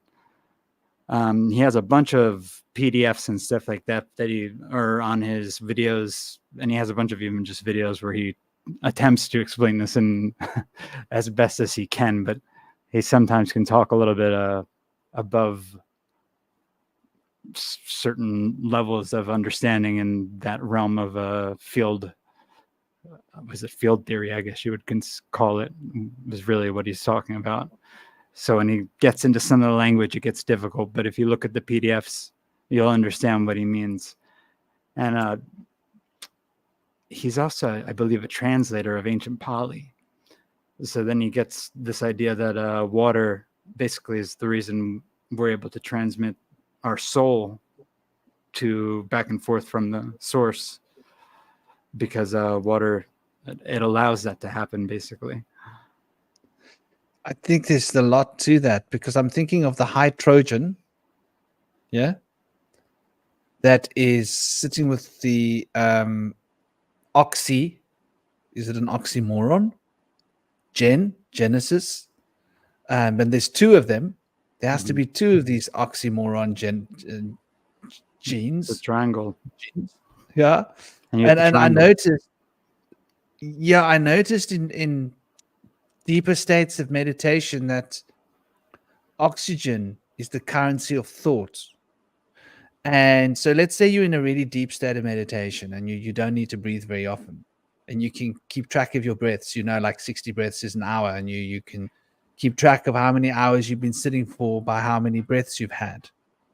And you've got like a little counter in the back of your head, like a little thing that keeps track of that for you.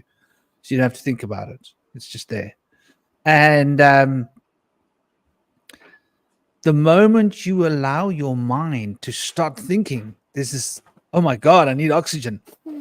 I need to breathe. It's like the moment you're not thinking, you don't need oxygen. What a concept. And you find it in the Himalaya. If you go into the high altitude, like if you go like 5,000 meters, you're like, you don't breathe. And then suddenly you need to breathe. You sit there in the Zen state of consciousness where you're not thinking. And you go, holy shit, I'm not breathing. You start thinking about the fact that you're not breathing, and you're short of breath. Yeah. And then you catch up, and then you're back in that Zen state again. There's something very interesting about being at a high altitude because of the oxygen, the way it affects your thoughts. Mm-hmm. And so this idea of thought, tahuti, toth, being connected to oxygen, and then having that high Trojan in the way, the high Trojan. And that high Trojan causes your body's carbon to break down. Or is it the oxygen? It's the oxygen that's breaking down your body. Bloody hell. So the oxygen that brings the consciousness into your body is breaking down your body. And now that carbon needs to get out of your body. So you need to eat to put back the carbon. Oh my gosh, what a vicious cycle. Yeah, The plants have got it so much easier, haven't they? They just suck in the carbon.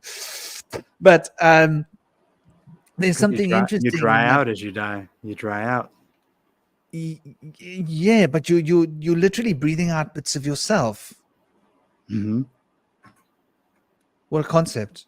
It's like So you're the rusting. oxygen brings the thought into you, and the carbon takes out. So when you're drinking the water, it's is the solution that can keep, it's the fuel. And so from a pranic perspective, water is considered to be pranic. In other words, it's like if life force were to slow down and congeal, it would become water. Mm-hmm. So water and life force are so connected. And so water is that congealing place where your oxygen can burn away your body and kick out bits of carbon through the CO2 that's then released.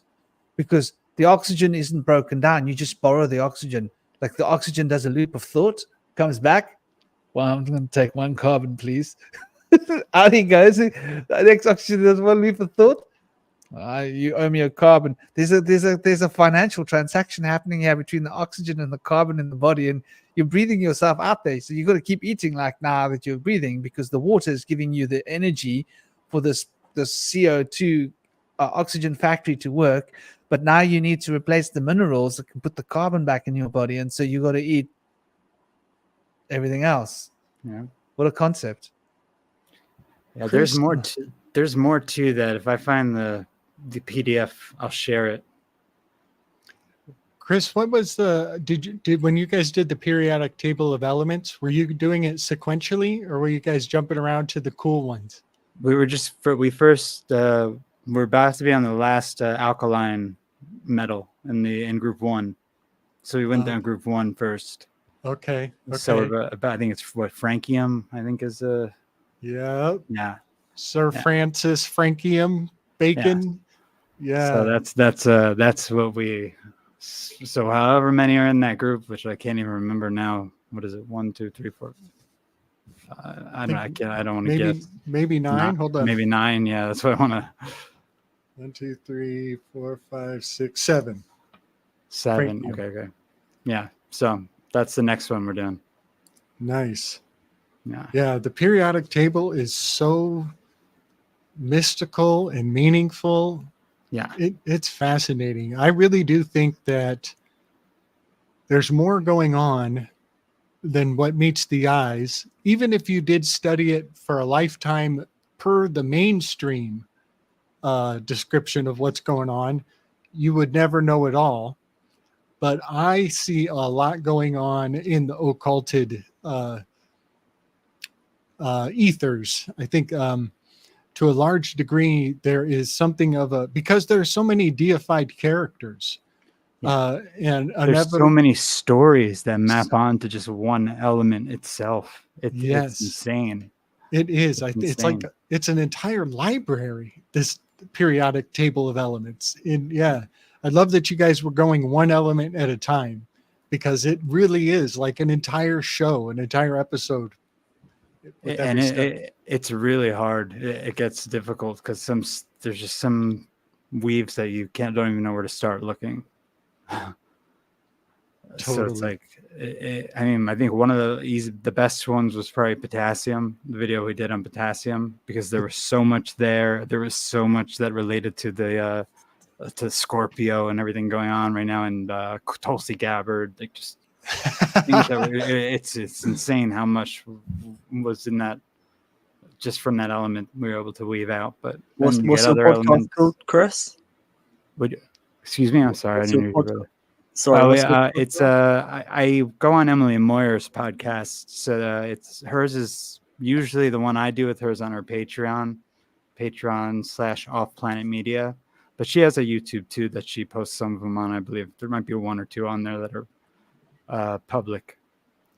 I just shared a Google Drive link to that one of those Ken Wheeler documents where you could actually see him breaking down the triangle and his thoughts on it from the Pythagorean perspective. Because one of the things he also does with that triangle is put like the one, how there's like the 1 over phi, and then the I forget what the other. I have to cancel this out to look. Ken Wheeler. I guess it's phi. Yeah. So the 1 over phi, and phi. Okay. which He is is- I think he bases it on like the golden ratio and everything like that, and how water is representative of that. Yeah, he's a wizard of the highest order. All He respect to is- Ken Wheeler. Yeah, he's wild, man. You know, he has in his name. I doubt he thinks of this, but he has. I'm pretty sure he has 5 5s in his name, and yeah, Ken, E and N are 5s. W is a 5. E and E is a 5. He has 5 names right in the middle, right in his name in order. And 5 5s, now that's in ordinal reduced, but if you take it over to septenary, 5 5s in a row spells river. And RIVER in a different cipher is 55555. And when they say the rivers flowed in reverse, well, the word river flows in reverse on itself. It's a palindrome. So all of that magic is embedded in Ken Wheeler, but I doubt he even thinks of that. He doesn't even realize how supercharged and magical his name is. Yeah, man. That dude, Yeah. he's something else. Yeah, truly. Did you guys ever catch wind when you were studying the periodic table? Did you hear that once upon a time they wanted to put ether on the periodic table? And No, I did not know this. I I mean, thought they took it off. what's that? I thought they took it off. Was it never on there? Well, yeah, I think they did. They put it on and then they removed it. Does anybody know what number they gave it? That's my question. I just heard the rumor, but I never tracked down the receipt. Was it 0? Oh, I bet it was. I bet it was. Full, Like, infinite. yeah, hovering in the center, like a third eye in the middle of the top. I bet they did. see, I almost wonder because there is like the compounds that are like ROR, which are jeez, this is getting way above my pay grade, but there are different types of ethers that aren't. It's not like the ether in the way like Tesla or Heaviside would have considered the ether. This is like it would be like an ether alcohol or a diethyl ether. It's kind of like something that helps bonds form with other elements and things like that. Okay. So I'm wondering if that is the type of ether they were talking about, or was it the actual ether? Good question. Yeah. Yeah, like ether methyl, ether CH3OC2H. So it's like a whole combination of a whole string of different elements in there. Or was ether just like around the whole of the periodic table? That would. Was that what you're saying? Yeah, it could just be one big. Is it that, or like which one were they trying to do? Yeah. It seems that the periodic table is the numerations, but the ether is the 0. Yeah, that's how I would look at it. So it'd be very hard to put it on the periodic table because it'd have to have like no number. Right. Yeah. Yeah. But it could be numberless, like the Fool. Yeah, exactly. Yeah. You can sit in the pack and just jump around like, hey, I'm just here. I'm that presence that's everywhere. Like the Fool is that presence that's everywhere. And Yeah, like everything either is here just, or I'm there. that. Yeah. It's weird. I just noticed they have crown ethers out of these they're calling them like polyethers. This is not the same as the ether. These are now like these compound ethers that they're totally they're using their little wordplay here, and they're making a whole different thing out of what the ether is considered. You know, if you guys were starting on the left-hand column, it would have been taken you guys forever to get to the right-hand which is the noble gases. It's going to take a while. Yeah. I don't know where we're going next after this. I think we might jump around. We'll start jumping a little bit to the more important ones, or things that we think might be more information on them out there. Because some don't have anything. It's like you can't find much at all. Right. And you know, something I think about with the periodic table is how The Pythagoreans had inner circle, the akusmatikoi, who were very superstitious, and they did very strange things that I think are still observed today in certain ways. But then the outer circle were the matematikoi, and the matematikoi were obsessed with numbers. And I just find it profound that when I think of Pythagoreans, I think of number worshipers, people who are really into sacred geometry and whatnot. But then I realized that that is only that's just all I can see from the outside as an uninitiated, profane one, and that I'm always kind of boggling at what's going on in the inner circle. But I sense that with the periodic table, that what we get information-wise is a bunch of letters and numbers and powerful mythologies. But then if I were in the inner circle, every time I heard like the number 51, I'm not just thinking of antimony. I would be thinking of the shape that antimony looks like and the actual, polygonal connections. To me, both of those, it almost seems like when you go to the inner circles, everything becomes more so about light.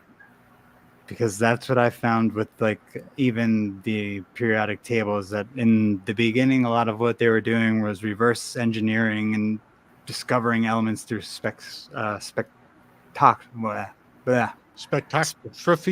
Yeah, I don't know. Spectrometry. There we go. Spectroscopy, I think it's called. Spectroscopy. Yeah, spectroscopy. I don't know why that sounds weird coming out. It sounds odd coming out of my mouth right now saying that. Basically shooting lasers at various elements, seeing their color spectrum and the frequency that was given off through the light, and they'd identify, oh, this has more of various frequencies and certain color spectrums in it. New element, if it was like a gas or something like that. Yeah. I was just kind of thinking, just as kind of an aside, just like that mathematics has a hypnotic quality to it.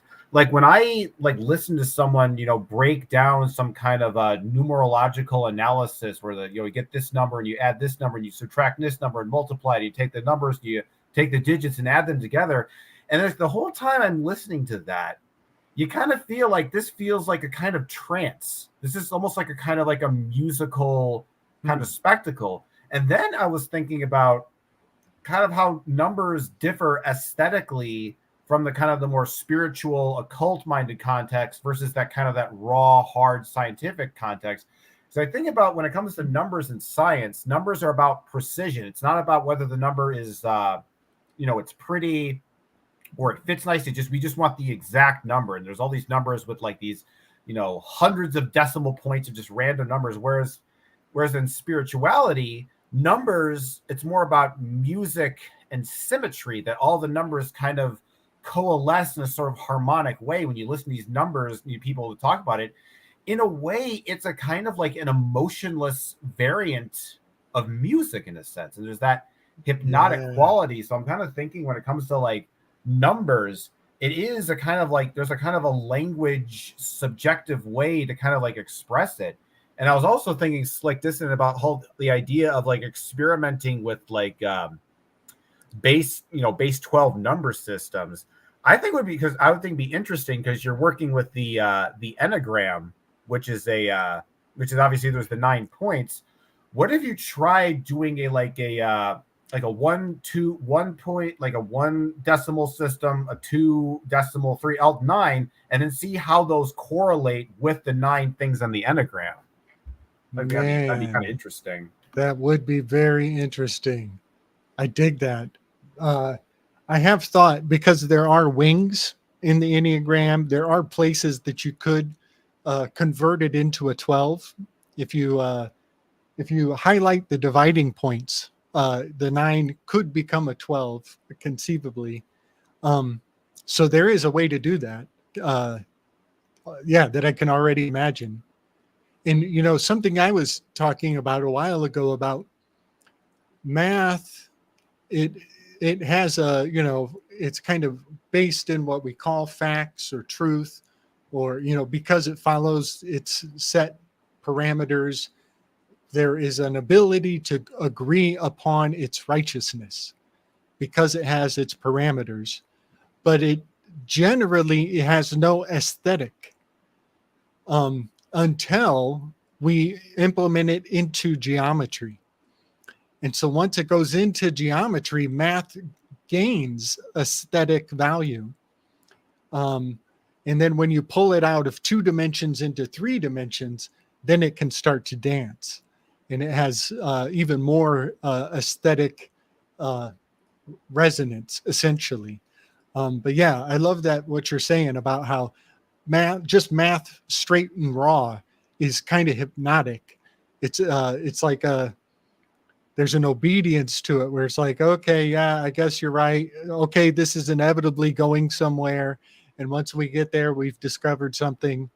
But once it comes into geometry, you can prove it with your eyes. It becomes more interactive. And then once it goes to 3 dimensions, it needs balance or lack of balance. And so it has other levels of aesthetic value. And also, I love saying that math and myth, very powerful, the math and the myth. That's a lot of what I do with the Enneagram is compare the maths and the myths. You know, it's interesting when you mention the idea of the aesthetic of numbers. If you think about this idea of autism and how we see this autistic quality in a lot of the current generation, I know that there are certain people who are autistic who start seeing numbers totally differently. They see it visually.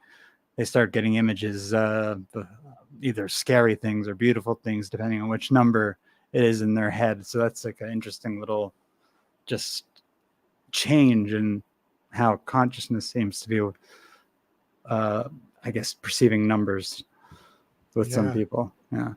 It's like they make us numb. They kind of make us numb. The social security numbers make us They're very stopping us numb. from feeling, Totally.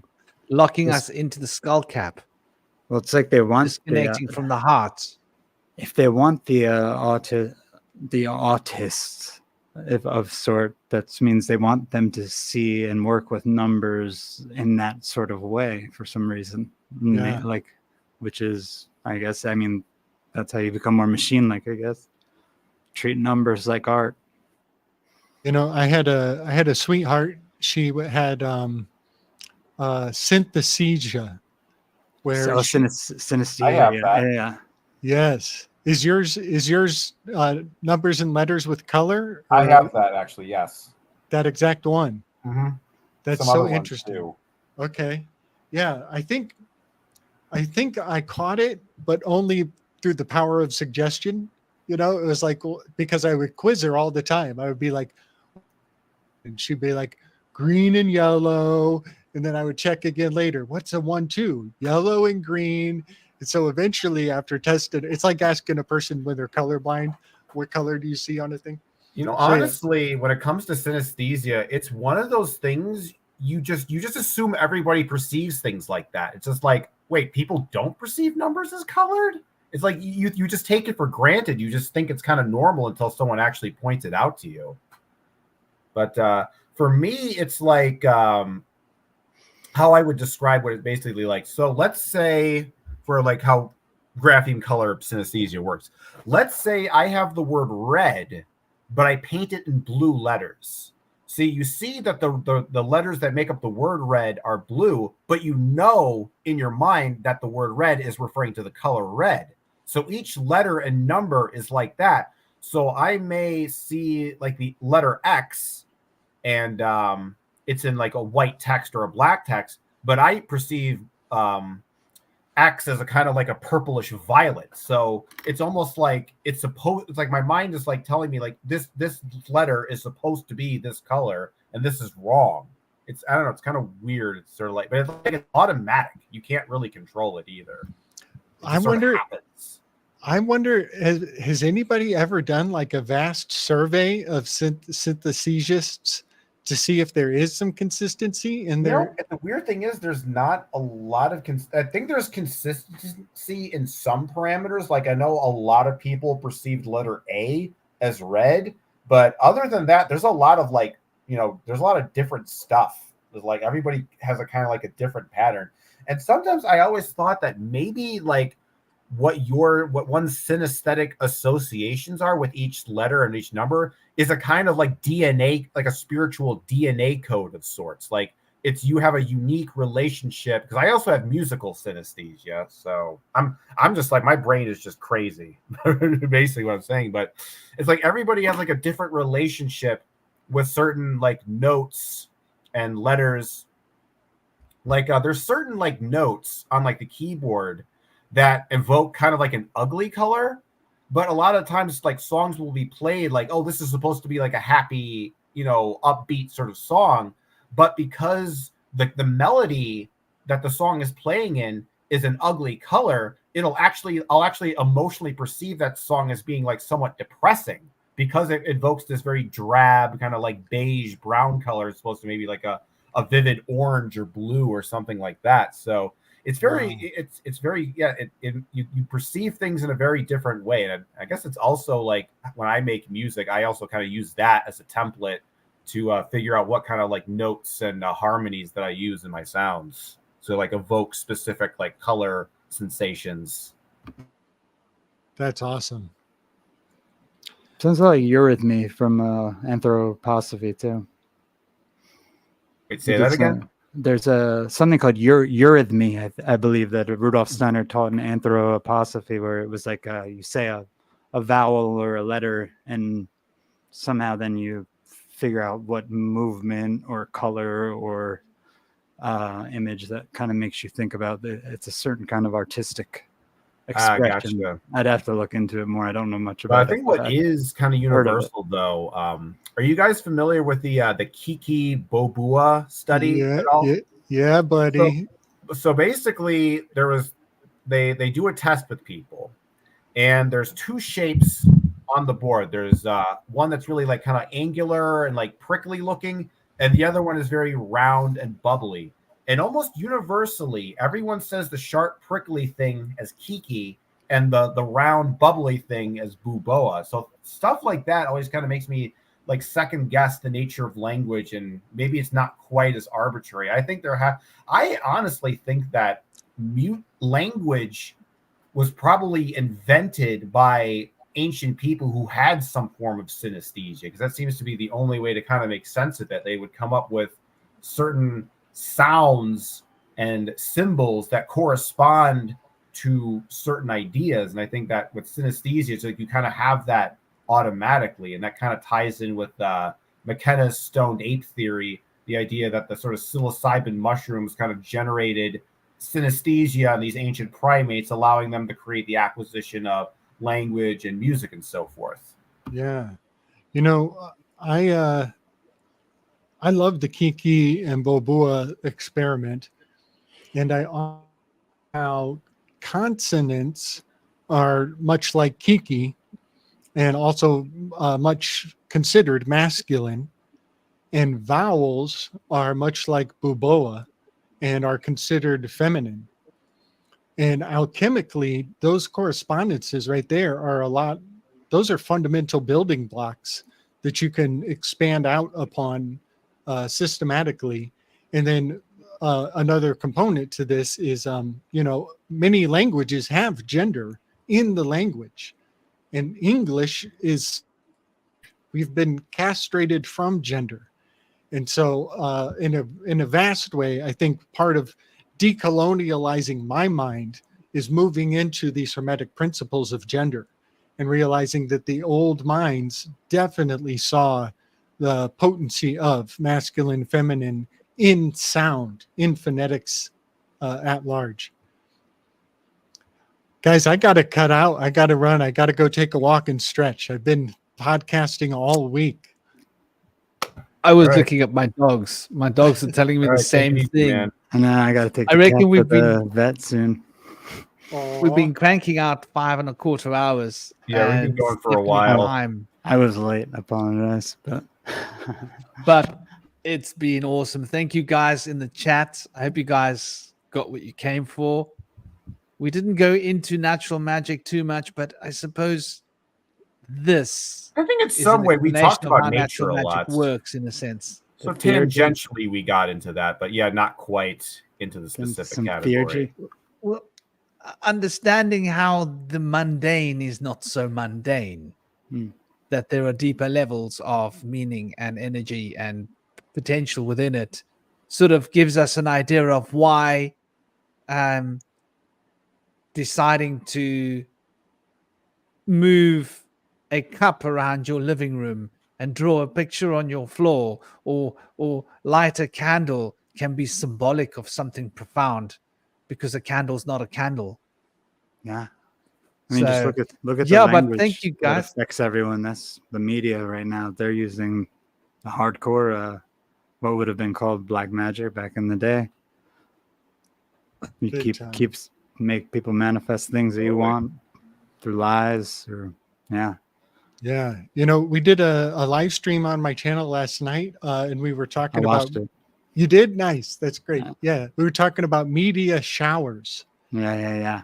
And I find it so profound that so much of the mind control that we're raging against on our path is against the media showers. And so, yeah, I think the meteor showers have a great amount to do with psychological operations. So if anybody missed that, please come over and check out. PK was flying my Millenniagram Falcon all over the universe. We had a good time. It was a good show. Well, thank you, guys. It's been an honor. I hope you guys are going to have a great what's left of a Saturday. My dogs have gone back to sleep again. They're hilarious. They were like looking at me just now, going like, seriously, dude, it's time for a pee. And I'm like, I know you weigh 60 kilograms, and if you pee in my living room, it's going to be a mess. I better go get them up just in case, you know. But thank you, guys. It's been awesome. Much love and respect. It's been an honor being on here with you guys. Thank you, everybody in the chat. I hope you guys also enjoyed and loved all the input in the chat. It was really thought inspiring. Sending you all big love, big blessings. Thank you so much for having me, guys. Oh, only a pleasure and only an honor, brother. Big love, big Absolutely. blessings. Same here. Big Om respect, Shanti. y'all.